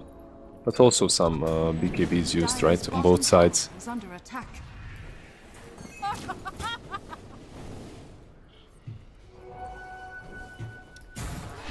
I'm not sure, just OG,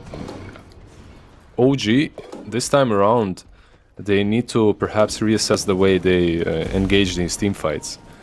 Catching OD is probably the best option for them still. Just the follow-up afterwards needs to be somehow different. Maybe once the Nyx Assassin gets that tag in him, the fights become a little bit easier, but I don't truly see a big item that changes things. I think they just need to get some vision down on Insania. I mean, he's the one who's stopping this Razor doing anything inside these fights. They need to get control of Insania. Yeah, that's actually a really good point. Taiga perhaps with the Yules or Impale.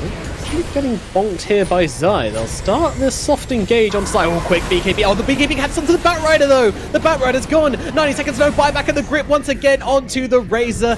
Insania GG. Uncontrolled once more, and they will call it. GG is called from OG. We're going to a game 3. Oh, my goodness. Yeah, once again we're seeing, like in this game, White Bane is so highly contested. This is a hero just keep in mind that this is a hero that's constantly picked in the first stage, right? Like it's one of the first 2 picks, and he always has just such an insane impact. Insania was even sacrificial in this game. He was constantly breaking smokes, being picked off, and still he manages to, buy an Aether Lance? With that Aether Lance, he can grip from far enough that Razor can't really deal with it. Still, I felt that OG was playing really well. With the cards that they've been dealt after the laning stage, they managed to make this comeback in the mid game, right? Like they were still making moves, they were still picking off Boxy, they were picking off Matumba Man. It just wasn't easy. They were too far behind, and the execution path towards victory was just very simple for Liquid. It was indeed, yeah, it was indeed. I mean, OG, they put up a good fight, maybe playing slightly better from behind than Liquid did, so maybe that will fare them well in the 3rd game, but in the end, Liquid from the laning phase, they just had such a solid plan coming into this game. It just eclipsed anything which OG could do, which evens out the series, which means we have one more game to come. And that'll be coming up after this short break.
Radiant's bottom tower is under attack.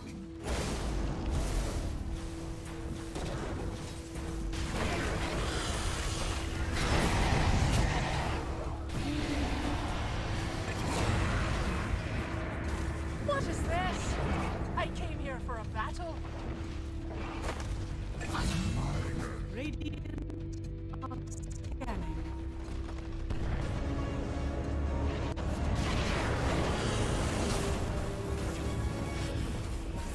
Appalling.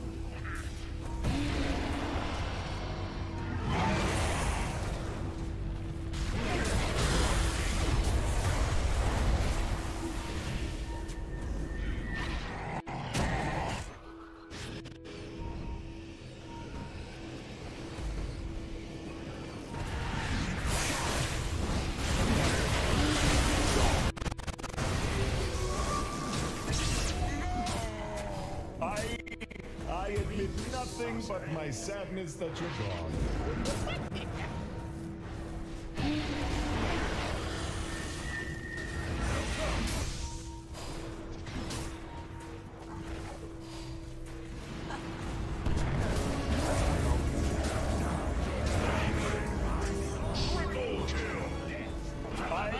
I admit nothing but my sadness that you're gone. Stay together, stay together, stay together.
The odd lasso non-withstanding, Liquid played some relatively clean Dota to take us to a game 3 here. Misery, why don't you talk me through the key pressure points of that game 2?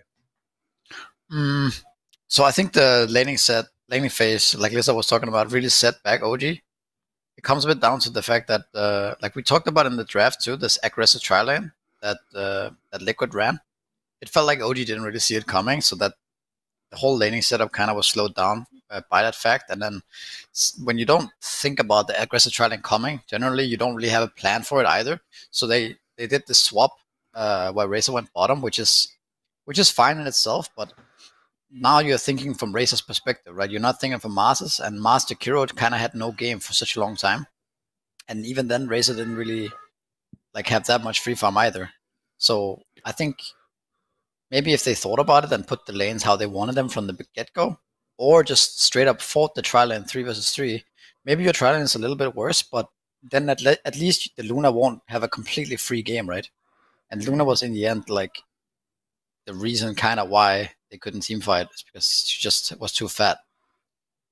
But still, like OG's like the bad rider game and like how well OG played throughout mid game is like still kind of nice that they came back and you know, it looked like they were winning at some point in the game.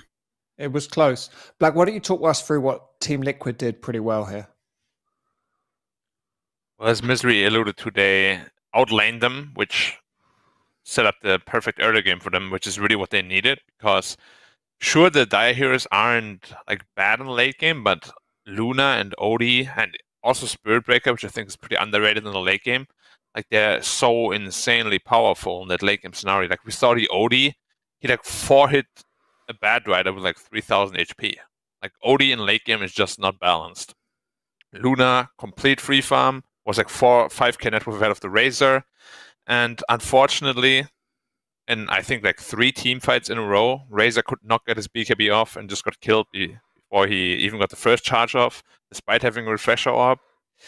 A little bit unfortunate, but ultimately, like, it all started with the laning setup. If OG sees that coming, maybe, well, most definitely they will adjust better and the entire game is going to be different. I want to give some props to Insania as well. It felt like throughout that game there were so many good grips and so much good control of the various heroes. It's very easy to focus on the cores, but I think he... would you agree that Insania had a really great game? For sure.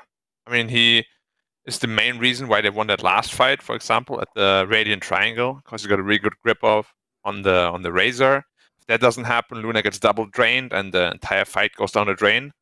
But it's very hard from the OG side. Like, after they used the lasso, it's only Mars and Nyx. If Nyx is dead and Mars used his Arena Spear on like a Luna, there's no cancels anymore. And that's what Insania abused perfectly. Like, he was very present in the moment, very focused. I mean, that fight as well is maybe... So they basically use everything on the OD, right? Like, they use lasso, nuke stun, impale, ice path. So they use all their disables, and then they keep going, right? And at that moment, when they keep going, they actually they're not stronger, even though they just killed the hero, because everything they have is on cooldown, right?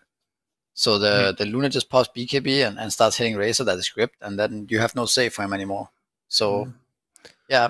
Maybe too over-eager there going on the Luna, but I mean, you can't really blame him, right? He gets a spear on the Luna, like, right after killing an OD. It's like, you're gonna go for that.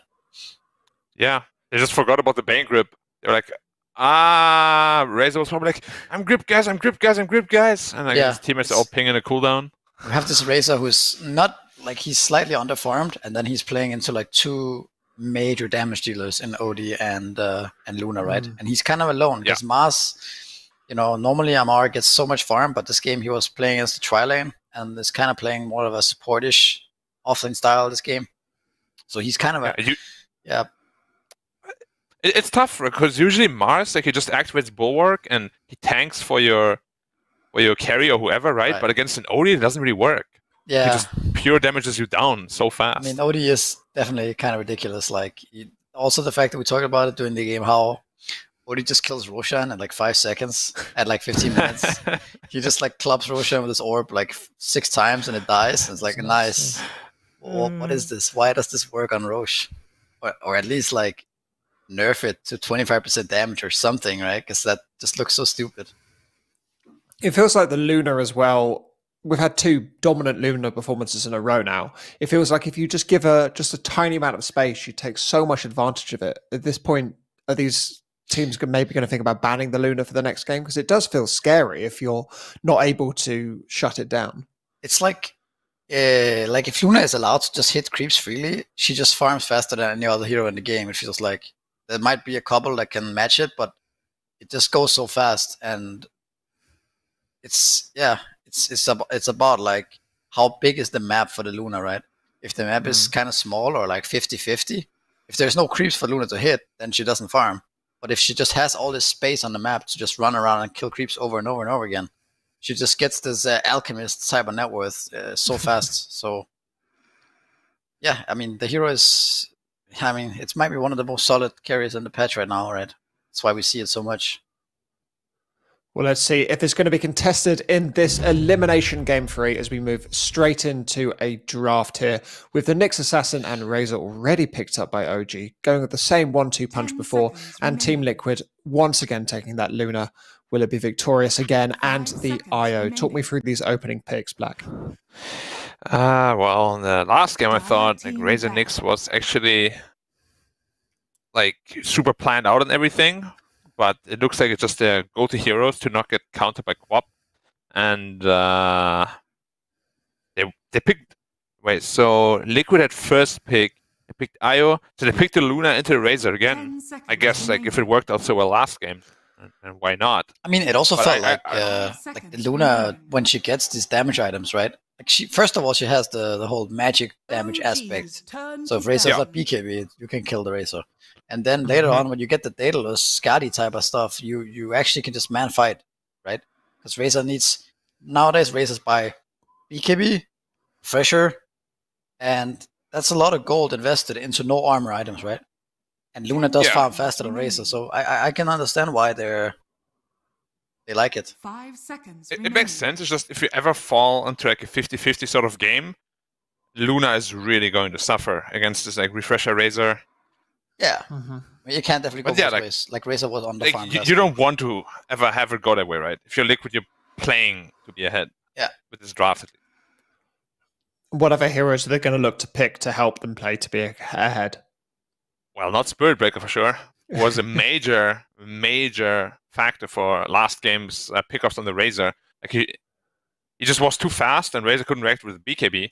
But this game, like what's an offlane that could achieve something similar? There aren't many, if any, really. It was the Breaker in the mid game, but it was also just the whole setup of lanes, right? With the Bane, Luna. Yeah, Now you have Io Luna. You're not gonna necessarily go trial and aggro with Luna. Like they're not gonna get caught into the same kind of awkward lane setup this game, which means Razor might end up having a better game. 10 seconds. It's interesting looking at the OG bans there of Beastmaster, Spirit Breaker, Bane, and Magnus. We've not seen a lot of Magnus this tournament, but they're just pretty much blocking that BKB big lockdown, aren't they? That seems like it. Yeah, I mean, it just emphasizes the Razor's item build, right? Like BKB Refresher, he just doesn't want to get interrupted at all during that BKB and just run into Luna. Yeah, the mag ban is interesting. Are they going to ban Enigma as well? Maybe they should. the mag ban is really weird, I gotta admit. Yeah, it is kind of Luna mag isn't terrible, but it's not great. And Razor against mag is terrible for Magnus. I would be surprised if there was if they randomly pulled out a mag this game, you know, Liquid. Yeah, that's why it's kind of a random ban, but it kind of makes sense, like you said. Just the piercing BKB, disable, and then Luna can just right click. What do you think about the lane is terrible, but like Slaughter against Razor? I always thought it's super good, just because they just don't build armor items anymore. Even if they do, they still die super fast. I mean, the amp of Slaughter in theory is so strong, right? But I don't know, the hero is just so underwhelming, right? Like what? Could you lane Io Slaughter against Razor and win the lane with like the bash damage and stuff? Depends on the support, I guess. But I think it's not easy. It's tough, right? Yeah. So like, if I'm you're just thinking about this Razor hero. It's so popular. There must be like heroes that really just own it. There's stuff like Slaughter in theory is one of them. There's also other approaches, right? Like the Nature's Prophet that Secret did is another approach where you play like offlane Furion with like some kind of melee 4, and then it just suppresses his game, right? It makes his game uncomfortable.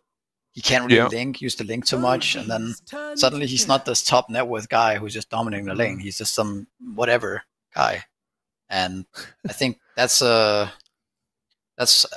approach. Like, yeah, he's really relying on winning the lane as a Razor. Like, if you don't snowball lane, just don't farm fast. It's a tricky one. We've got Team Liquid. They've banned out the Shadow Demon, the Invoker, and the Templar Assassin. What are they going to be looking to pick up here to facilitate this draft? Oh, Wyvern. Okay. So now they've got a Winter Wyvern to go against. Yeah, so they kind of tried to identify the problem from last game, right? Like Razor is dying to all this physical damage. Just pick a Wyvern to protect him. So they go with OD Monkey. Do you think this is their dual offlane? Or I guess they might be like flexing it, kind of. Yeah, it could be mid OD again. I think it just depends on what they pick middle, like OG for the last pick. Yeah, but it can definitely just go both ways. And yeah, it's we've seen Monkey King do a lot of work in many of the games, just cutting the backline, making sure that the supports don't use their spells. But this lineup looks really scary again. Like this OD Luna core is. And with the IO as well. Pretty scary. Yeah. Dude, OD, IO, and Roshan. You probably just kill in 10 seconds, right? Yep. I don't know. Spirit. Ember into OD. What the hell? This better be support Ember, man. Like, No. Ember cannot lane against OD. It's impossible. Yeah, but you can... Can't you? Is it that bad? It's so bad. Like, you can kind of adjust the skill bit where you 10 skill more seconds orb remaining. levels, and you literally just can't do anything. Right. It's rough, yeah, I've played 5 that. seconds remaining. It's like literally... In the game, it's pretty good, though. Right? Against In the game, CIS. it's okay, yeah. But that's assuming you actually have a game. Could they be assuming it's an offlane OD then? Potentially, but like OD is a hero where it's never clear. Like they could even put Monkey King middle now, which is really bad for They have Ember. last pick, right? I mean, right now they do. OG are pretty flexible. Like they could play Ember carry, they could play Ember mid, they could play Razor carry, Razor offlane. It could, but and they're gonna see everything. Like it's tough. Like Luna, IO definitely beats Razor offlane, and Ember safe lane against like an OD monkey. Oof. Yeah, they're gonna pick a flex pick for Liquid, right, for the last pick. So OD can go either middle or offlane. Like this draft looks really nice for Liquid. I mean, it's also just when you think of OD in the laning phase, there's just not that much stuff that actually matches it, right? It's a 7, 8, 9 armor or whatever it is. Like, if you don't count items, I think it's 7 armor level 1. Yeah, like 6.8 or something, like 5 HP region, like 320 movement speed. Right, it is kind of crazy. Yeah, like his base stats are through the roof. And level 1, his Q plus auto attack deals like, I don't know, 120 damage or so. Just one right click. Pretty intense. OG seem to think it is going to be a offlaner because they're banning out the bat. I suppose it could be an offlane bat that they're thinking. I think we can ban bat. Last pick. Despite having Nyx? They're gonna OG might last pick Tinker here. Yeah, I think so too. And go Ember carry and Razor offlane. Because I do think that Wyvern Ember safe lane is a decent lane against OD Monkey. Because you just why would they pick the Tinker? Talk me through that logic. Just because I think it makes sense with the rest of their heroes. And Tinker looks like a pretty good hero here against Team Liquid's heroes. They don't really have a way to catch the Tinker. Like Monkey maybe a bit, but it's kind of unreliable, right?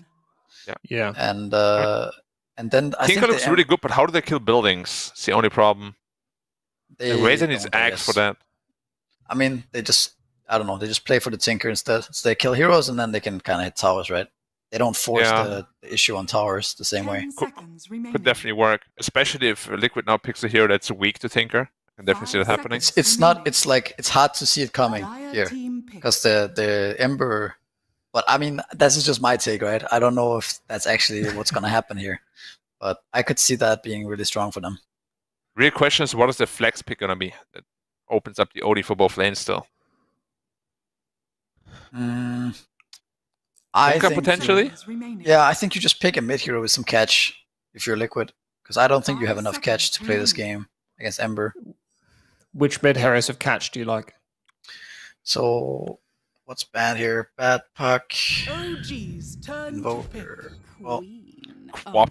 The Quap. So it's just like we were talking about the Quap being good against the Razor, but the Nyx stopping that. Do you still like it, Black? I think it's an offlane Quap and a mid OD. I still quite like it, just to match up against the Razor. It's gonna make his lane feel a little bit uncomfortable, right? Like Monkey Quap is not a weak lane either. They're a little bit lighter on stuns though. Like Monkey King and Beam are the only stuns. Like Quap is kind of like this Rave King offlane. It gives you like teamfight damage, but not real like teamfight control. Yeah, it's like pretty selfish, right? Like a selfish offlaner. You may now Links. Oh jeez. Okay, it's the offlane Razor. Wow.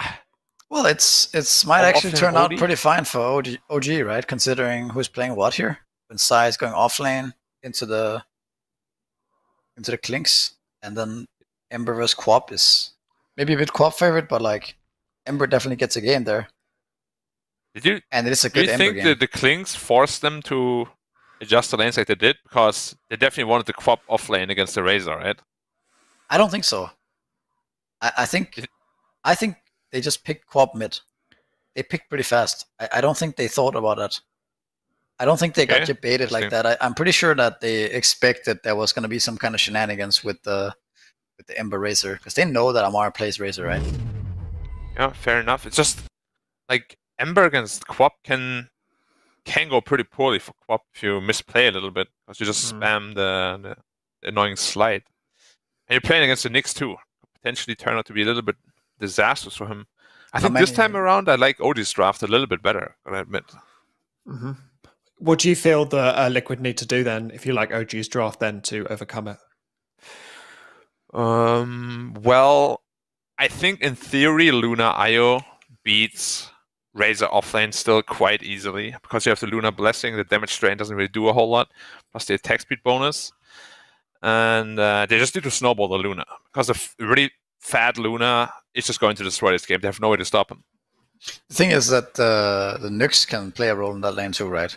Like you link the Luna when the Wisp and Luna is together, and then the Nyx is kind of there to stun in case the Wisp and the Luna turns on them, so that the link channels up. I don't know. I don't really understand Kling's that well. Last time we saw it, he was just kind of farming forever, and then he still ended up doing a lot of damage later on, and it looked pretty good. That's what he does now. He built Maelstrom and just farm stacks forever, and they just become this like hard carry.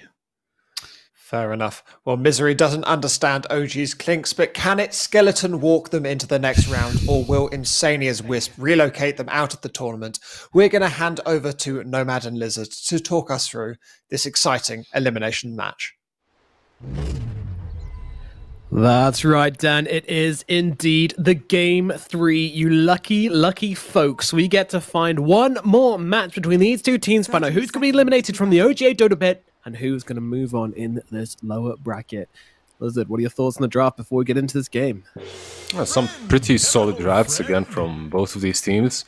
I feel that it is on Liquid once again to protect the OD, to make sure that he has a decent game, because he can create the majority of the space for you by pressuring the bottom tier 1 tower, then rotating mid with the Queen of Pain. Then you have some plays with Astral Imprisonment into Relocate. I like Liquid's draft. On the other hand, when you look at OG Clinks, this is going to be an easy lane for him. Like, yeah, you see what happened right here? I feel like that might pretty much show us what might happen in the laning stage afterwards. Boxy. Yeah, they're returning Fire here on OG. Boxy's now the one taking hits. He's going for the TP out. If this doesn't work out, it could be costly, and it doesn't. Misha gets a kill. Boxy goes down and has no way back to lane. Okay, never mind. I thought that Monkey King and OD might be able to pressure the Clinks quite easily. Right, they can get on top of him, carry a dust or two, and perhaps make some kills. But now, with the first blood going Misha's way, this lane becomes a bit harder for Zai. Monkey King is actually running top. Right, so he wants to start off up in the top lane. Of course, a good hero to get first blooded if ever there was one, because you can turn into a courier and go pretty quickly. It's a small kind of mercy. Do you like Zai's item build? I haven't seen it. Because he had nothing.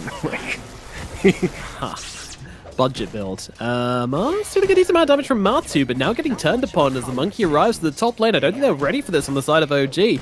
Amar in some trouble. He's going to turn around and get the last hit before he himself gets last hitted by Matumba Man. The Tiger on the run as well. Boxy chasing, gets on top, blocks him up. Tiger will make a path for himself with that impale and move combo.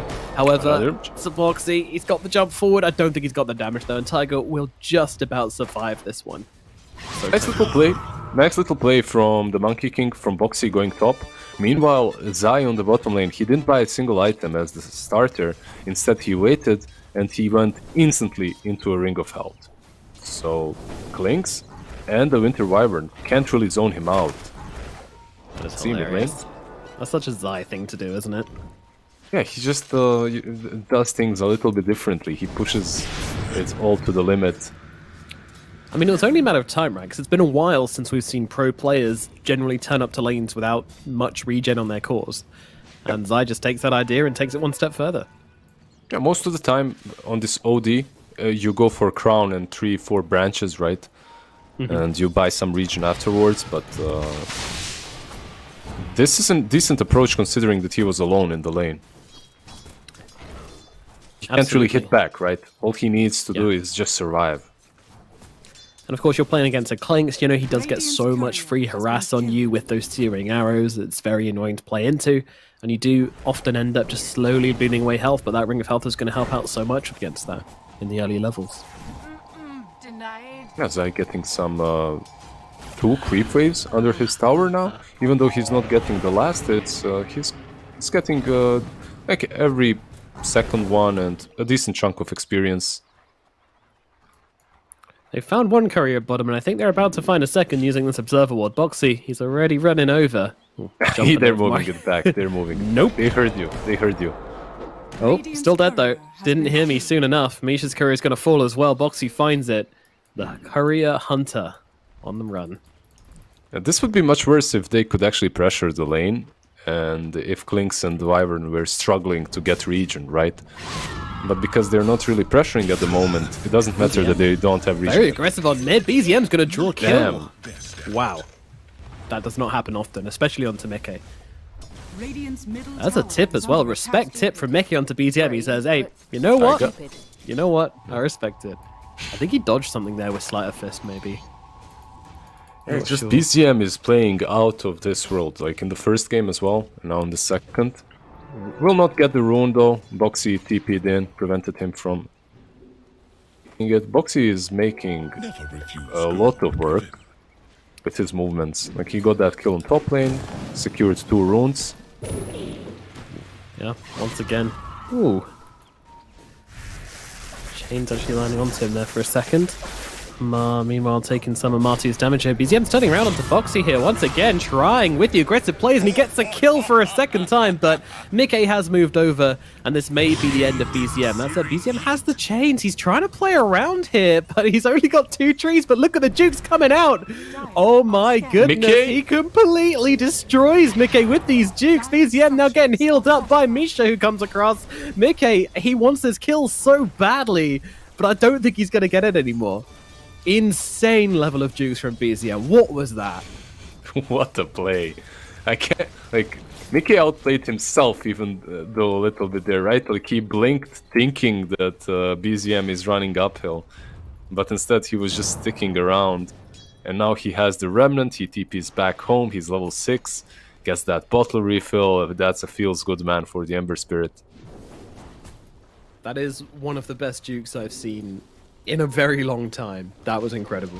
Really nicely played. Boxy is caught down bottom. They cut the tree, but they don't really have the damage. Nah. A bit low on mana down that bottom lane as well. Target low on health up at top, thanks to Insania. Whoa, what's going on? Liquid going under the tower up at top here. They want to catch Yuragi. They've got the dust down onto him. They need a little bit more damage, but they will be able to track him through the trees and get the kill onto the Clinks. I actually saw a very similar lane. I think it was identical. OD and Monkey King versus Clinks. And this is, once they get levels, this is how it goes. You just start pressuring the Clinks. He can't really react with anything. The Wyvern can't really help you out too much. And once Meteor Hammer is there, it becomes increasingly dangerous for Yuragi to actually remain here. Yeah. Luckily, Clinks with his Burning Barrage, he is now a hero which can somewhat jungle, but you really don't want to be in that situation as a Clinks. You want to be dominating your lane.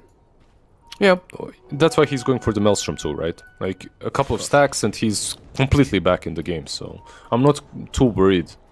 For the Clinks, it's not that old hero that actually had to win the lane. Yeah, for sure. But also, it's not a case of, you know, the Clinks losing the lane, which is the issue. It's more the fact that Zai's going to win the lane. And we know how much he can do on this OD when he starts rolling. Yeah, I completely agree.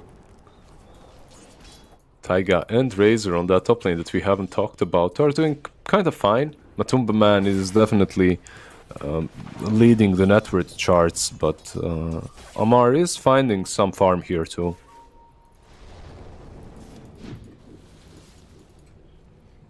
Boxy looking to get involved in the top lane action as well. Tiger might be taking a step too far forward here.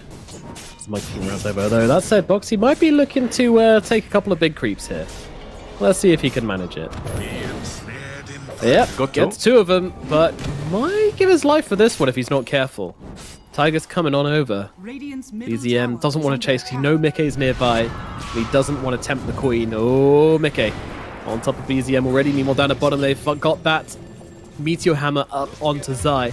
And he's immediately going to make the play onto Misha and get that kill. Taiga rotates in, but they don't really... This hero.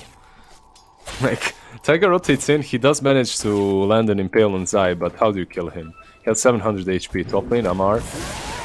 Yeah, he's on the run here. 3 heroes on top of him, and I don't think he's getting out of this one. The Raze is going to get brought down. Another rotation from Boxy is successful as he continues to sow chaos. But look at BZM. He's angry. Oh, great usage of the Quelling Blade inside the Sleight of Fist to cut down Boxy's trees.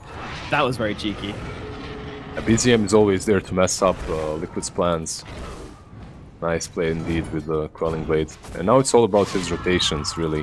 He needs to completely change the equilibrium of this game, and he will by rotating top. The only problem is there's a ward, and it might spot him, most likely. Radiant structures are fortified. Oh, gets pulled down at bottom. It's a pretty big deal. Meanwhile, BZM moving into the top. He's got the chains onto 2 here. Wants to bring down Insania. But with the TP's coming over from Boxy, and that's going to force BZM and Amar off the top lane. They don't want to overextend onto this. Look at Zai, by the way. This is so efficient.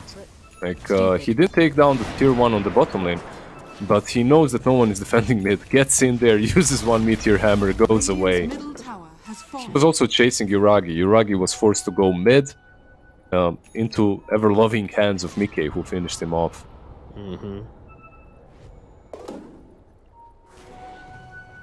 Another fantastic laning phase from Team Liquid here. They are absolutely smashing OG in the first 10 minutes of this game. Yeah, even though the scoreboard is kind of similar, right? 4-5, they are 3k ahead on the side of Liquid. And that's mostly because Klinks cannot really find his place on the map. He just got level 6 as well. And the true power of Liquid is just about to actually be unlocked as Wisp gets level 6. Once that is available, then the true Astral Imprisonment into Relocate into Meteor Hammer comes. Yeah, that's not a combo anyone wants to play into. That's going to be brutal. And despite BZM's outplays in the middle lane, Mickey still has the advantage on him. He has just been laning a little bit more efficiently. And of course, with that help coming in from Boxy, Mickey's able to get a significant lead on the Ember at the middle lane, which is a bit... Radiant's top tower is under Big difference is, right, Matumba Man is not shoved away from the top lane. He's still there. He's farming every time the lane is pushed in, and he's not really afraid as he has that relocate for him. Meanwhile, Klinks is just struggling. He's just trying to find his place somewhere. Dire's middle tower is under attack. Bottom. Lane, the reload's there, but there's TP's coming out from OG as well. They don't want to let this one go for free, and they will try and fight this. Zai's the one who's getting low first off, gets off the Sanity's Eclipse before he goes down, which takes down Tiger, but Zai will lose his life. Now BZM turning around, trying to fight in Matu. Insania, he's still got the tether to take him back, but he doesn't come there in time because Matu stays to fight, but Misha brings him down regardless, but now Boxy comes sliding in from the side to take down the Wyvern to get some revenge. Not a terrible fight from OG, honestly. They take down 2 big cores there, as both Matu and Zai fall. They do lose 3 on the side of OG. Yeah. They lose 3, but they also take down the tower, right? 1 more gold on the side of OG, actually. 683 versus 682, so dominant win from OG. That 1 extra gold going to make all the difference. It's a huge difference, yeah. Massive. But it's still a pretty nice reaction from OG, considering Zai used the imprisonment into the relocate. It's all that Liquid have been waiting for, and OG kind of reacted fairly well. Nice Misha ultimate there in the end to make sure that Luna falls. Tiger, hello. They've managed to find the Queen of Pain here. Nicely caught out, and the damage is in. Mickey goes down. Great catch from Tiger, finding his teammate in the jungle. Instantly towards top. Yeah, getting lashed up here by Amar. Amar now going to turn around and deal with Boxy instead. It's a consolation prize, but one they will happily take. Dire's middle tower is under attack.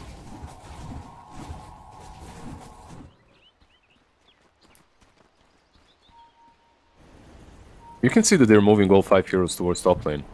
Well, 4. They need to make sure that this tier 1 falls, and BZM should probably dive this now. Yeah, they're looking for that Outworld Devourer. Misha's going to keep the slows coming on to him. BZM should be able to catch up with him without any true difficulty here. Misha's just going to ensure the kill. Taking that kill and taking the tier 1 is long overdue. It's 13 minutes into the game. You know that Io and Luna are just farming away. They have the complete map free for themselves. So you need to start taking some objectives. After this, we might see Taiga just go into a Vendetta and they might set up something around the mid lane or perhaps the triangle. Bottom tower is under attack. They very well might. Dire's top tower is under attack. OG battling their way back into this game to make things just a little bit more even. Liquid, though, they are still ahead. They have this Luna. She is farming, but OG are coming in for the aggressive. Yeah, and if you click on Klinks, you'll see that he has that Maelstrom completed, and because of that Maelstrom, it's his accelerator, right? From the moment he gets this item, his net worth pretty much skyrockets. So he should start catching up with the Luna, and he can also join the fights. Misha. Yeah, they're sacking this Misha up at the top side here for sure. Zai will say, my kill. Get up the Queen of Pain.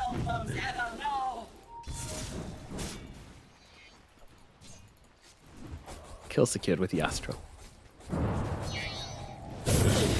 Do you think the Klinks is farmers? Oh, hello, BZM. Trying to fight over this illusion rune, but Insania is the one who takes it. But you can see how confident BZM is here. You know, he's seen two heroes which don't have a stun, so he knows that he can just kind of play around with them. Mickey does come across, but oh, he's also trying to hunt here for BZM. He knows he's low. He's low on mana. Might still find him here. Careful, BZM. Careful. He backs out. Mickey, he didn't dare to blink in deeper. He couldn't really tell where Ember was exactly, so can't really blame him for that. One thing that you were completely right about is that they don't really have a lot of catch on the side of Liquid. That's why BZM is so ballsy. That's why he's fighting them without a worry in his mind. That will change a little bit once Boxy gets Atos. It's not really the most common item on Monkey King. I believe Kuroki usually buys it when he's playing 5 Monkey. He gets that Gleipnir. But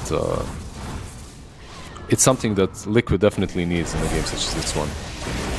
Top lane, they've got the Astral out on to the Nyx Assassin, but that's not going to make a difference as Amar's able to chase down Zai. Nice free kill for Amar there, set up by Tiger very nicely. It feels like it's a bit easier for OG to make these pickoffs at the moment. The only way Liquid really plays is with Astral into the relocate. They don't truly dish out enough damage, and they don't really have enough catch in any other way. There's a smoke. This one is probably to go for Wisp and Luna, perhaps ward up the triangle. Let's see where Misha goes. Do Liquid read it, is the question. Do they have an idea that this is coming their way? They're leaving, but they are just moving back to the triangle because it is about to reset. OG will narrowly miss them. Yeah, I'm actually surprised that OG didn't go there instead. Like, if you go into the triangle, you ward it up with Misha, you're kind of setting up for Io and Luna once they return there. But it is definitely dangerous. And you see these two wards on the bottom lane now from the Radiant, like, they're so sneaky. They will just wait for any single hero to show up there and then follow up with Nyx. For sure. BZM happy to show at bottom. Once again, you know, he's really not worried about these heroes. There's the only thing which could possibly stop him from getting away is a boundless strike, and even then it's short. It's not a real stun.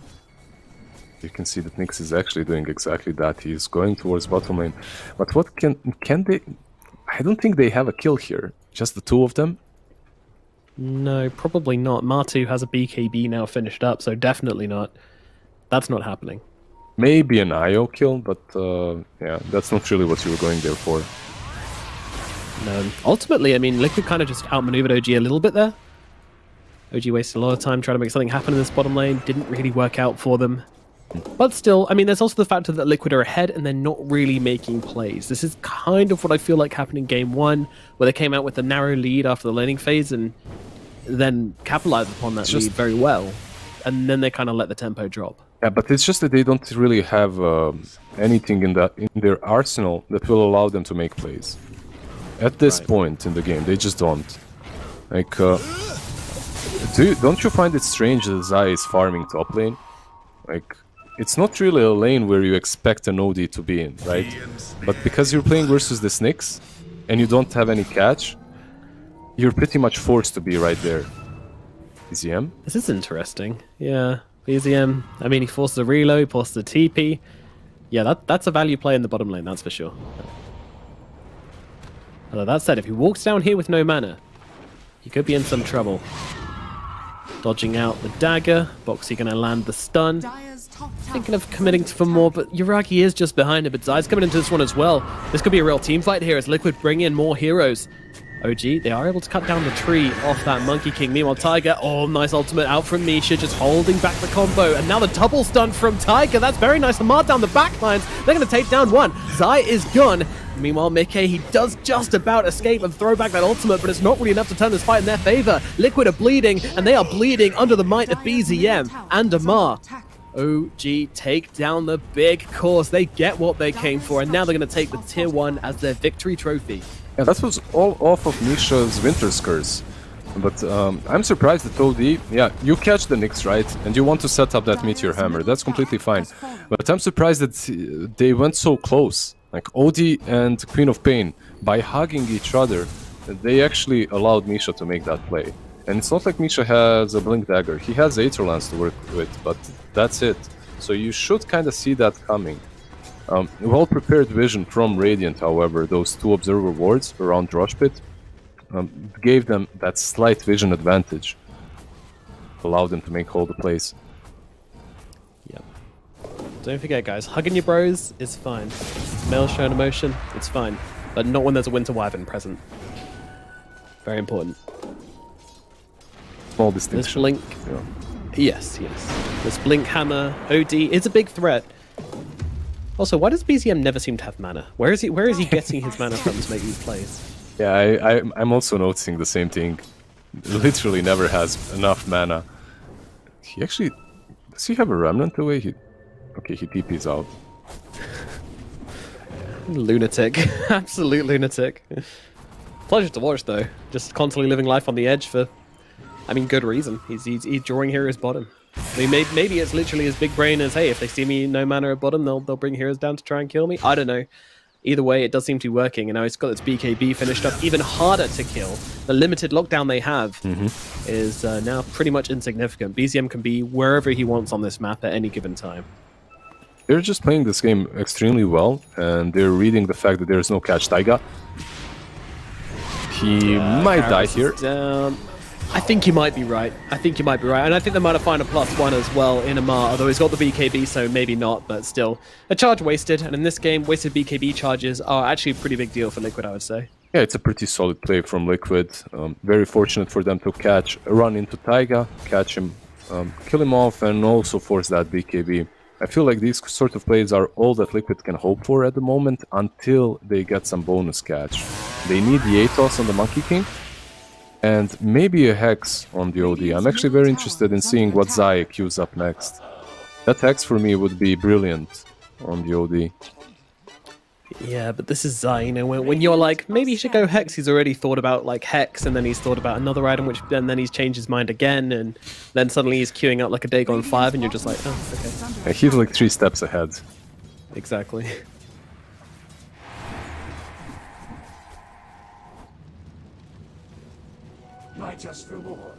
So, I mean, how is it exactly that OG have been able to come back after this terrible laning phase? Who's been the culprit to bring OG back into this game? It's really the draft of Liquid, I would say. They are just they're just struggling at catching targets. That's their biggest issue. All they have is Astral into a Meteor Hammer, and it just isn't enough for these heroes that they're playing against. If you look at OG, they're always kind of sticking at least in 2 pairs, so that they can save each other in case of that Meteor Hammer. And OD Zai, he's a bit deep here. Yeah, no Blink Dagger, but... sorry, no BKB, but he's definitely got the Blink Dagger there to get himself away. And the relocate. Yeah, nice play. There we go. Thanks, buddy. Good old Insania. Instant another smoke, though. Ooh, so they've placed the wards down. OG read this, and now They're gonna try and sneaky this one out as Tiger ward in the back. They want this IO kill, but actually I think they're baiting for more than anything. They will settle for the IO in the end. Cute idea though. Yeah, it was cute with the imprisonment, right? Like, they tried to hide the IO relocate, but OG didn't fall for it. I was like, wait, did he do the Alliance TP thing? Who was it? Ake or EGM he used to TP after the relocate back in the day. Oh yeah, that was EGM, I think. He could do it with a tick, like literally pitch perfect. I remember after seeing that, and I tried it like 20 times on my IO. Didn't manage it once, unfortunately. I tried it on my Bosnian internet, where I had like 200 ping in every game that I played. A lot of success, 100%. I'm sure. Like in your rank 1 days. Naughty Monkey King kill up in the top lane for OG. Not a massive deal. It's only a pos 4 monkey. But still, they'll take it. And again, that's allowed them to go into the pit, right? And this Roshan, it doesn't look like it's going to be contested at all by Liquid. They're just happy farming away. It's kind of been the title of the game, hasn't it? Liquid's just happy farming. Yeah, pretty much the same case was in the second match, right, with the Luna. They're just waiting for their timings. And I've been in this situation exactly, and it feels so bad when you have an advantage, right? Like your laning stage goes well, but after the laning stage, they're just so elusive that you can't really catch a target. The only, like, usually the play is you just grouped up together and you go for objectives. But Liquid wasn't truly ready for that. Regeneration. Oh, lovely little regen rune. Lovely to find that after taking Roshan. Oh, hello. That mana burn does so much damage to Zaya, actually. Oh, and the rest of Liquid are coming in, though. They're looking to fight this one. Misha, though, he's going to turn around with a great ultimate onto Boxy just to hold them back, but he does have the Wukong, so he's actually not taking much damage from Matumba Man. Matumba Man now popping the BKB and the Eclipse, but Amar just comes forwards with the BKB. It's a TP out from Matu, and he is going to make it out. Monkey King won't be so lucky as BZM gets a double. Insania, unfortunately, reloading back into the fight and getting taken out as well. It's going to be OG all over. It was Insania's attempt to relocate OD back out of the fight that actually killed him in the end. He tried to reload OD, and it was a millisecond away. He almost got him out, but OD just dies a little bit way too fast. And after that, you can't really fight. Nice break of the fight by Winter Byron as well, with the Winter's Curse and Cold Embrace. And Matu truly couldn't do anything else but BKB and TP away. He did use the Eclipse, but he's using it as Razor has his BKB going, right? So you're not truly dishing out any damage to the main target. Yeah. Mickey was not even joining, he was kinda... he was sitting on the high ground, scratching his head. Okay, goodbye Tiger. Brave, but stupid. Nice skill.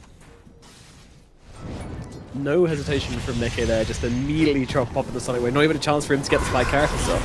Now we have BZM. BZM though, he's got the Slider Fist. BKB has also been available this whole time as well. The Meteor Hammer, just, you know. I was going to ignore that one, but yeah, that was ambitious, we'll say. Ambitious.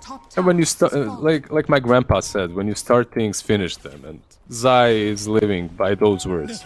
If he's gonna start that Meteor Hammer, I'm gonna see it to the end. Oh. Yeah, Yuragi doesn't follow the same mantra. Definitely cancels that Burning Barrage before it gets too far into it. Boxy, meanwhile, taking some heavy hits. He'll get astraled up by Mr. Zai. Just some trades going here. Some pretty spicy trades, though. Yuragi very much on the front lines. This man is not scared. Liquid, they're doing the same thing that every team in this situation, Luna versus Razor, usually do. And that's you're waiting for your Daedalus, right?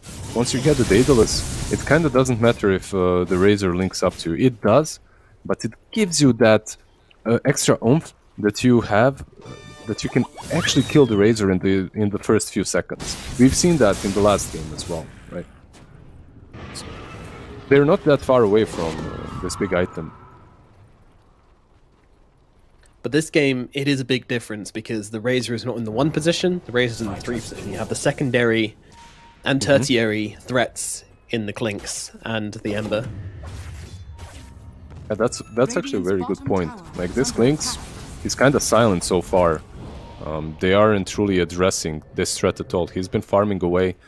As Liquid, they weren't able to catch anyone else, and Klinks was usually the one furthest behind. Blessings upon a loyal warrior. Yeah, he's just farming, and this I've seen them play this Klinks many times, and this seems to be the way they utilize it. It doesn't have this huge, punchy impact into the fights, but they're not really about this. This new OG, Amar's usually the one on the front lines.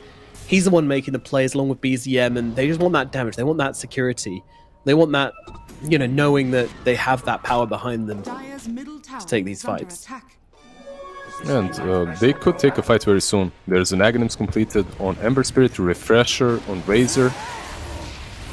Still have that Aegis to work with for like 30 more seconds. I think you do try and force it. Ember going in. Definitely is. BZM showing himself, shoving away at Team Liquid. The stun's out on CI. This is the target you want going down here. Insania might just lose his life. They're going to try and pop the Eclipse to just save the IO. The Winter's Curse actually might not be helping. Oh, it's allowing him to steal all the damage from Matum. The man turned that cat into a kitty and then put it down. Now we go over towards Mickey. Mickey with a nice ulti along with Zion. The backlines here. That's a lot of damage coming down. Will they be able to follow up and take down these heroes? It's a question as BZM just tears them apart. He's doing so much damage. Matu is back and he is fighting back into all of them here. He needs to take down Ureki if he wants to make this buyback worth it, but Ureki's too damn fast on the Klinks. They have got them rooted up on BZM. I think there's a lot of damage coming his way in just a second, and they will eliminate the Ember Spirit. But it cost them 3 huge buybacks from the side of Team Liquid here. Yeah, that's position 1 and position 2, right? That bought back, both the Queen of Pain and Luna. You're not happy with this if you're Liquid. At least you put up a fight, right? You made a small comeback, you killed off the Ember and the Razor, but it didn't look great. This Aghanims on Ember is just allowing him to be such a nuisance. He catches them from such a distance. Just uses his Remnant, gets on top of the IO and Luna. The follow-up from Winter Wyvern was also great. And like usually when you're picking Wyvern back in the day, you would be afraid of Razor, because if you cold Embrace someone, he can just suck out all the damage, right? Same with Slark and whatnot. It kind of works if he's on your team as well, if you have that Razor. Winter's Curse into the Static Link, and you just take all the damage, even though it wasn't that great, as Luna had the Eclipse used prior to the Winter's Curse. Yeah, that's interesting. Now, Matu pops a BKB, but immediate Winter's Curse comes out from Misha once again, wasting the duration. And guess who's here? It's exactly what you were saying. Amar comes riding on into the team fight, whipping that Luna down. She's not doing anything in this engagement. In fact, she's going to lose her life. She's dead without buyback. Zai's gone as well. And they'll look over towards Boxy. Boxy's out of the equation. Mickey needs to get himself away from this one as Insania. He's going to be back in this one in a second, and I don't think he wants to be. Mickey just has to straight up leave. And it is going to be Insania just TPing back into his demise. Well, Mark's getting pretty low in the process. Got to get him away. And Insania will fall. And that is another huge fight going the way of OG. Maybe Barracks, maybe even more than that. Still 67 seconds until we're going to see that Luna's pretty face again. It's a bit too long. I think this is at least one side. OD and Monkey, even though they have buybacks, I don't think you use them here. You're 10 seconds away from being back up. Plus the Glyph. This might not even be a full side. See, it should be. It's all 4 of them here. Smashing away at this tier 3 OG. They are taking the first barracks off this game, and 1 barracks closer to eliminating Team Liquid from the tournament. This is huge. I mean, what could that mean for this team as well? Taking down Team Liquid, the current leaders of the EU DPC, the undefeated team. It's huge. Yeah, it's a huge boost in confidence, right? I don't think that these guys need it. They look... yeah, confidence is not what they're lacking. Yeah, they look pretty damn confident, but it still feels good to win versus Liquid, right? Always, especially when they're in this form. We still haven't seen a fight with Matumba Man getting the Daedalus, but it's getting to that point in which it might even be a little bit too late. There's a full Scuddy on the Klinks. Razor is getting closer into the Heaven's Halberd, so he's getting tankier. Another smoke Tiger leading the charge once more. Mickey got to be careful. Oh, he gets stunned because he's got the shard.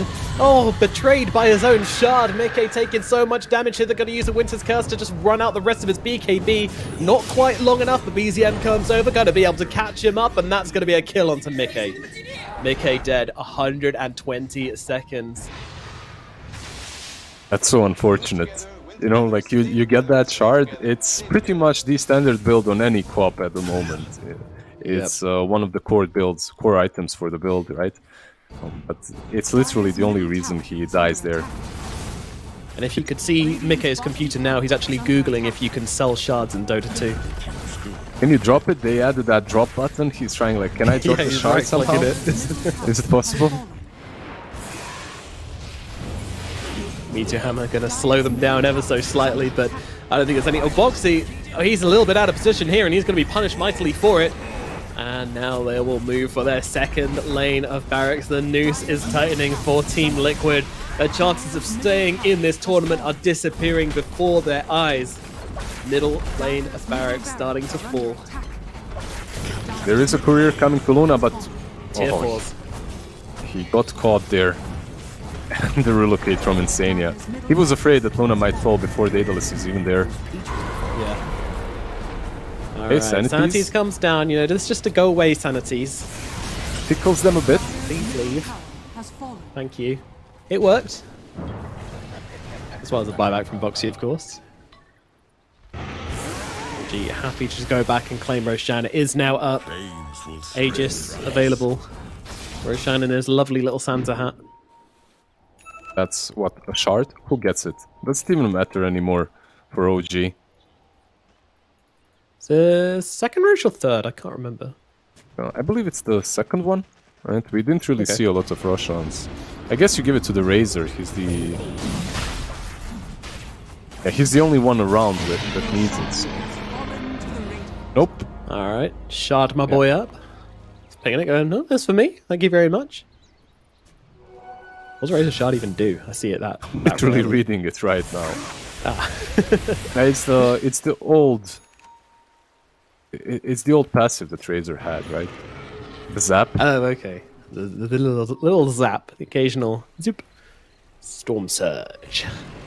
It's a slow for 50% and 150 damage, so... Yeah, pretty annoying for Luna, and that's for sure. It actually zaps multiple targets, which is also nice. Up to 2 enemies. Forked.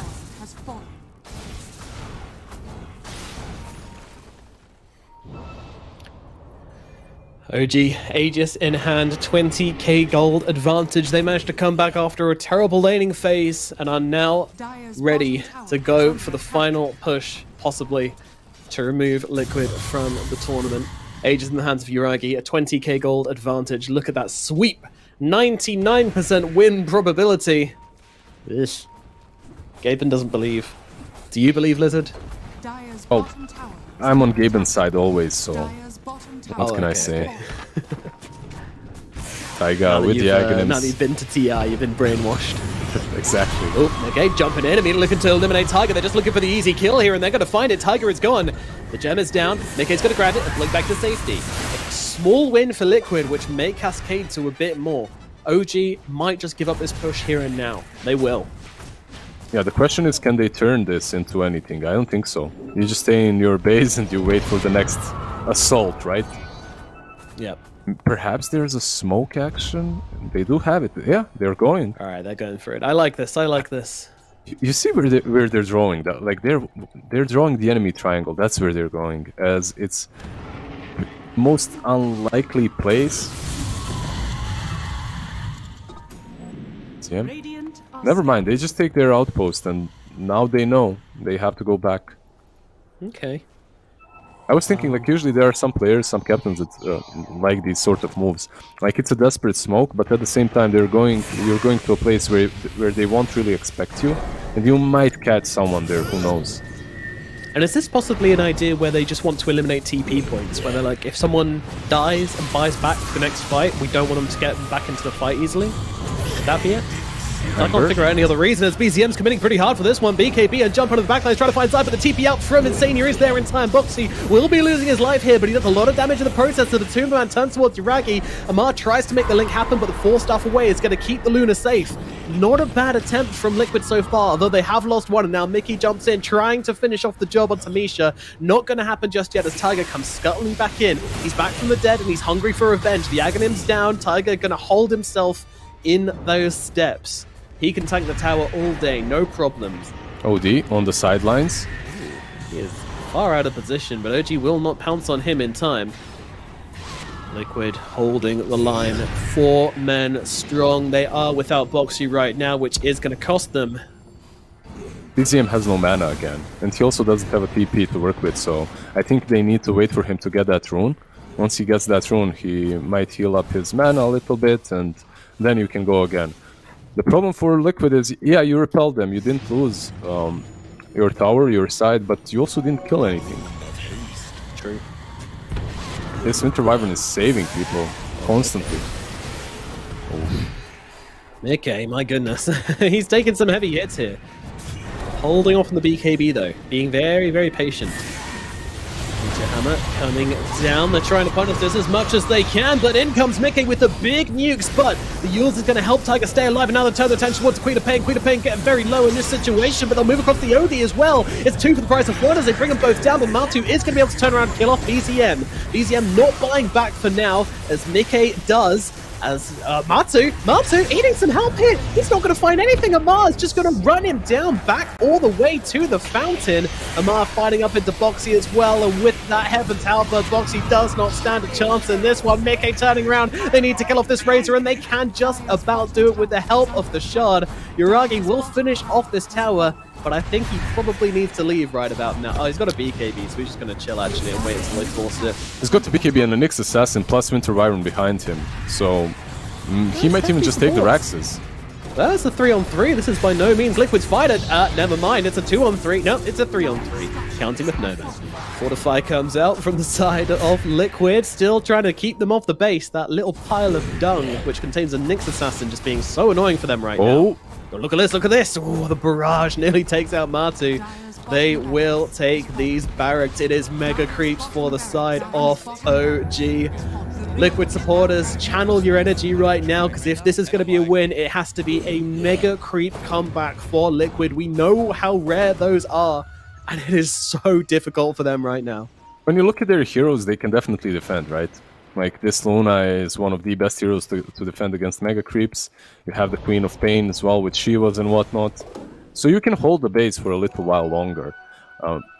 The amount of damage that Mickey is dishing out with his ulti and all the combos is pretty significant. And he's queued up a refresher. I'm thinking if maybe they can take a fight in which they catch them off guard with the double nuke. Double Sonic Wave, that is. So falling back to the magic damage to rely on them to somehow salvage these fights. I mean, what is the biggest issue for Liquid in these fights, would you say? Pretty much a little bit of everything, but I would say BZM is just incredibly hard to deal with. Like, he goes in, pops that BKB, and wreaks havoc on the backlines.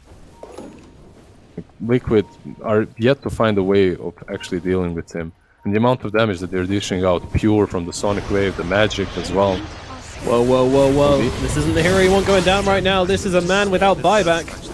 A man who will be dead for 70 seconds, caught in the jungle. The Ward and the Sentry there, I think that might have given him that false sense of security. Interesting. Stupid. I'm surprised. I'm surprised. He was very far out of base there. Very far. Considering he's playing versus mega creeps, you don't usually see people just farming the jungle. Okay, has to back, but Tiger is here, and look at the range on this Klinks. He is just tearing down these buildings. The Ancient is being attacked. Liquid, the hand is forced. They're going to try and pop the ultimate here. They're just trying to focus on the Ancient. No, they're not. The Winter's Curse. It's absolutely beautiful. Holding 3 of them together. The Luna, she's losing her life, and the Luna is dead. 125 seconds. No Luna in this fight. GG. No heroes left in this fight for Liquid. They're all gone. It is OG who will take down Liquid in this tournament and secure their place through this lower bracket, eliminating the EU DPC current champions. That is a hell of a story. Yeah, very, very solid gameplay by OG in both of their victories. That one game was completely rough versus Liquid. Liquid stomped them, but OG making a pretty solid comeback in the last game and in this one as well. If you're thinking about the laning stages, at least, right?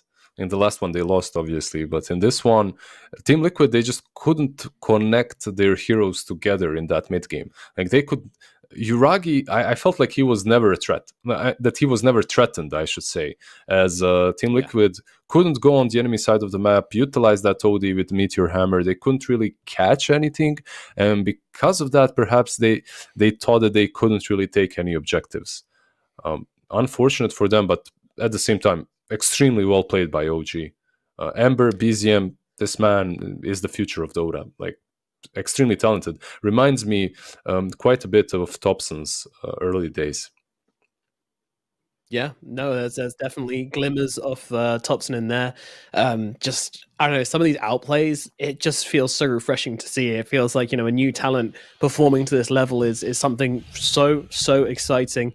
And I can't wait to watch these players grow even more. And, I do have questions about Liquid and how they played with his Aegis. Was it a little bit too slow? Was it a little bit too, undynamic? They're just kind of playing by the guidelines there. But I don't want you to answer that question. I would like my panel to answer that question. Our panel is an absolutely lovely one. It is, of course, Dan, Misery, and Black. Thank you, Nomad. This OG lineup, young as they are, making short work of Team Liquid just in time for bedtime as they move into the next round and eliminate Team Liquid. Misery, why don't you talk me a little bit through what happened in this game? Well, it does seem like the other guys were talking about, that Liquid's lack of catch really made it a problem for them, right? Like this Ember was kind of playing with them for a long time. Also, like BCM just, I don't know, he's just such a strong player, right? Especially on these elusive heroes like Ember. Like when you don't have catch for him, he just does whatever he wants. And yeah, it was just a hard game, like throughout. For that reason, I think in this OG being Radiant also really helping them in this case, because they get free access to Roshan. Maybe Liquid could have worked something together if they got this Aegis on Luna, pretty much for free. But it's less harder when you're Dire. So I feel like that's kind of what happened. Okay, Misery, I need a smart person to help me, okay? I've been thinking about it, but Razor had no game. He was like super far behind the Luna. Klings had no game. OD 1v3'd them. How did both of them manage to come back like that? Like, what went wrong for Liquid? It can't just be that one Ember Spear does all that, right? Like, Liquid must have really done like a lot of like wrong movements on the map, or like, I really don't know what happened. Yeah, maybe, I don't know, if they had to connect their heroes a bit more, like, and just kind of, instead of running after this Ember, maybe trying to like invade the triangle and stop Razor from farming, perhaps, right? It's just hard though, because you're running your heroes into Nyx, Wyvern, right? It's not like OG are weak. Even if they are a bit underfarmed on Razor, he's still just a guy with treads and Ogrex, and like he's still ready to fight. So I don't think it's that easy for them. Yeah, this fat Ember was a big problem early, right? Like he gets this fast Maelstrom and he does so much damage in fights, actually. Got a solo kill on the Quap. Yeah, it was rough. Like BZM. It feels like all Liquid's heroes are doing is just farming, right? You have a Luna farming. Yeah. Your OD is like kind of, I mean, you buy Meteor Hammer, you do OD things, but from there, like, what are you really doing, right? And then you're kind of just farming. And same with Queen of Pain, Monkey Kick jumping around trees. Like, you don't really have anything to connect your heroes with and like start pressuring or like ganking or smoking. You're not really doing anything, just farming. And OG can just like slowly and surely pick you apart with Nyx, Assassin, Ember, right? Yeah, they last pick Quap, right? Was Liquid absolute last pick this series? No, I think they were 9th pick. They last picked the Quap, yeah.